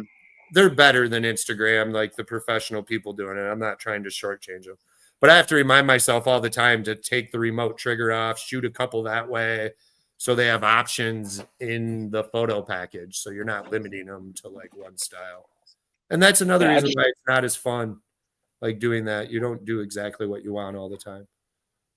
I just put in the group chat when I was at Ducks Race, those 3 photos, those are 30 to 40,000 on the ISO and cleaned up in Lightroom. Oh God, that's fucking crazy. Yeah. You got to send them to me because I can't see them. Yeah. Why have we not added Alex to the group? You got he shoots Canon. Oh, that makes sense. Bud. Easy. I mean, that is wild at 40,000. And you shoot with a 750, so you know exactly where I'm coming from right now. Those are with my Z6 III. That's with my mirrorless. No, but I'm saying you have a 750. Oh yeah. That I'm looking at you right now going, holy shit. Yeah. Because you put that 750 at 40,000. And it's trash. I always try to shoot at night when I got the 750 with anything that's like 1418 f-stop. Because otherwise I'm like pissed off. Like, man, what was it? We were at the Gasser race, and I was bouncing ideas and stuff off of John Ford, and because he just made the switch to mirrorless stuff, and man, hearing him talk stuff and then all that, I'm just sitting there taking the mental notes. I'm like, all right, John's saying this is exactly what I need to do, and he's the one that told me, because I told him, I was like, man, I try not to go crazy with the ISO, and he just shook his head and said, man, put that thing on blast, kick that ISO up, and get that picture. He's like, you can make it right. Yeah, and if you're way good at Photoshop, you can almost do anything. Like I shot those with a 70 to 200 2.8, like nothing crazy. Yeah, see right there even tells you more. Like I just said, I shoot everything with like my, what is that thing? Like a 106 1.4 fixed, or I go to an 85 or a 50 or a 35 that are all in the ones for f-stop if I'm shooting at night. And like I said, I always have 3 cameras. So like if I was shooting like you guys, I'd be so sore at the end because I'd have 2 hanging off this shoulder and 1 around my neck. And that's how I'd run the whole event, because you never know what you need when you need it. And that's like I was telling them earlier. I haven't been shooting a whole lot of pictures here recently because it's so damn hot. Having a camera on my side, then holding the video camera, then I've got the pocket I'm trying to do stuff with. I'm like, it just gets too many damn cameras. I've just kind of downsized for a little bit and just been focusing on videos. And I always want to thank you guys so much. Like, there's almost nothing. I almost love that more than the race is Monday when I'm going through all the people that shot photos, man. And saving them. I love it. I just, for real, like I'm 44 right now. And when I'm probably 65, which would be what, Sherm Baker, 10 years younger than Sherm Baker. And I'm having coffee with all the boys, in the morning at Robin's Nest. Those are the pictures I'm going to be. Remember this War in the Woods, or like that pic. Right now, probably my favorite photo is yours, Shad, where I'm wheeling at War in the Woods.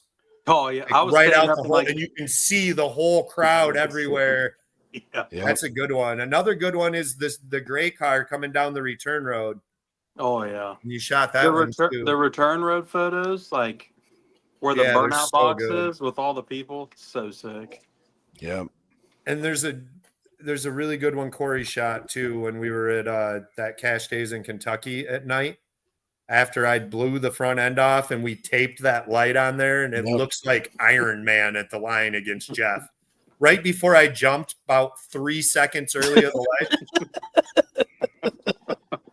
You can ask Happy. Oh, I yeah. don't know if he's ever seen someone jump that bad.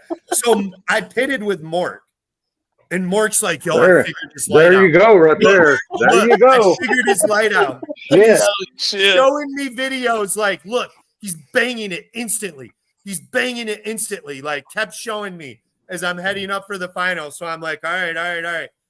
I got it, And it was a new car, and we're racing Jeff, and we were lucky to even be to the final. So I was like, all right, I'm going to go for it. Like I'm going to kind of try to dot the light because Jeff's going to make a good pass. And Happy finds out that Mort knows his light and changes it. And dude, I let off and like you watching the video. Dude, I even looked at you too, like, what the fuck? Happy ended up hitting the light. He just gave up because Jeff left after I did and was just like, whoa. Like, Yeah, it was pretty bad. good times. But Corey's got a picture of shit. me sitting there on the line, and it just, for whatever reason, just looks so amazing because it's just got this little tiny light like in the front of it. That's awesome. Oh man. That's why I said those are all such great memories. Like anything about this was the best parts are just looking back on all of it. Yeah. I had this old lady that I danced with at this wedding. I won't tell the whole story because everyone would judge me.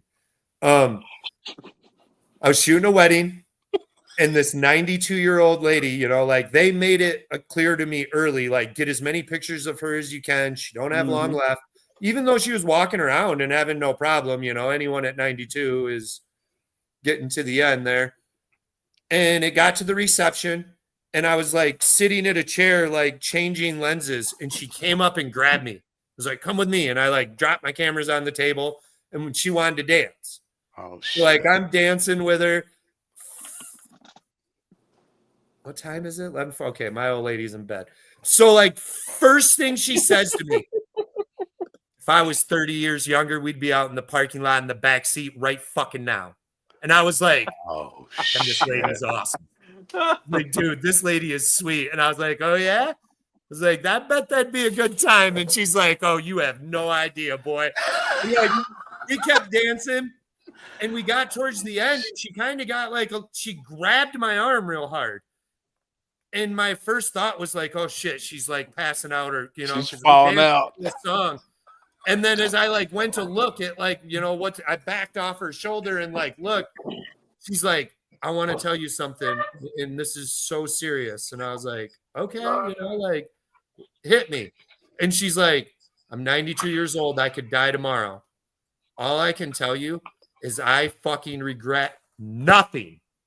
I only regret the things I didn't do. I regret nothing I did. Damn. The good, the bad, none of that shit matters right now. All I can think of is all the things I didn't do that I should have in the moment. All the things I wanted to do and didn't do. Yeah. And like, I don't know why, but that stuck with me forever. And then the crazier part is the family hit me up like 5 days later and she passed away. Damn. She was so cool. In the group chat, I'll fill you in on the rest of the story. I can't, but that old lady was cool. Damn. But yeah, it was a good time. And what she said like resonated with me, and she's right. Like when you get to that time, I promise you, whatever screw ups you made, whatever, it don't matter. Whatever things you think people care, none of it matters, man. Not one thing of it. You're only going to care about things you didn't do. Yeah. She was cool. So sometimes at a wedding, cool things happen. Mark Mauser's wedding was cool. I bet. That was wild, boy. Him and his crew get down. That was an 80s wedding with mullets. Right. Like half the crew had mullets. Like it was an 80. And when I say that, I don't know. Some of you guys are so young. I mean, you probably didn't even go to weddings in the 80s. But when I was like a young kid and getting drugged to all my cousins and uncles and shit's weddings, dude, they threw down. It's a party. Fuck yes. Like there Oh, was yeah. so much action going on in cars in the parking lot. They're giving kids hits of weed and beer and cigarettes. And like, dude, we free ranged his kids like no tomorrow around the whole place, just going crazy. And Yep. they danced like wild. And dude, it was good times. I mean, it was snowing everywhere. Speaking of Mark, what the hell's he doing nowadays? Is he racing? I keep bugging him to go race. I think he's coming out next Friday because this local dude keeps yapping that he can beat him. So we redid the suspension plot on the car because it got messed up, and that was a huge part of his problem there at the end. Yeah. Minus the 3,000 horse blown injected motor. Right. We went back to the big block with nitrous with 2 kits. Yep. It should be in pretty good shape. I think he's back, but He still got the ladder bars in the Chevelle. yep.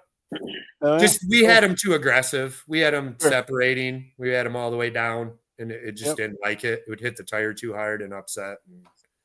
So we put it back to where we had it, and we had a little bit of a shock adjustment problem. I fixed that, and we're ready to roll. Hell yeah. Cool, man. Which actually, the last time out, the car did really good on the street. We were set up like this. He did run one race last year at Battle Creek. And I think he lost to Brian White in the semifinals by half a car and was out on him till probably the last 50 feet. Damn. Damn. So, Hell like, yeah. we had it running. But, yeah, it's to do, I mean, front side, we need 2 more kits and a lot Right. of pistons in the trailer. But to go have fun backside or street or, you know, like even a place like Onondaga, it's ready to go. Right. But we've just been working so hard. I mean, any second he's probably going to call me and be like, we got a trailer to work on in Detroit. So we've just been working like mad. And then he's got a fucking 40-foot Got a big ass boat, don't he? boat or some shit. Yeah. And man, when you're out on a boat, girls are in bikinis and you're jumping in the water, and man, it makes drag racing seem. Yeah. I get it. So he's What's just been drag having racing? fun, but we should have him back for the end of this year. I keep ragging on him. Everyone forgot about you, dog. You're slow now. So hopefully he wants to come back. I keep trying to talk him. He's got an old pro stock truck, like one of the old Summit trucks. Yep. I remember that. And I am trying so hard to get him to put smalls on that because that thing could be, it's a Bickle chassis. Like that thing could be a killer. Yeah. The motors are already set way back in them. Yeah, dude, he's sitting in the extended cab and the motors where the dash used to be. Like, Yep. that car could do damage, man, or truck, or I guess he could run tailgate class too. Is tailgate Yeah. class got rules? Like, what are the rules? You got to be kind of street, or it's just bring a truck. Really bring a truck. The tailgate has to be functional. So they're just pretty much waiting for someone like Mark to show up to start making rules. And it has Yeah. to be on 28s. Yeah. But yeah, I'm trying to get him to put 28s on that truck so bad because, like, I think it could go.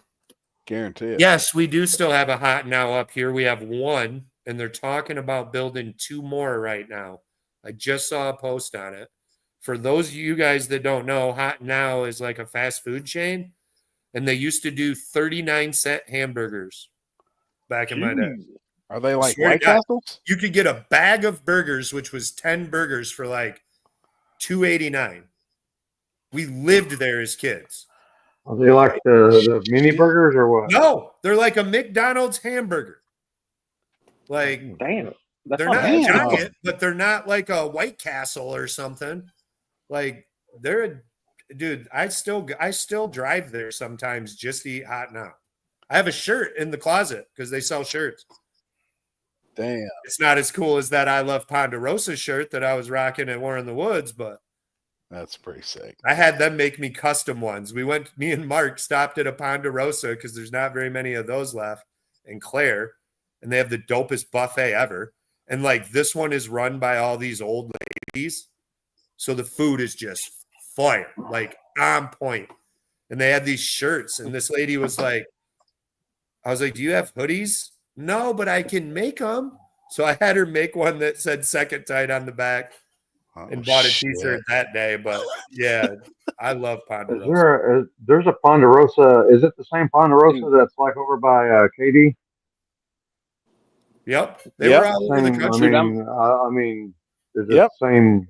Okay. I didn't know if it's a chain or not. Oh, yeah. Where they have like a buffet and usually they have like some sort of meat choice at the end. It's either cut roast beef, steak, ribeye. Yeah, I got ham. I got the filet. My mom and dad used to take me. We had one around here. They used to go and take me all the time. Oh, I get the weirdest shit. I get shrimp, tacos, mashed potatoes usually with gravy. Oh, yeah. Everyone always looks down like, oh, that's a weird combo. Like, oh, hell yeah. You're probably munching like a motherfucker. Yeah, I want a little bit of everything. All right, Jasper, if they're beside each other, where are you going, Ponderosa or Waffle House? What time is it? We'll say... Because if it's 2 in the morning, I'm going into Waffle House for the entertainment. If it's for food, I'm going to Ponderosa, but it's hard for me to pass up a Waffle House, especially if it's the one next to Happy's, dude. That was wild. I thought we were gonna get shot up. Like the Waffle House by your house? That like big rig convention. No. Make Chris take you to the Waffle House right there that he took me to. Was it Canton? Yeah. Anything in Canton's gonna be lit. Well, the strip club's right across the highway. It's like going to Waffle House in Gary, Indiana. Like guaranteed good times. Like, but yeah, the one by Happy's house. Make it out. We went in there. It was me and Phil, and we walked. We had to walk like a block from the hotel. It was me, Phil, and Jacob. I think me, Phil, and Jacob. Is it the one that Phil and Maynard? Is it the one that's on the other side of the highway from the Hampton Inn stuff where I stay at? Yes. Happy? Yeah. And the sidewalk ends at it. Like we're walking up, and all of a sudden the sidewalk ends for good, and it ends at Waffle House. I was like, dude, this is the pot of gold at the end of the sidewalk. So we walk up in there, we order, we're sitting at like the bar spot, and all of a sudden these 2 dudes come in. Well, dude, it's a giant race, weekend. So these 2 guys walk in, and I like turn around to look at him, and he's like, hey, how you doing? I haven't seen you in forever. And I'm like, oh, shit, I don't recognize this dude, but it's got to be a racer. So I'm like, what up, dude? How you been? You ready for this weekend? Oh, yeah. And he like goes through something, and I kind of said, is the car ready? And he's like, no, I got the truck already in the show, like down at the thing. And I'm like, we both looked at each other and like knew right at that point, oh, you aren't who I thought you were. And right. I know you.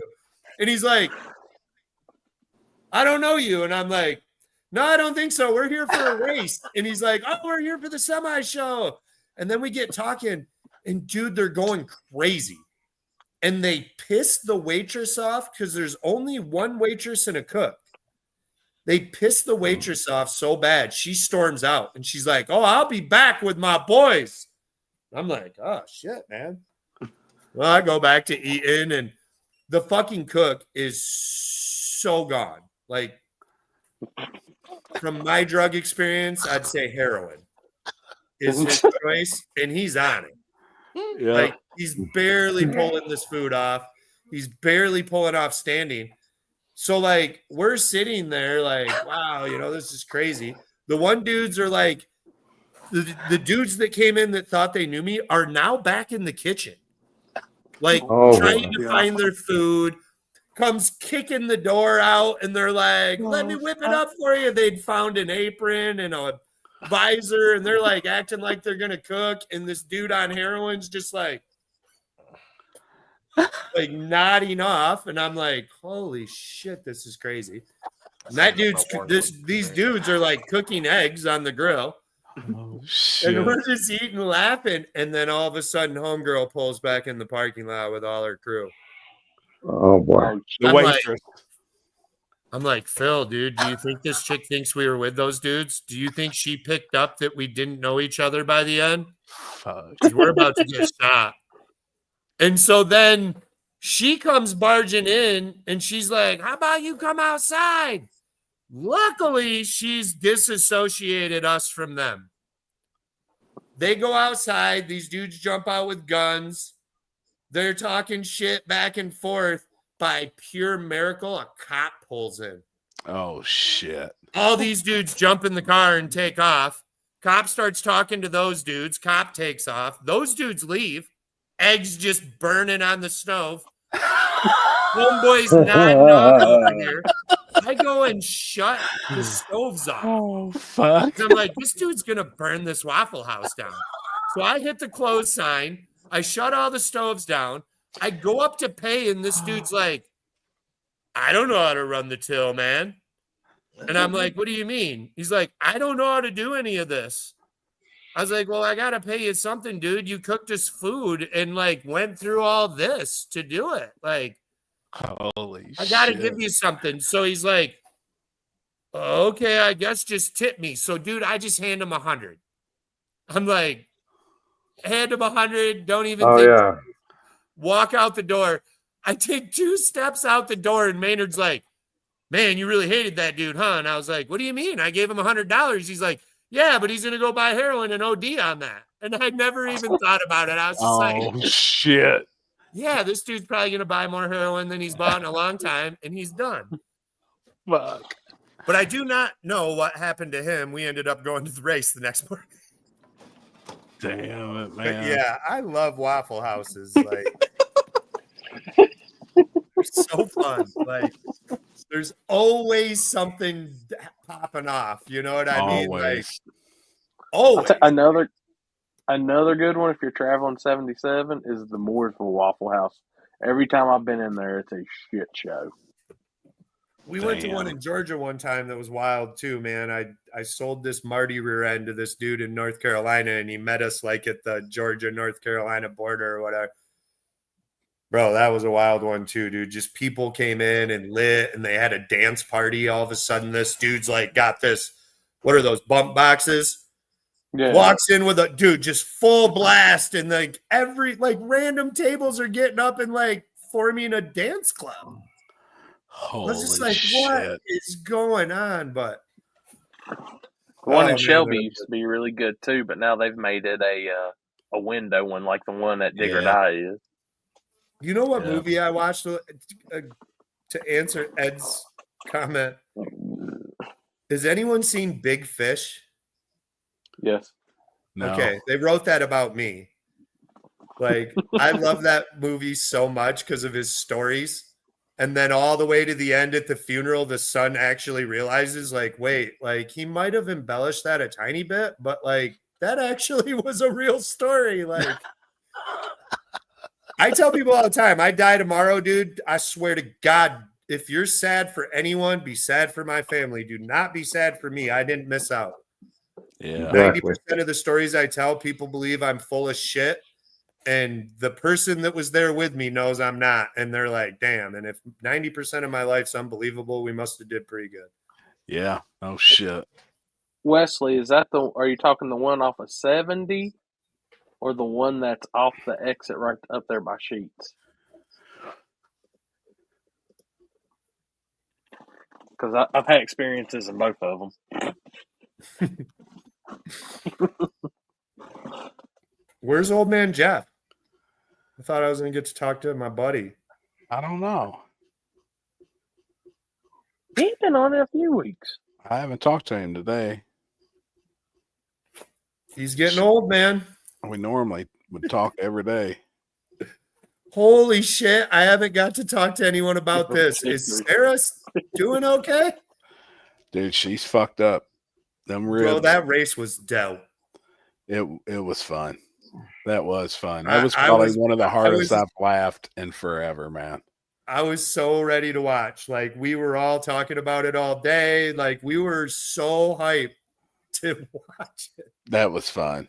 It really was awesome. Yeah. It looked like everyone had an amazing time, even though, you know, like Saturday got kind of fucked up. Yeah. I still felt like everyone left feeling pretty good about the week. It was good, man.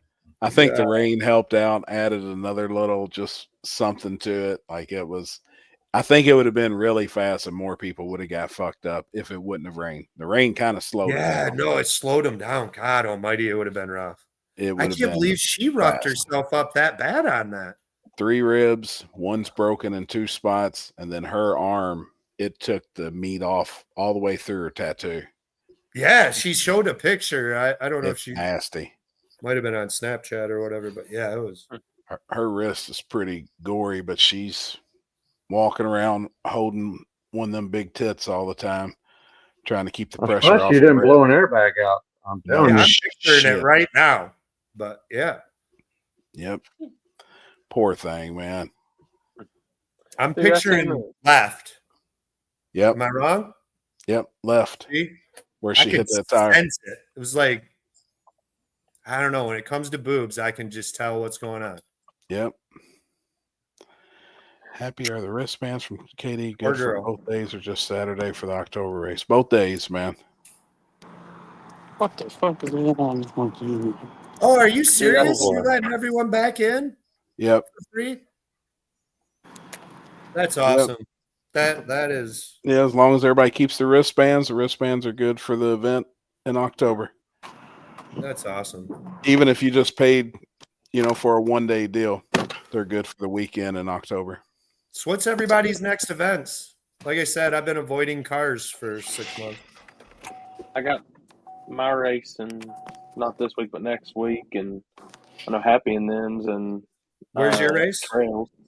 Mine's at Shady Side. It's my OG no prep race that we used to do down there. Front side? Yeah. That'll be a good race. What's yours, Happy? We got Cincy Street Nights this Friday night. Then next Saturday, I'll be flagging on the backside of King of Columbus.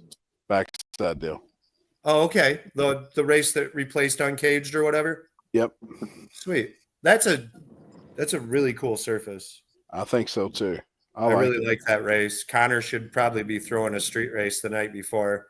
Yep. I pray to I would- God he don't pick the same road we used last time, and I pray to God there's not that much fog.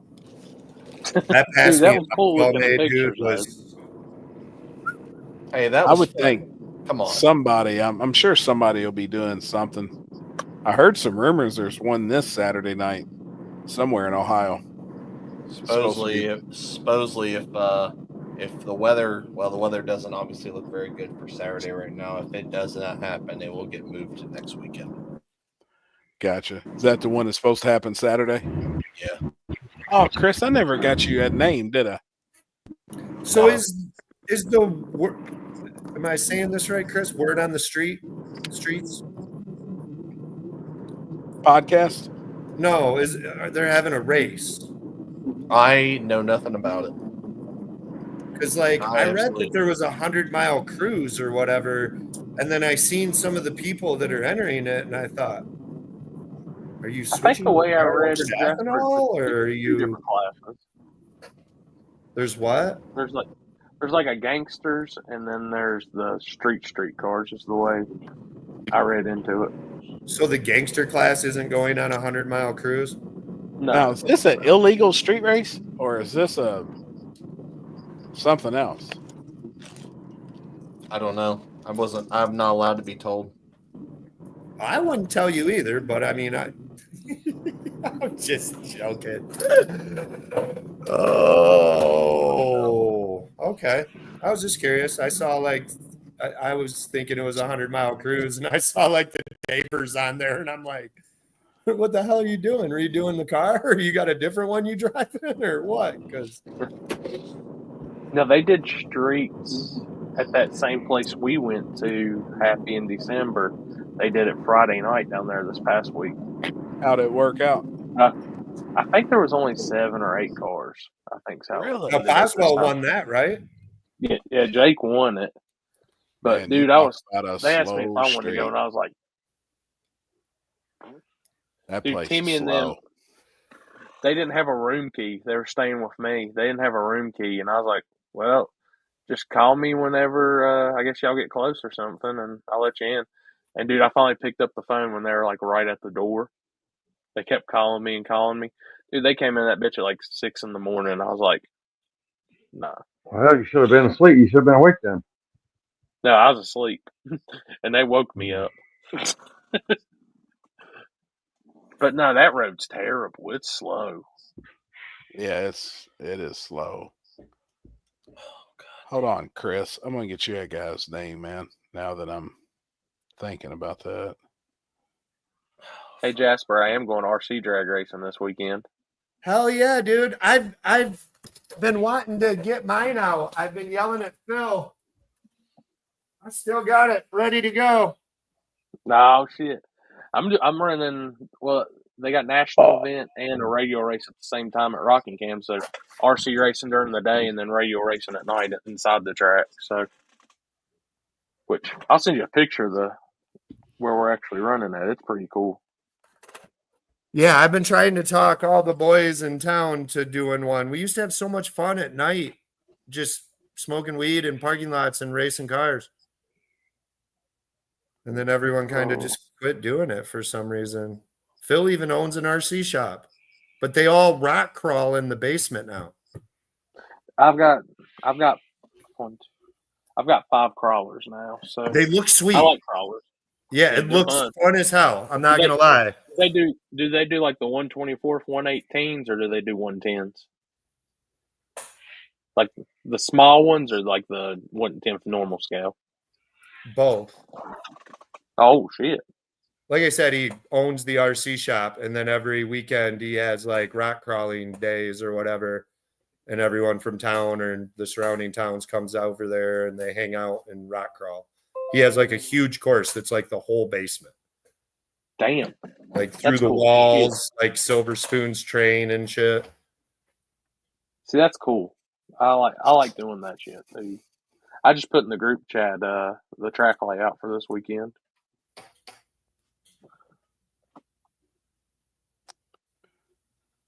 What?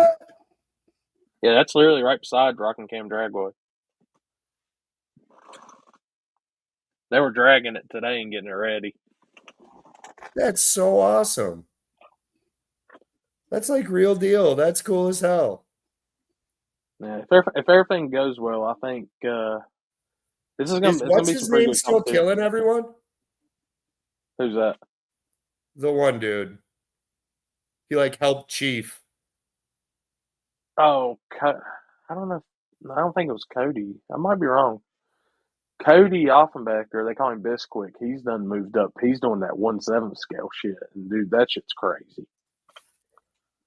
But it's all 1/10 this weekend, and I was thinking about taking both of my cars and running the bracket stuff and the heads up, the pro stock class. But I'm just gonna try to focus on that pro stock car, which all goes well. I think I can go 2 O's with a stock ESC stock motor car on that surface. Man, Chuck just messaged me from on tilt, man. That dude is one of the best human beings on earth. Yeah. I'm not kidding. I'm a lucky dude, man. That's what I'm going to say right now. I have some of the coolest people that want to hang out or help.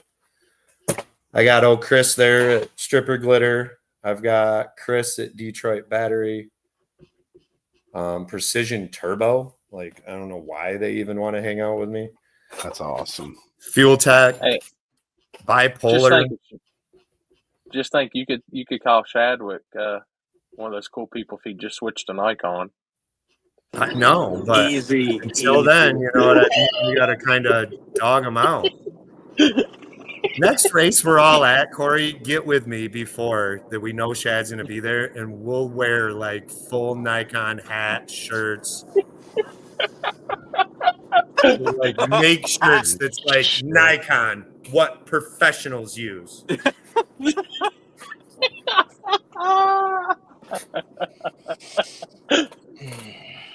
I've already told him. I said, dude, you shoot with my camera one more time, and I'll give you my lenses. Just shoot an event with it one time, and you'll have all your shit for sale, and you'll be going and buying Nikon. It's going to be hard for me to sell my Canon. I got too much money in my Canon. No way, don't do it. If you're good with it, use it.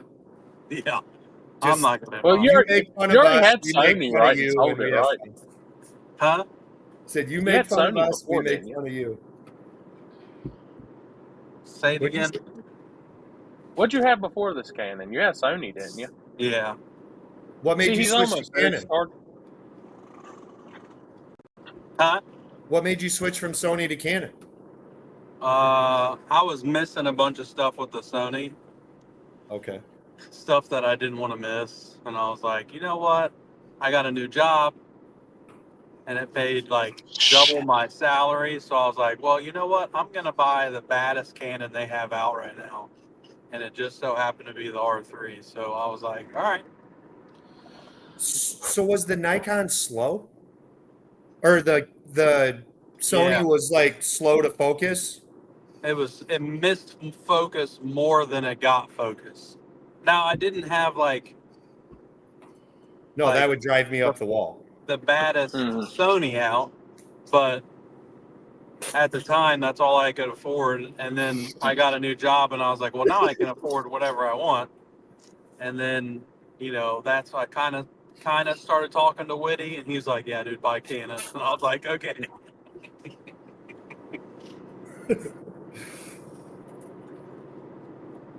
Dude, I still haven't tried bumping mine up to 120 frames per second on the picture side yet. Dude, it's insane at 60. I shoot 30, and that's too much for me. Like, that's a lot. You guys burst that much? Oh, yeah. Yeah. God, I don't ever do that. I click I'll one see it. single Like, War in shot. the Woods, I shot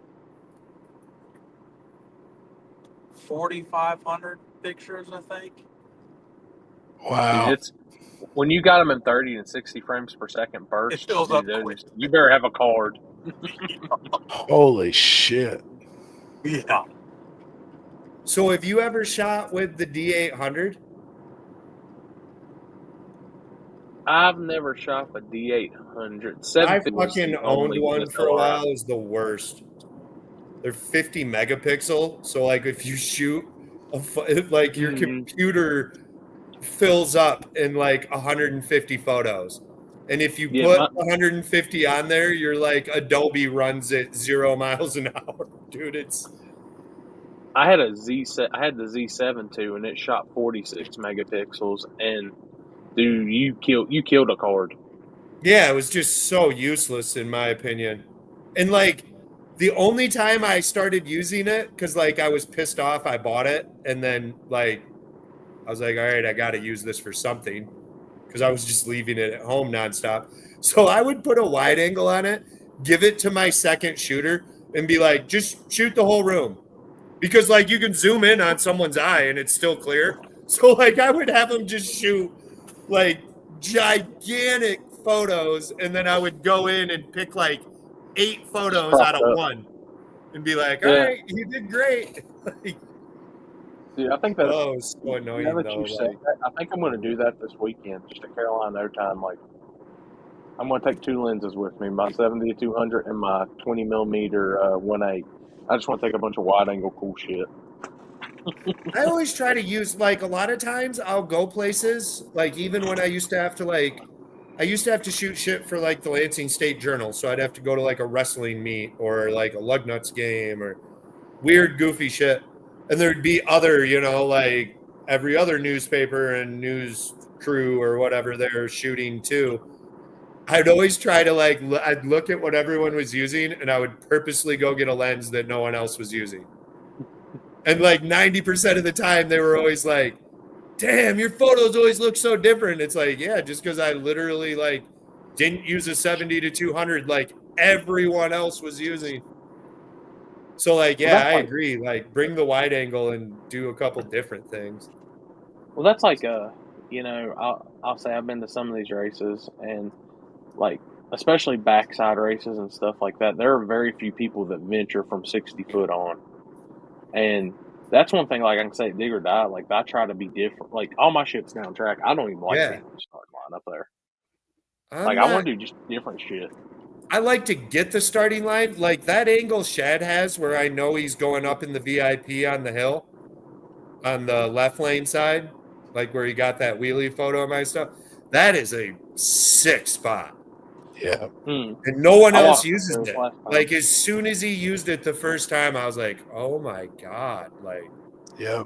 I walked I up there ran and during told the Noah, daytime. "Noah, go up there." I walked up there during the daytime with my 70 to 200, and I was trying to like pan with stuff and do things. And every time I'd get like a great shot, and then all of a sudden I'd have a person's head right in the middle of the car. I'm like, damn. Yep.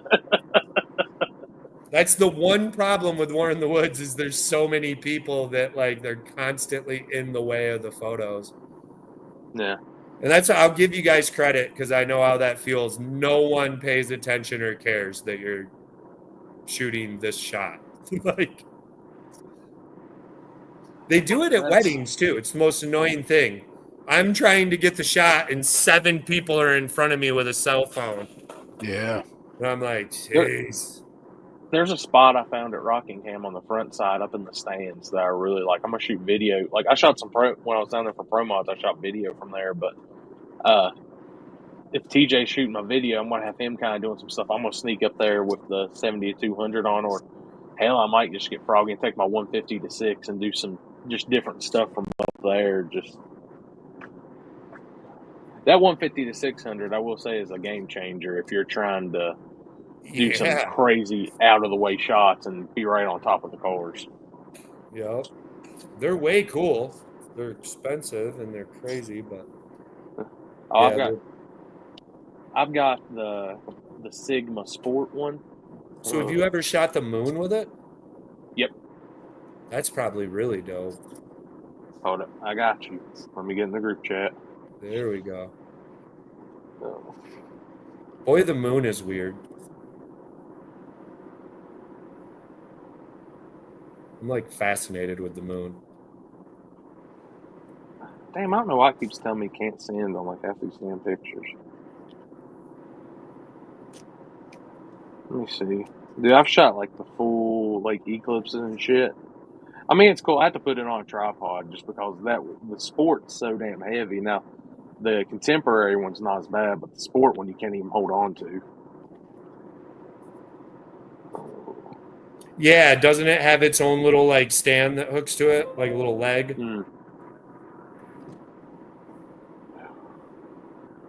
Oh, that's amazing. Let me see. Yeah, like how do we only see the same side all the time? And it's like perfect for eclipses and controls our tides. That fucking thing's like a space base or something for some alien race. Damn, man. That's pretty sick. Not what they say it is. Yeah, that's cool as hell.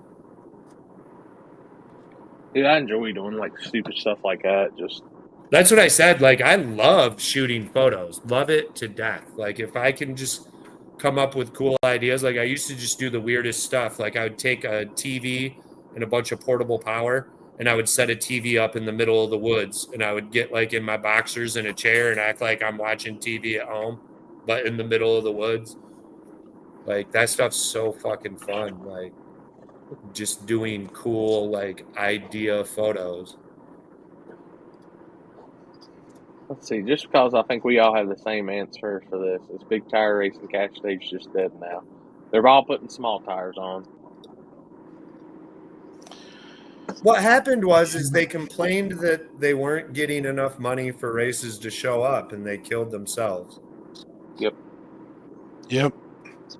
And now they're taking those same cars that cost the same amount of money to bring and racing with us. It's a bummer to me.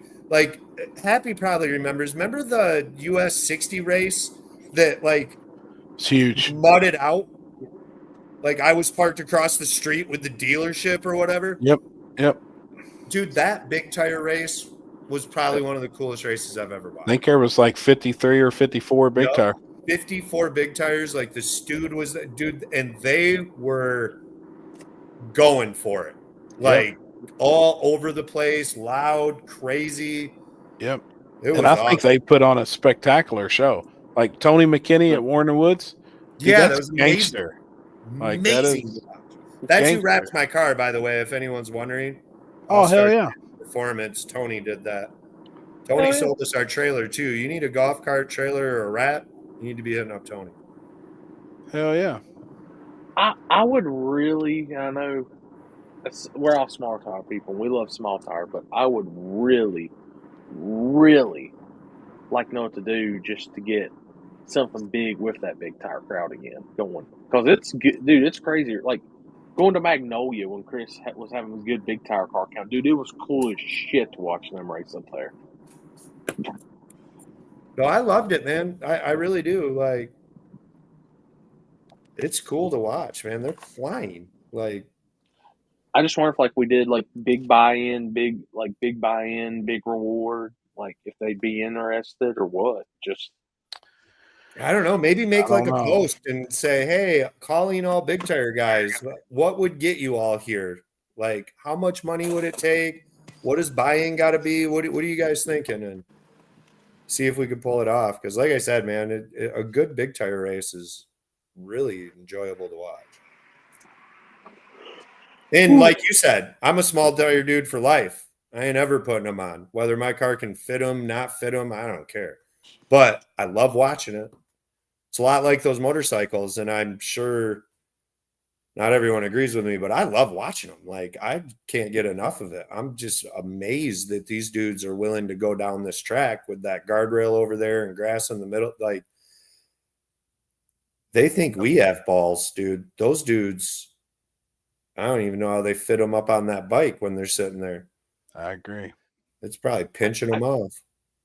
I got y'all in here, so let me ask y'all this, see what y'all's opinion is. Because I had somebody ask me, and I was sitting there thinking about it, and I was like, it's a good point, and I think it's something that can be allowed. So I know we say in our Run What You Brung and stuff, 29s are bigger, right? What if you think that there's a place like you could allow a 28W in the Run What You Brung stuff instead of just the 29?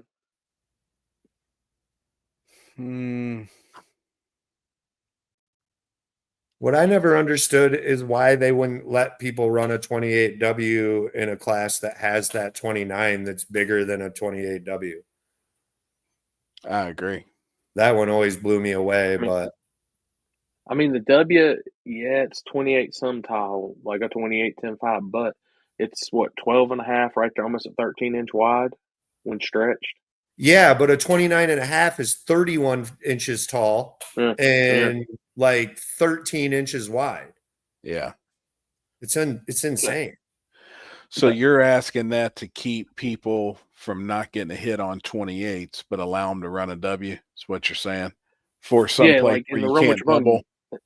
yeah, like if you can't fit the height of that, but you can fit a W. Like I with wouldn't the see a W's, problem like, with it. yeah, I was talking, like, I had it brought up this weekend and stuff because of the, Digger Dye's got that same big tire rule. It's got to be 29.5 or whatever it is and bigger. I was like, well, 28W is bigger. It's outlawed in all. We always say 28 non-W. That's small tire. Yeah.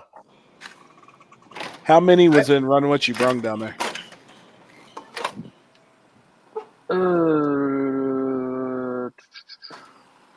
It was smaller than 26s. I think it was a 4-round class, so it was, I want to say 14, 13 maybe. I know 26 is what's your biggest class on Friday night at 24. Yeah, everybody trying to get data for 28s. Was there any big tire cars in Run What You Brung? Big tire? None. No, it was small tire guys with big tires on. Wow. Because Ryan, like, in my opinion, you just eliminate that class. Well, I feel like Run What You Brung was originally created to make the 3 big tire cars that traveled there have something to do. It was. And if you're telling me that they didn't even have one actual big tire car that showed up, like, that class needs to go. Because all you're doing is letting people get extra hits on the track. I mean, and I know honestly, a 29 to a 28's different, but if you're smart, you've ran them enough to know what the difference is. Yeah. So if you can make a good 29 hit, you're going to know that I need to put this much less in it off the hit and this much less here, because that's what it always does. And that's just mainly giving you data. It's I'll tell you kinda a class that trailer. they need down there is hard tire. I honestly think that it would probably show out on that surface a little bit. Have they ever run hard tire? I Wonder think why. once, and it was a while back. I can't believe that class hasn't taken off more than it has in the last couple of years, because it's actually dying quicker than any class. The only event, Yeah. Really? Yeah, oh, yes, yeah. sir. At The least only around event here. oh yeah, and around here, the only place hard tire cars show up is Warren Woods. That's it. Yep. With a good field. I think we were gonna have maybe 9 at Cash Days, which right now 9 hard tires is pretty damn big. Most of these events getting 4 or 5. Yes, 100%. Or at least that's my experience. There was, I think, 6 cars this weekend at Detroit. 6 For hard a tires. virgin surface, just opened up. There was like 6. So with Doing all the it people every day. complaining that they can't keep up, why wouldn't more people strap hard tires on and learn how to go heads up racing on a hard tire? Well, I think what happened is so everyone panicked. This is only my opinion. I'm half retarded, so keep all that in mind. I'm wrong 90% of the time. Keep that in mind. But what I think happened is people started running out of money. The car count started going down. Everyone went into a panic that it was because chassis cars are showing up, because chassis cars were showing up. And then they created all these classes. So then they gave you True Street, 26, and hard tire. And they'll all be at the same race. So then all these cars that feel they're not capable of small tire have now spread out between the 3. Yeah. And if we only had one, they'd all fall to the 1. I'm kind of almost on board, but I'm not, but I am, of being you can't double enter. Because the whole point of 26s is so you don't run Ryan Mitchell and Brian White. At least that's my opinion. We created this class so that you didn't have to run small tire guys because you felt your car wasn't up to par. Well, now all of them are just dropping down. So it's you didn't accomplish what you wanted to accomplish. So in my opinion, hard tire is too crazy of a change. Do you see what I'm saying? Yeah. Oh yeah. Me or Ryan Mitchell don't have any data at that. For us to switch to 26s, we got a damn good idea of what we're supposed to do. Sure. I've never ran one, and I guarantee you I could go out there and go down. And especially talking to Brian some on it, it's not even that much different. So I feel like that's kind of what happened. People got into a panic that we're losing car count and small tire, and everyone's bitching that these cars have come in and we can't compete. And then instead of creating one class or just telling everyone that's what hard tire's for, jump in hard tire, everyone jumped in something else. And the one downfall of the hard tire is you don't go that fast. Yeah. No. So if you like going fast, unless you're Mike Moss. Yeah, don't get me wrong. A few of them on a prep surface or a really, really good surface pull off a 550. But to me, that's still going slow. And I'm not saying I don't go to some backsides and run that slow. I do. Right. But I still get done and look at Jacob and go, man, that just is slow ass shit. Especially after you go to War in the Woods or other places and run 50s and faster. It really seems like you got a lot of time in that car. But I can tell y'all guys this: Ryan has got a hold on them 26s now. If he wouldn't have broke that trans, it was going to be nasty. Oh, dude! I mean, for the very first time and showing up and running them at KD, and for how fast because that track, obviously, we all know is slow, and to see what he did, I was like, Holy shit. The way he Ryan's was car's 60s right now It's unreal, dude. it's wild to stand on the line and watch 8 pair go down and then Ryan pull it. Unreal. And I'm not talking 8 pairs of slow cars. I'm talking some of the baddest people around. Yep. And then watch Ryan literally like a tenth or more, like, 2/10 almost faster out the hole. Like it is very, very, very impressive. off subject. I just seen on Facebook, Happy Motor City Jimbo trying to lock in a Pandemic for Saturday at Rockingham. Ooh. Really? I like Yeah. Jimbo. I had to go with my home state. Man, he ain't been out That's- much, done a whole lot recently either, has he? No, it's been a weird year, I feel like. It has been, man. And So much rain. yeah. Oh, yeah. Ugh. Fuck Well, rain. locally, they said our average total to date should be around 30 inches, and it was at 44 inches. Okay, finally Rain. someone said that. I knew it was up. Oh, I yeah, knew it we had is. got more rain than we were supposed. Dude, it's so crazy. Yep. I I see mean, that's what races you where get when you manipulate weather. Yep. I can promise you none of that's natural. I never remember growing up and watching it thunder for 2 hours straight. Yep. And I don't mean like with breaks, nonstop, Hard shit. consistent thunder for 2 hours. Yeah. It never fucking happened. I watched storms growing up. I loved storms. Like that was the coolest thing. Like I've shot storms for a year. I've never seen that until like the last 3-4 years. Every once in a while, one of these storms will roll through, and it's like does not even seem normal. they're already canceling races for next week. This weekend already. I've seen a couple. Where at? It just sucks. I don't remember where I saw something on a follow post. I don't even fucking follow the track, and it was on my fucking news feed. But nobody's taking chances. Everybody's too scared to take chances because turnout's been so terrible. It's been a brutal year, man. It has. I'll tell you what, man. Jeff made it work. Get 4 in the woods. No shit. Well, it's like, we're having to, like, this is our time of year where you got to go for it no matter what, because it's going to rain.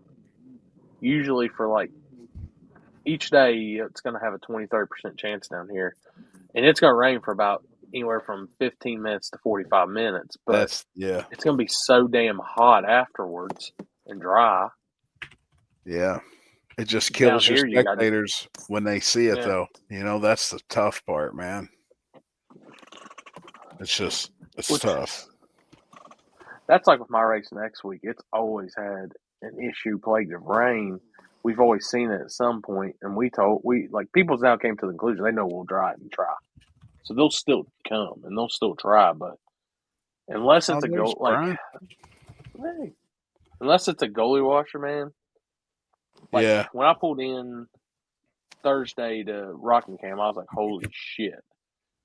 If any of that would have happened while we were racing, that would have been tough to recover just because of how porous and shit the top end was. But also, hell, it's so damn hot. It would have There's dried our big weekend winner right now. Commenting on the weather. Yeah, we had a bad outlook for Saturday at PYOP. It looked like rain. It actually rained for a second, but they got the track dry and finished it out. It was pretty impressive. Hey, how close are you to that track, Jasper? Hour. I was trying to figure out how far away you was from us, where we was where me and Jason took vacation. Where were you again? We actually stayed. Our cabin was in Barron Springs, but then we went up to South Haven, and oh, you probably drove right by me on the way to South Haven. I can't remember. Well, we were all on that other coast. Sugartook. Yep. Dude, if you're that close to Milan, especially this weekend, you need to go out there with your camera and shoot some of that nitro stuff. How'd they spell that? BERRIEN, I believe. Yep. There you go. Springs. That's where where we stayed. Then we went to Michigan City. We traveled all up and down that coast, going to just different beaches, all the different little towns and craft shops and stuff. I cannot believe how beautiful it is over there, and the constant breeze coming off that water. Dude, it's gorgeous. Michigan has some really nice spots. Says I'm an hour and 20 from you guys. Oh, that wasn't bad at all. We're actually talking about doing it again. Hung out. I can't remember. I was actually going to hit you guys up when I saw you were in Michigan, but I think I was in Indiana or Ohio. What did I have to do? Oh, I was in Toledo working on an MRI trailer, and I was like, yeah, it's pretty cool over on that coast, though. Dude, it's beautiful, man. Absolutely beautiful. Water was amazing. There's some cool spots. How were those roads? Man, it really wasn't that bad over there where we was. And but I mean, getting to there. Yeah, like would you guys take 69 or 94 in? We actually come out of Indy, so we went straight up to Indy and then took 31 from Indy. Oh, okay, that's not that bad. It was pretty nice. Yeah, that's actually the best way you could have took. If you jumped on any of those other ones, dude, you would have been like, "What in the fucking world is this?" And then the little coastal road that goes right up next to the water, that's a badass road, man. There's they got them way up north too, like at the sand dunes and stuff, dude. Just sick. There's like a whole cruise like up here you can do that's like that. That's really, really cool too. Yeah, it's badass, man. Yeah, there's a lot of good water around here for sure. Not too bad. No, we obviously hanging with Jason's always a blast, so I'm sure that was a good weekend. It was awesome, man. It was awesome. Yeah, we talked about maybe doing it again for school starts, just for a couple days, like a quick weekend trip. Go up on a Thursday night because it wasn't that far for us, 4.5 hours.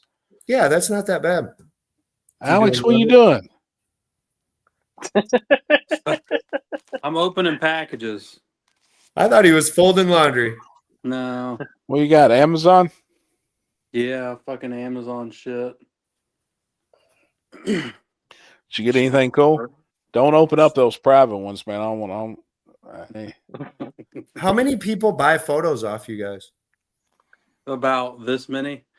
God, dude, that's what I figured. That's decent, only a couple. Not like it used to be. Yeah, I don't get a bunch of people that, like, I'll get a couple, but it's not like crazy. Like everybody asking for photos. There'll be a couple people every once in a while. That's about it. Seems like people would want some for their garage. I've actually bought a lot of photos off people. They're all hanging up there. I've got a few racers that will consistently buy, but yeah.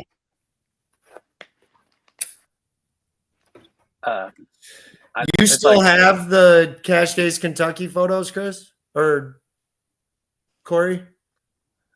They're probably on a hard drive somewhere. I'd have to go find them. Because I would like to buy that one off you, and I should buy that fucking wheelie one off Shad. I got it. I think on an external hard drive somewhere. I keep everything on an external hard drive. Like I have every photo for the last 20 years. I have like 165 external flash drives in this tote.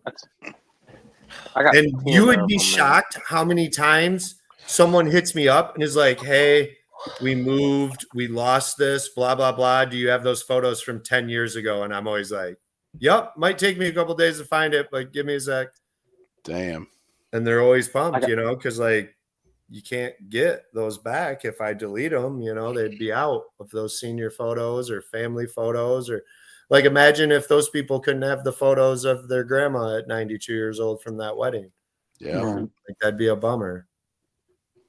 Like I was going through one of my old ones, getting stuff for like TikTok to do, like some of my old no prep videos, and like I was looking at some of the pictures that I used to shoot with the D3400. That's when I first started, and now looking like at the pictures now, I'm like, oh my god, the difference.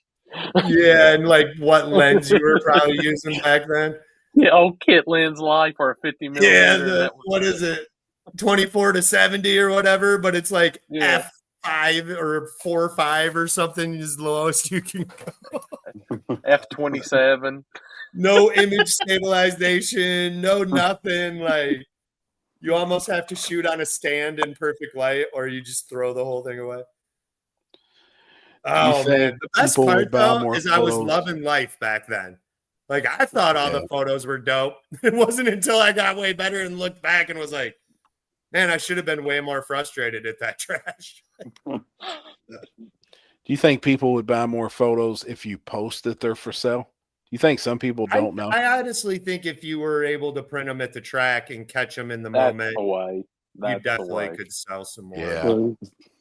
I still don't know if it's worth doing. People have no clue how much it is to print shit, like on-site print shit, and how much ink you go through, and you know what I mean. And it's weird how so many things have went up in the world, but like some things people are literally like, well, I'd never pay that, you know. And it's like, well, you paid this much for a gallon of gas, one gallon of gas. Like, what do you mean you won't pay $20 for this? Or I'm always looking at them like what it's the kind of hell? like, you know, the shit like when I print my own, the paper I use is like I put a guarantee on it. Like it's never gonna fade. It's never gonna do this. This is the best shit possible. Yes, and that's I spend money on that stuff, and like when I go up to them with a price, I go up to them for a price. Like this is what I feel this is worth and stuff, but there's now others that's undercut so bad. It's just kind of like anymore. If I take photos, I just kind of take it for my enjoyment, like the creativity and just having a good time. Oh, I haven't printed something. I don't even know. I'd have to see if my printer even still friggin' works. Like, dude, I don't think like everything I've been selling recently more has just been digitals, like for t-shirts and stuff like that. You know, it's just kind of unfair. If you actually shoot, you realize like how underappreciated you are, and I don't know. It's crazy to me. I could go off like hours on it. You can look at mine now, and I used to put the border, the watermark, the overlay, all this stuff, craziness across it. Now I just kind of put my season sponsor logos or the event sponsor logos and the event logo, and I just got to the point now where I just kind of put it out there. I don't upload it in perfect quality or anything, but no one's going to be able to tell what quality. Like it looks still great. No one knows. But it's just like I just shoot now. If I shoot photos, it's just enjoyment more than anything. No, me too. But like, it really pumps up your event. Mm-hmm. Like, you know, how many people know and wait for those photos and talk about whatever event just happened for weeks on end, you know, if there's really good photos from it. Like Shad, you came out to the street race in Ohio where the hang gliders come rolling in and everything. Oh, yeah, the one that I about died. No, yeah. That was a couple. No, that was the year before. Right. Like that was awesome, and everyone talked about that for weeks on end. I mean, even to this day, it gets brought up. You know, like the photos are what did that. I mean, that's we can say how many so popular. Alex, we can say how many times we've almost died, but that dude that shot the Dukes of Hazzard car jump in Kentucky, he's got us all beat no matter what. About that. Dude, have you ever seen the dude from the Isle of Man? Oh, that guy's crazy too. Dude. And he like boo, boo, boo, boo, boo. Boo, boo, boo, boo, boo. It was like, dude, you almost died. Like you didn't even flinch. Like you literally moved back, moved forward to shooting. I was like, oh my God. Like, or could you imagine being a rally car photographer? I always laugh when people are like, I can't believe you let him start on the starting line. And that's that same person that's like, I would die to go to a rally car race and have the car jump over my head and wipe out through the crowd. That's cool, but us standing on the line is sacrilege. It's crazy dudes. Yeah. Blows me away. Yo. We've gotten so soft, man. Like, Happy knows. Back in the 80s, dude, that was the time to be alive, dude. Like, we were cutthroat savages and no one gave a rat. If you, just like Ivan Drago, if he dies, he dies. Yeah. There's no mercy. I'll tell you, the only thing I really, really, really want to shoot, and I haven't did it yet, is I want to go to like a monster jam, like a legitimate, like the World Finals or something, and shoot them. That'd be sweet. I've wanted to go to that downhill that Terrell and Happy and all them go to and shoot it. Sick. And I want to get super fucked up doing it the whole time. Dude, it's sick. That looks like fun. Oh, Those dudes are crazy. Like, the sad part is that I'm torn between entering or shooting. Like, I want to do both before I die. When is that? Is that coming up? The danger wheel? Yeah. There's no more. Oh man. Yep. Dude did it for 10 years and he was like, I'm done. So I get we've it. been in contact with him. It's a whole 53-foot trailer full of ramps. And we can go get them and then get the deal with Huffy and get them. It's just finding the road, finding the spot. Because I'd like to do that here in the city. And we've got a same road that's like that same vibe. It's a ton of bars. And it's all for, I mean, dude, it's sick. It's so much fun. It's free to get in. Dude, and they sell water balloons. And then like that I all said, goes I to want like to do it calls. before I die. It's sick, man. It was sick. Last year was fucking rowdy. Me and Jeff's trying to fight some dudes. Like it was fucking rowdy. It's badass. That sounds sweet. It looked sweet. Yeah, it looked like I was bummed I didn't go. As soon as I started seeing the videos and pictures, I was like, oh my God, damn it. It's too late. Jason kicked the dude in the finals because he was in the finals. So he kicked the dude beside him, but they ride motocross together. Then, they ride dirty. That's racing. And they're like best friends. So he kicked dude's front wheel and obviously made it turn. So the tricycle's flipping and shit. Dude gets back on it. They finish the race. Jason won last year. Well, one of the guy's teammates went ballistic. That's illegal. You can't be doing that shit. Started calling names. Well, dude, it just didn't. Yeah, it wasn't going to fly very well. I remember the story. I think he got put in check pretty hard. He realized that I'm about to fuck around and find out Chappelle style or when keeping it real goes wrong. Right. I see that Jimmy Dale's up in the comments. What do you guys think about the blinkers? Well, I was standing there next to Billy when all that went down, and like the way when we were sitting there talking, if you took everything else out of picture and looked at the taillights, Billy said, turn the taillights on. They both come on. He said, hit your brake lights. The brake lights worked.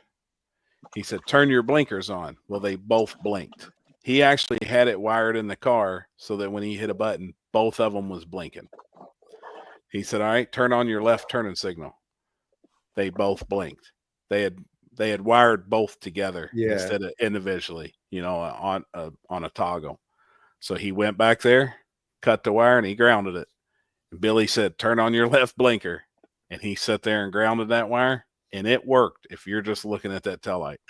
To me, like, if there's, like, I don't know the rules to True Street, so I don't know if the rest of the car fit. Everyone was acting like he was like puppy kicking or something, and I really didn't see it that way. I mean, that car isn't double frame rail, and it's just not that crazy. It's no nitrous motor, like it's big block Chevy and a Fox body. And I didn't see where the turn signals were helping him go any faster or slower down the track. Well, they didn't. Like I said, if they wanted to bitch about some other things that I'm not aware of, then I'll listen. But the blinker thing just seemed really dumb to me to cry about. They was mostly worried about charging cooling systems, so that was the very first things we looked at. Bro, they would have hated us. So Chris Lane, perfectly. The first race I ever raced where Chris Lane was flagging, back when he used to do it the sweet way before you guys got in his head and made him do it like everyone else. Used to be unique, but that race at Muncie, we got there and I had come from Oklahoma with Jeff, where we made it down to the last 6 cars, and I raced Kendall going. I'm not saying we were going to beat him, but we're half a car out on him. I'm grabbing scramble, and the alternator belt came off and clipped the crank trigger. I demanded that we throw the alternator away when we got back to the pits. I threw it in the trash. Phil went and dug it out and put it in the trailer, which thank God he did, because we ran out of gas on the way home, had to put the alternator on the drag car and drive to a gas station to get gas while we were stuck on the highway. So I will be happy that he did that, but I never put an alternator on again, except at Muncie.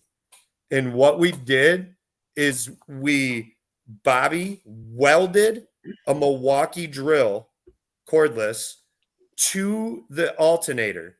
And spun it. And we wired the one wire to the battery, and I would go back there and zip tie the drill wide open so that it was working, because they said it had to be working, and went up there and ran. I mean, in the rules, they didn't state where the alternator had to be. They said you had to have a charging system that worked. And I don't see those blinkers as really any different than that. No. And then there was so many people in comments, like I read them all. I didn't respond to 98% of the comments. Some people were saying, well, where's the front blinkers? Where's the front turning signals? Well, there's nothing in the rules that says it's got to have front turning signals. It just says it had to have blinkers. It didn't even say that you had to control it from the cockpit. There's none of that. So, everybody was like, well, that's just a common sense rule. Well, if common sense is not wrote in the rule, we're going off black and white and what it says to the rule in black and white. It was very easy. It just says working. However you make them work, like I said, I don't care if Tom shoved those wires up his ass and made those blinkers come on. If they worked, they worked in my eyes. Then everybody was talking about, well, what about if he gets pulled over? Well, we're not the police or DOT inspector. I could care less what a cop does to him if he pulls out of this track. I don't give 2 shits. But if we're going off the rules, this is how they're wrote, and he fit everything. And the same deal we have, and I don't know if anyone commented this, but I saw a ton of people commenting that they let him into War in the Woods to the second chance. Yes. Remember everyone bitching about that? Yes. Jeff has done that from the beginning. Yes. The reason that we do that is so that if you can't make it on a work day Friday, you can still come enjoy War in the Woods by entering the buyback without ever entering any other class. Yes, sir. And why? I feel like, why are people scared to race people? Well, you just said it a minute ago. Kai Kelly right now, I'm jumping at it. Yeah, everybody's soft. I mean, you just said it a little bit ago. There's so many pussies out there right now. It just drives me fucking nuts, man. Everybody's soft. I don't get it. It's you wait. Before we go on, I'll call you tomorrow and tell you this mod that we're about to pull off in the winter.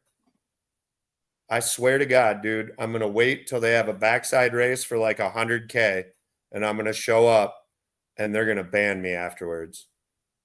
I love that type shit. You don't even know, dude. It will. I swear to God, dude, you can probably run 470s on a bare asphalt surface right off the trailer without even a burnout with what we're doing. Yeah. And they're going to know. First pass, standing on the line, they're going to fucking know something's right. Up. They're going to freak out with what happens. But it's not illegal. They're going to probably try to ban it afterwards because it's going to be so much of an advantage. It's probably about $10,000 to do. But I happen to have them lying around from my labs and stuff. So yeah, it don't cost that much for me, but it is going to be crazy. I do have a comment. I'll go ahead. Sorry. Well, I see a comment. It says Jimmy Dale shouldn't have been let in. Fuck that. Why do you say that? No, I But don't see why? any rule Like, changes, Jimmy Dale, for Warren Woods. I mean, I don't. like But why is Jimmy Tone Dale Wire. like? Is there? Well, So there is no I- other rule other than those blinkers that he No. didn't pass. No, it at time of inspection it says both front seats must be covered. The passenger seat didn't have a cover on it because the bottle sits in it. Well, they went and got a blanket and covered the seat. Technically, the seat was covered. That's what I'm saying. I love gray area. Dude, I I'm loved telling in you NASCAR right now, when and dudes did crazy shit back in the day, and so many people was talking about so much gay shit on the internet that if mean, it once was again, me like on the those seat- rules, dude, I could make somebody's head spin with my own set of rules that we wrote. You know, a bunch of us got together and put those rules together. I mean, I hate to say it. I feel like I could come into True Street and just literally fuck that class up. There's a big one on the body No, parts. like what people don't understand, and they've about got me so pissed off, I'm going to do it. So Jeff's car, because you've seen it, Happy. Oh yeah, All steel, all Oh, yeah. glass, All stock glass. firewall, stock suspension, stock floor. So you're Yep. telling me that if I throw an intercooler on the front and ethanol and still make 2,800 horsepower and throw a passenger seat on the other side covered with a 5-speed Liberty, I'm good for True Street, right? Yep. The blinkers work. That's what I'm in saying. the car with a Motion Raceworks blinker. Yep. All my lights work. All That's- steel, all glass. That's Like, exactly how many what of I'm those saying. other guys in any of the classes we run can say that they don't have one piece of fiberglass on their car? Not a hood, Right. not a deck lid, not one piece of Lexan. No one. I don't think anybody. What are they going to do when we bring that car over to that and say, okay, we're True Street now? Yep. And there ain't a damn rule that we don't fit. Yeah, you're right, Jimmy Dale. I mean, the tire does keep the class somewhat in check and some of the rules, but Well, still, what do you I mean? think When I got somebody could- 3,000 horse, I can just make my car weigh 4,000 pounds and the tire ain't nearly as much of a problem as it is Exactly. for the rest of the guys. And I've got the power to just drive through it. I could make my car 5,000 pounds and still outpower everyone in that class Said how and do it fast with a 5-speed Liberty. Jeff's car would go on a DOT. I bet with some testing in The in that DOT car. would definitely slow it down. I don't know. I'd have to test, and I would have to say, like, are we at War in the Woods? Are we at Cash Days? Are we on a backside? I don't know, but like Jeff's car will never backside. It's got too much torque. I mean, you could do crazy Yeah. shit to make it, but you're just a moron, in my opinion, to do that. We will never do that. As I've told you before, I'm small tire for life till the day I die. But So even if listen we're to out this back- rule real quick and see how you would interpret it. And if you was going to build a car and you had unlimited money, the rules state all body panels must be in place. Aftermarket hood and bumpers, okay. Driver and passenger windows must function. So a guy was like, I said, man, honestly, I would like to take all those rules away and just make it a DOT class. Just make it a tire like all the other classes, 26, 28, hard tire, radial. It would Well, just that- be limited to a tire, you know, That's but how I like it everybody too. wanted rules. So we come up with these rules. So I was talking with a guy and he said, well, if you make it just that on a tire, then I'm going to have to go buy fiberglass doors, fiberglass trunk, put Lexan in it. Okay. Where in the rules does it say you can't have that? And he goes, well, your rules say aftermarket hood and bumpers. Okay. And I said, okay. Does it say in the rules that aftermarket trunk and doors not okay? And he goes, well, fuck, I didn't even think about that. He said, the way it's wrote is kind of deceiving. And I said, if somebody shows up though with fiberglass doors and a fiberglass trunk, they're still illegal because nowhere in there says that it's not legal. It just says that an aftermarket hood and bumper is okay. So and like I said, I love gray area, but what I don't like about rules is it keeps people from coming. So like you might have a bracket guy that's like an all motor car. Don't even Right. have a power adder. He has no shot of winning this class, but he wants to show up and race. And now he's classed out because he's got a 4-link. Right. And it's not helping him. He's not going to win the event, but he's also not going to show up because he can't race. He can't. Yeah, like I hate rules, and all rules do is make people with more money win. You put a bunch of rules, and I'll just put all titanium on my car and all titanium in the motor, and I'll make my shit lighter than yours, and I'll run 45 traction controls. And you see what I'm saying? Like money, once you start making a crud ton of rules, it goes. My question to Jimmy Dale and you guys is the DOT count like ET Streets or QuickTime Pros? Yes. That's a DOT tire. Yeah, our rules allow. I can tell you right now that I don't think Jeff's car slows down hardly at all with a QuickTime Pro that's a 2811 and a half. Yeah, you can run a two little slits 2811 in there aren't taking out half an inch. Yep. I haven't tested it, but I bet I could almost go the same times. Oh, that tire's fast. That tire is faster than a lot of people give credit for. Now, if you go to a radial, yes, Jeff's car is going to slow down compared to a slick at a place like KD or War in the Woods.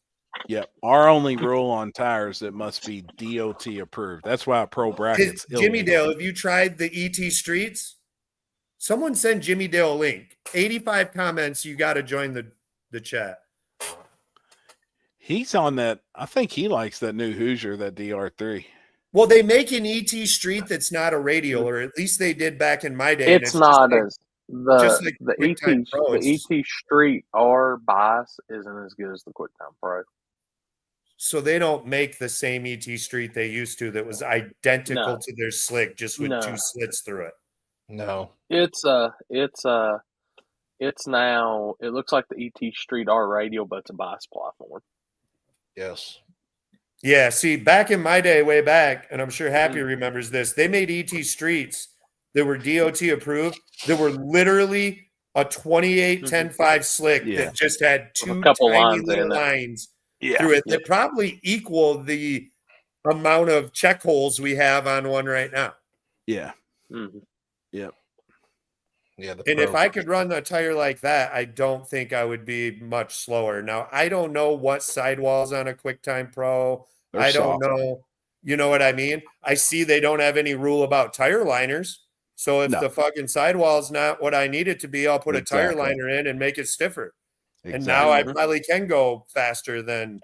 And like I said, no matter what, I'm not going to go as fast as we go with a 28. But what I'm getting at is like, how pissed off are these people going to be when I show up with that? It's got power windows. Yep. It's got a dash, stock factory dash. Yep. Like I fit every one of these rules. Like, and the car is way more than Jimmy Dale's. Like I said, we're putting a $40,000 transmission in it. It's got a 540 with twin 94s, all billet, everything, Visner intake. Like, yep. And then I kind of like, but don't like the spirit of the class rule. You know what I mean? I'm with you like, on it. If you had the right guy, as long as you have the right guy, I feel it's probably pretty cool. But I'd hate to have someone travel that kind of fits the rules and you're like, well, bro, you've won like 4 small tire races. You're not allowed in. Right. Then it just seems like we're kind of kicking people out. So I said, I don't know. It's hard to figure this shit out because people are people, and that's the cool thing about people. Everyone has different ideas and opinions. So you're not gonna make everybody happy. No, you're never going to do that. So never go into anything thinking you can. I mean, unless you're just going to give the world $1 million, everyone will be happy for a day.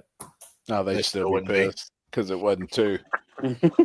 Just make everybody find the OG BF Goodrich drag radials, and everybody has to run them. Yeah, Dwayne Big Daddy Guthridge used to run. Oh yeah, BF Goodrich TAs. Now that was True Street, and those cars were gnarly True Street cars. They were pretty much outlaw 10.5 cars that they made it so they could cruise. I mean, what are we even saying here? Like, look at some of the Sick Week cars.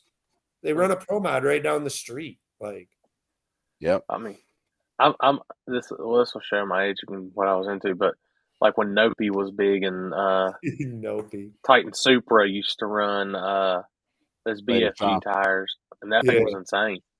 Yeah, I used to run those on my Integra. These are fun.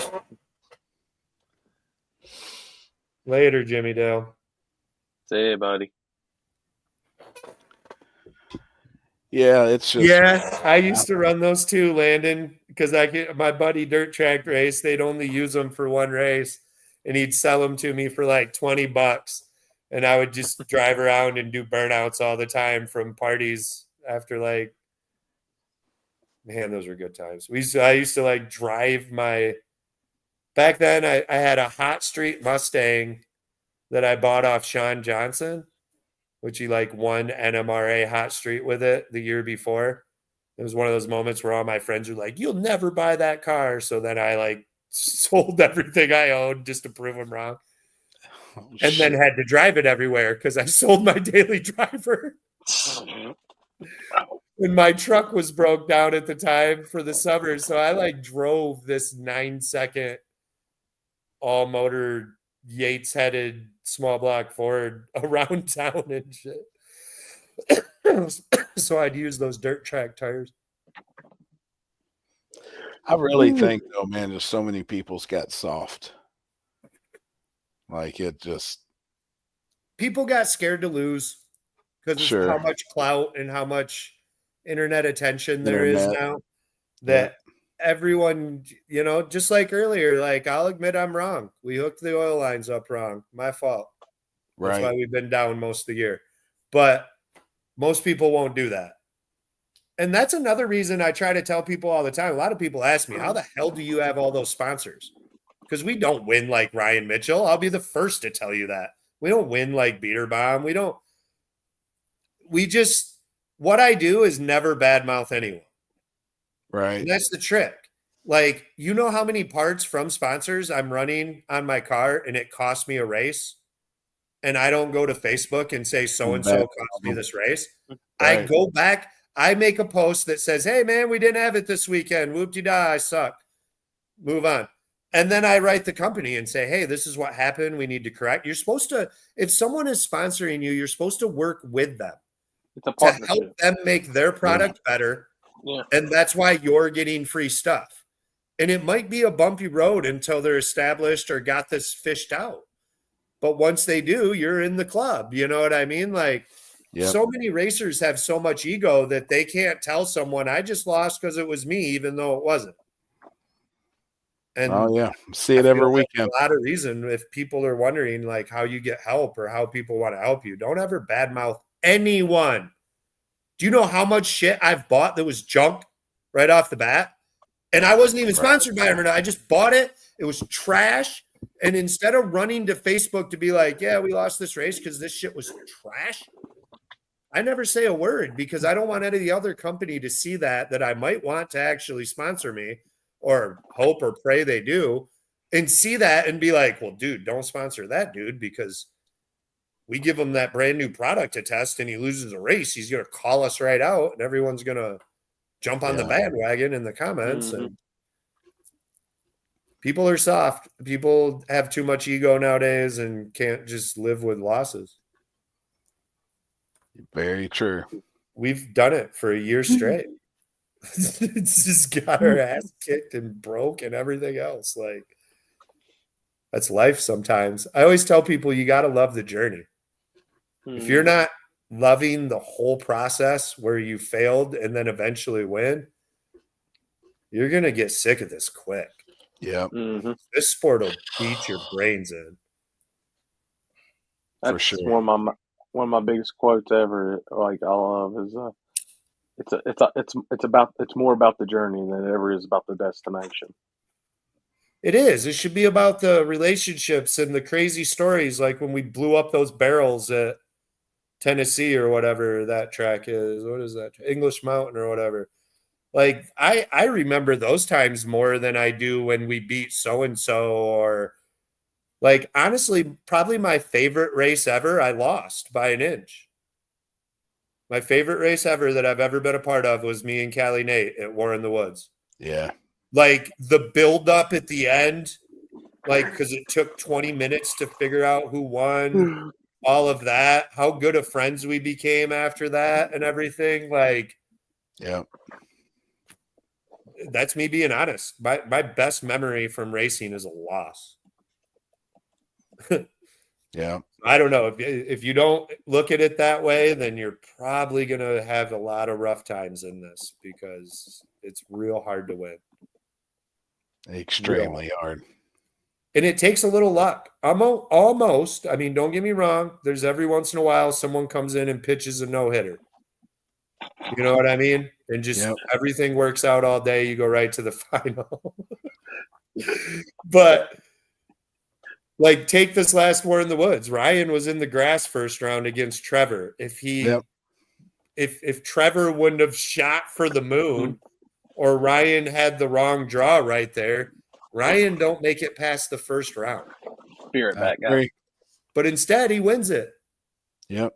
Like almost every one of my wins, I could tell you, damn, we got lucky we drew so-and-so this round, or we got lucky that dude spun this round because we didn't do this right, or this didn't go exactly right. There's one round where I'm like, that was close. Like we weren't in the winner's circle if it went the other way. Later, Dan. You just got to love it. No, I agree. 100%.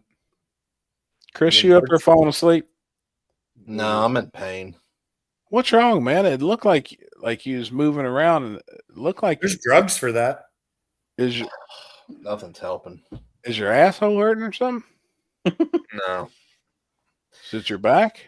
I did something to my back, and now like they fixed that, and now like I have this really bad pain that's like right here, right in my fucking shoulder blade, and it's like shooting down my fucking arm. No shit, you got nerve damage. It hurts so fucking bad. Damn, that sucks. What was wrong with your back? I don't know. I had to pick up that transmission that we dropped off at Vickers there a couple weeks ago. Yeah. After King of Quaker. And it didn't happen until like a week or two after that. It was actually right after KD. My lower back, I just couldn't bend. I couldn't even put pants on. Like it hurt so bad. Damn, you just walked around with that Johnny out? Yeah. Damn, man. There ain't much to see there. It's fine. Barely would even know it's even out. You didn't have nothing done to your back though? Like you didn't go have it. I went to the chiropractor. I have a chiropractor, yeah, and like obviously like one or two adjustments he's usually fixed, but like that was fine after that. And now like I got this fucking bad fucking it's fucking hurts. It hurts so fucking bad. Chiropractors scare me. I've never been to one, but I'm just scared of somebody popping my neck or popping my back, and it may be going the wrong way, and then I'm like stuck like that, or that has just always scared me. I don't know. They don't crack. They don't crack you? Really? No, he's just got this thing. I don't know. I was trying to explain it to somebody else the other day because they were like, I've never been to, like, what do they use? And it's like it pops, like the mechanism itself pops when it pushes up the table. Dude, I was watching TikTok earlier, and this dude sitting in a chair, and it's like he's strapped into a kirky. And I ain't bullshitting you. They had a towel wrapped around his head and was stretching his neck. It was like he was strapped to an engine hoist, and dude's just back there jacking this fucking engine hoist, cracking his neck, like stretching him out. And I'm like, fuck that. Dude, it looked like shit was about to pop off. I tried to go to a chiropractor once, and they refused because of that RA shit I've got, and where it's real bad in my lower back. Like one little slight wrong move, and I'm done. They said, nope, we can't chance that. Oh. I've just been scared of them. I don't know. I've never seen a chiropractor. I've had a bunch of epidurals and all that shit in my back, which helps. But I'm scared of them. Yeah, if you got pain shooting down your arm, you got pinched nerve or something. You got some nerve damage going on, man. I see Landon all over the comments. He was flying at Cash Days. Fucking rolling. That car's looked really good lately. Rolling. I see him bragging about his gay ass wing, but yeah, dude, he thinks it's gay too. Yeah. I mean, did he rob Clay Millican or somebody's top field team for that wing? He said it's only gay if you like it. He can't stand it. Well, at least he knows. We have one built, and it's like patches though. Yeah. Or Houdini or Houdini. whatever. It doesn't Yeah. go through the window, but it hooks. It kind of like bones in them do too. It hooks to Now- the rear end. Yeah. I watched Ryan's doing where it changes up. Dude, I Yeah. told Kuyak to do I'm that like- 4 years ago. Holy Yep. shit! It's I told cool. him you can hook it to the shock sensor or run data from the shock sensor or from a ride height sensor on the rear. And Yep. as soon as it starts to push the tire down too far, have that thing start coming down so it isn't pushing so much pressure down. But that's a lot. You'd have to do a lot of like running Mhm. to kind of get that dialed in. But we might pull one out at one point because I hate to say it, but it might become a problem where if you're not running one, you're struggling some. They definitely work. I mean, They definitely Landon's work. I car mean, was scientifically, wheeling they across work. the Like, finish line. physics. Like his car was rolling, man. He was mile an hour as fast as anybody, I think, on the property. for yeah, sure. it looked really good. It was pretty impressive. So I'm glad I beat him with his old car. Now, if I ever draw him again, I'll just claim we broke in the pits. I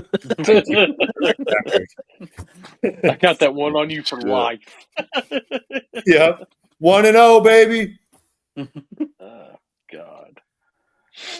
Oh, man. Yeah, it looks really good, though. Really good. It is. Yeah, his car's rolling, man.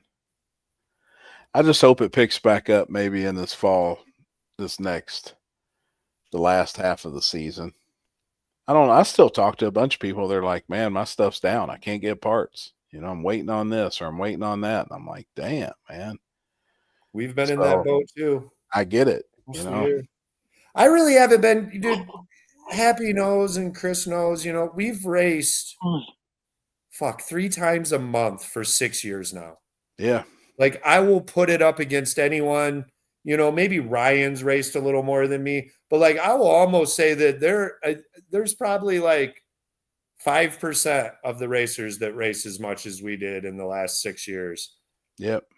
And I really have been having fun just hanging with the kids and stuff and doing goofy shit and camping and shit like that. Went to Florida and been fishing and stuff. I don't know. It's been fun taking a break. And sometimes I think it's good to like sit back for a second because I've been watching a lot of racing and helping people when I go to the track. And it's kind of neat to see things from outside of the car. Like you kind of can pick a couple things up here and there. It's kind of how I watched Brian White's car do something and then was like, how you doing that? And then luckily I'm pretty good friends with him. So he told me, but Yep. yeah, I've been picking up all sorts of shit just from watching and you know, just running a laptop for someone. So Dude, I don't know. We have sometimes you fun have no matter what we do. sometimes you gotta take a break from doing this stuff just to mentally enjoy it more later on. Yeah. It like makes when you 'Cause go back that much more fun.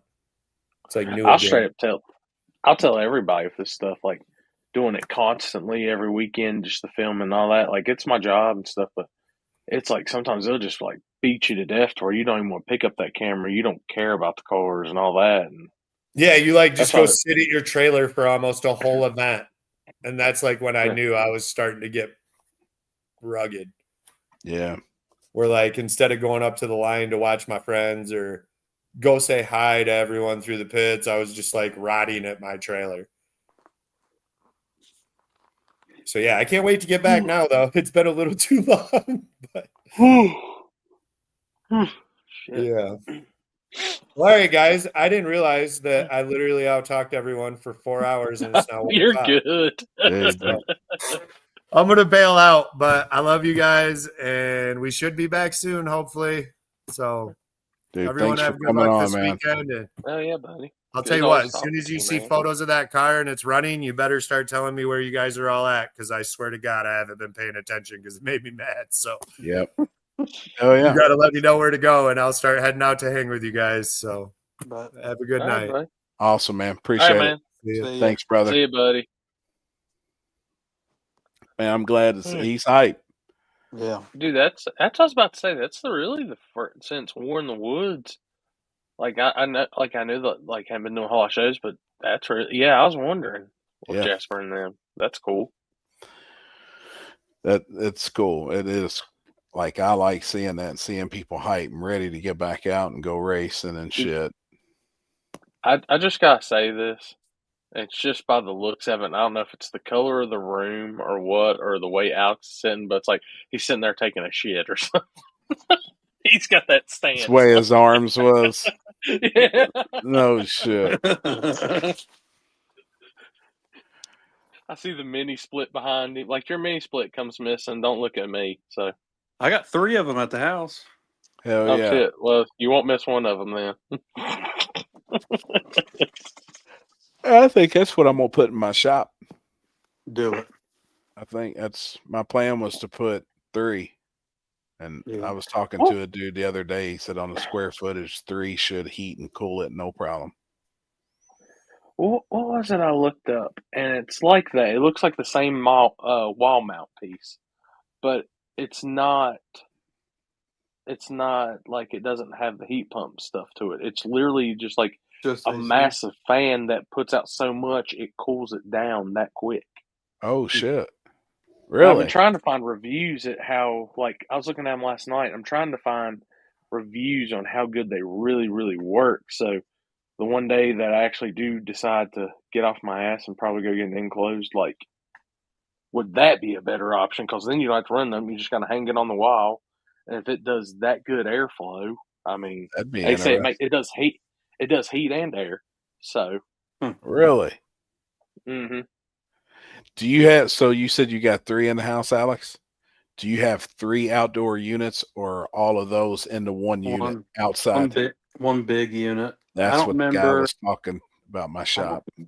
I don't remember like the numbers, but I got like so when I bought the house, it didn't have anything. It just had baseboard heat.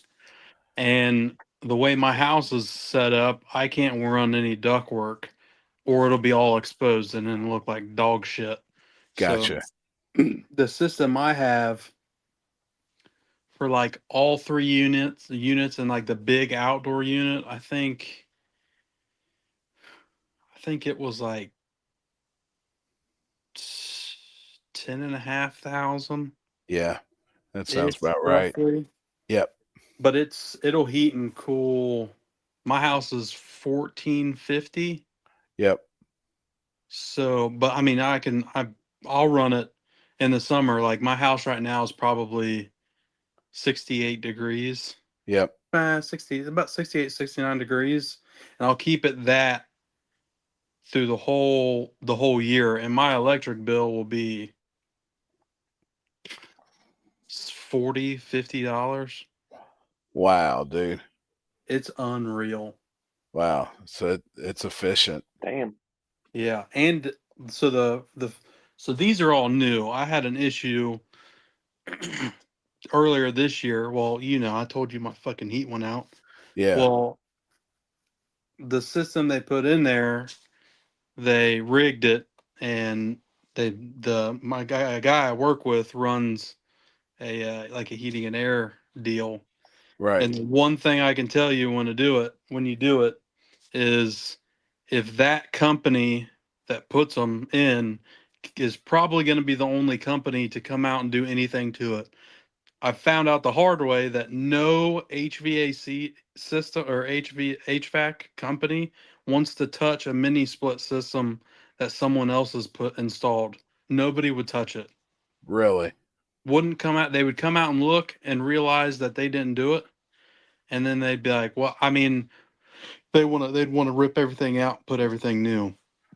And that was fucking 10,000 that I just didn't. Well, at the time I didn't have, and then realized my buddy actually put it in. I think I paid. I think it was like 7,500 or 8,000, and that's 2,000 less than what I was gonna have to spend. So I was like, "Fuck." Yeah. Yeah. Yeah, I think that's what I'm gonna do, man. I like them. They don't take up a lot of room and They're shit. quiet. It's clean looking. It's quiet. Like I ain't gonna try and hang meat in a garage as long as I can work. You know what I mean? It's comfortable. And be able to work in the winter. Exactly. Feel better, Chris? Feel better? No. You know, I heard like lower back pain too. I don't know if that's what you was battling before? Yeah. Was it your lower back? Like repetitive pounded motion in the lower area. Dude, that'll jam up your back. AKA getting them cheeks clapped. Fuck off. He said fuck off. It's the repetitive motions what causes it, man. It ain't the sudden jolt. Well, I wouldn't personally know from experience, but apparently you do. I've just heard. Just heard. Jesus Christ. Shit, man. I'm Damn. not gonna say my back's hurting. Then I'm just gonna be like, I'm Yeah. insecure and smile. Oh shit. Well, it's about that time. Hell, it's 1. I'm fucking starving. Man, we went and had my favorite Vietnamese earlier because I was craving it. But that's what happens to me when I eat that food. I'm hungry again too, man. Like 7 o'clock, we had a big ass dinner, and I'm fucking starving. I need to come back down and go. We need to go back to that one restaurant. I think I'm gonna take my mom. My mom turned 80 today, and I think I'm gonna take my mom Saturday. I told her. You gonna get that salmon? Yeah, because that's her favorite. It's so good. That's her favorite, man. I did some. I got some prime sirloin out today, and I bought this new dry rub from Academy when I was in there last week. It's Meat Church Barbecue. It's their Blanco rub, and it's like I don't have that. I don't even know how, dude. I've got almost every meat like church. If it does the steaks like I think it's going to, this is going to be a game changer on steak and beef. Blanco. Mm-hmm. Dude, it's literally, it's salt, garlic, and there's a bunch of other stuff. They say it's their answer to like a Tex-Mex steak, this, that. And, dude, I just like dipped my finger in it, tried it, and I was like, dude, that tastes amazing. And you put it on the steaks, and dude, I watched it work itself right into the steak instantly. No shit. So I'm gonna let it sit overnight on them and throw them on the grill tomorrow. See what turns out. Appreciate that, Gabe. Hey, speaking of seasoning though and stuff. So Trevor brought that smoked Himalayan salt that he was on the show talking about. Just regular Himalayan, but it's smoked. And he ground off some just in the palm of my hand. I just put it to my tongue. That was probably some of the best salt I think I've ever had. You tried it too, didn't you, Alex? Yeah, it was. I've never had salt like that before. Ever. I was like, oh my god, the stuff you could put that on. It tasted like it was like barbecue almost already because of the smoke flavor in it. But man, it was good. Yeah, I need to get Kinsey to get some of that stuff. It was salt. I just put the link in the group chat for it on Amazon, but I got it at Academy Sports. No, I bet I've got 10 or 12. I mean, it goes on steak. It's a steak and everything else seasoning. It's got a good taste. I think it's going to put a real good crust on the steak. Huh. Blanco. If it does good on that, I'm going to try it on. I got a plain brisket. I'm going to try it on. Dude, actually, on their list over here, I flipped it over. That's the only one I don't have. I have every single meat church, but that. Dude, they make really good ribs. I like their stuff. I don't know if I have. I got the fajita, but I don't know if I have. I can't read. It's the one right above the Blanco. Now, is the fajita worth it? That's the only one I really haven't tried. It's good. Okay. Yeah. And it depends on what. Academy again. I'm gonna get. cooking, obviously, but no, it's good. Well- I put the holy cow and the gospel on quite a bit of stuff, man. And then the voodoo, I used it. I did Kinder's. They call it cowboy butter. I did Ooh. that on flank steak last week. Yeah. Let it sit on that flank for 48 hours and really get into that steak. Dude, that tops everything I've ever put on flank steak. That's how I make my cowboy butter, though, is with meat church and just a stick of butter and put it in the microwave. That's how I make my own cowboy butter. I just take like 2 tablespoons of their seasoning, their rub, and a stick of butter and throw it in the microwave for 30 seconds. That's my own cowboy butter. So I made that flank steak, sliced it in half, then sliced it against the grain, both sides. Took it, had bought some fresh rolls, like sub style rolls. Put that down. Put Swiss cheese, baby Swiss cheese on it. Let it melt the cheese down on a bit, and on the top of the bun, did a horseradish sauce. You like horseradish? Yep. Oh, dude. So good. Dude, Oh. Horseradish sauce. What is they call it? Tiger sauce. I love horseradish sauce. Like ground horseradish too. I ate a whole cup of it while we were in Michigan. Well, we got oysters. That's rough. I love horseradish on oysters, man. You don't fuck with no oysters, Alex? Dude, me and JP tore them up, dude. My dad loves oysters, mussels. Oh, tear them up. Shit.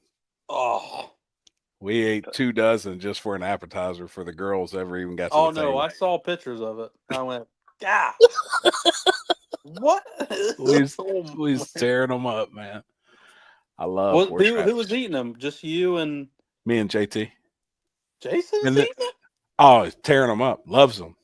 I think he likes them more than I do, but they tasted like butter. And we asked where they had them shipped in from. They all come from Maine, that area. So they were fresh. Man, they was good. What was funny is we're sitting there and we ordered the oysters and we ordered the second dozen. She said there was a 3-year-old little girl at a table, like in there a couple days before we was. And they were discussing with the owner, the best advertisement would have a picture of this little girl eating an oyster. Well, the owner's like, hey, I'll go get you one. Shucks it, gives it to her, and they put it on a cracker for her in a little cocktail sauce. She tore it up. 3-year-old kid. She sat there and wound up eating 36 of them. 3-year-old little girl. I was like, you've got to be kidding me. She's like, it's a true story. I was like, wow, I had to try one, but my thing is, I've never had one, but the way it looks, yeah, I feel like the texture, I get it. It would be right back up on the plate. Yeah, I get it. A lot of people do too. I've seen quite a few go down and come right back up. So, like my shit it would have to be deep fried, covered in butter, hot sauce, everything. Yeah, you might as well not even look like an oyster at all. Yeah. Now like the chicken nugget. The way I like them the best, though, they put the shell down, grill them with Parmesan cheese, and then like some parsley. That's the way I like eating them the most. It's called a Rockefeller. And I thought you were gonna say Rocky Mountain. them ain't real, bud. Those Chris knows all about them. Them Rocky Mountain oysters. They're good. They're good like that. I will tell y'all, I found the breakfast spot in Rockingham. Well, Aberdeen. Yeah. Yeah, I went and ate with Josh and them. So it's right across from Biscuitville. It's Biscuitville. There's no other place to go other than Biscuitville. No. This place beats Biscuitville. Is it it's breakfast anytime is what it's called. I saw now that's always been there, correct? Yes, it is great. Because we saw that I can't remember who I was with. Dude, We it's saw that good. and it was like, oh, I wonder if that's any good. Huh. Dude, Michael McCoy and them had went to it and told Josh Bush and them that was real good. So I met all them over there for breakfast, and man, for was the killer. price, like Cool. I'm not like I like breakfast food, but it's not like my favorite meal. But I would go back there for breakfast constantly if I had to. Damn. It's country breakfast too. Damn. Like, I want some fucking Biscuitville right now. Ryan and Cherie, dude, when it we was get down your all's way in New Orleans area, we're gonna eat some fried oysters. Both of them said they had fried oysters last night. We did Biscuitville Friday morning, and we did that place Saturday morning. And Biscuitville was good, but it ain't nothing on that place. Like with our meal, you got two. They were their mini pancakes, and I was thinking like I'm gonna come out here and it's just gonna be like small. Right. Dude, these pancakes were as big as the plate. Damn. I was like, that's the mini. What's the regular? Oh shit. And dude, and they had like fresh butter. Like everything was on par, like country style eating. So that's what I like. And we did Roadhouse, so I got some rolls. So I'm sure. Dude, I only ate. No, I wasn't even bad on it, Chris. I had only 2 rolls because I had the burger, and I knew I had a lot of bread coming there with the bun. I ate Longhorn Saturday night because I'm a fucking loser by myself.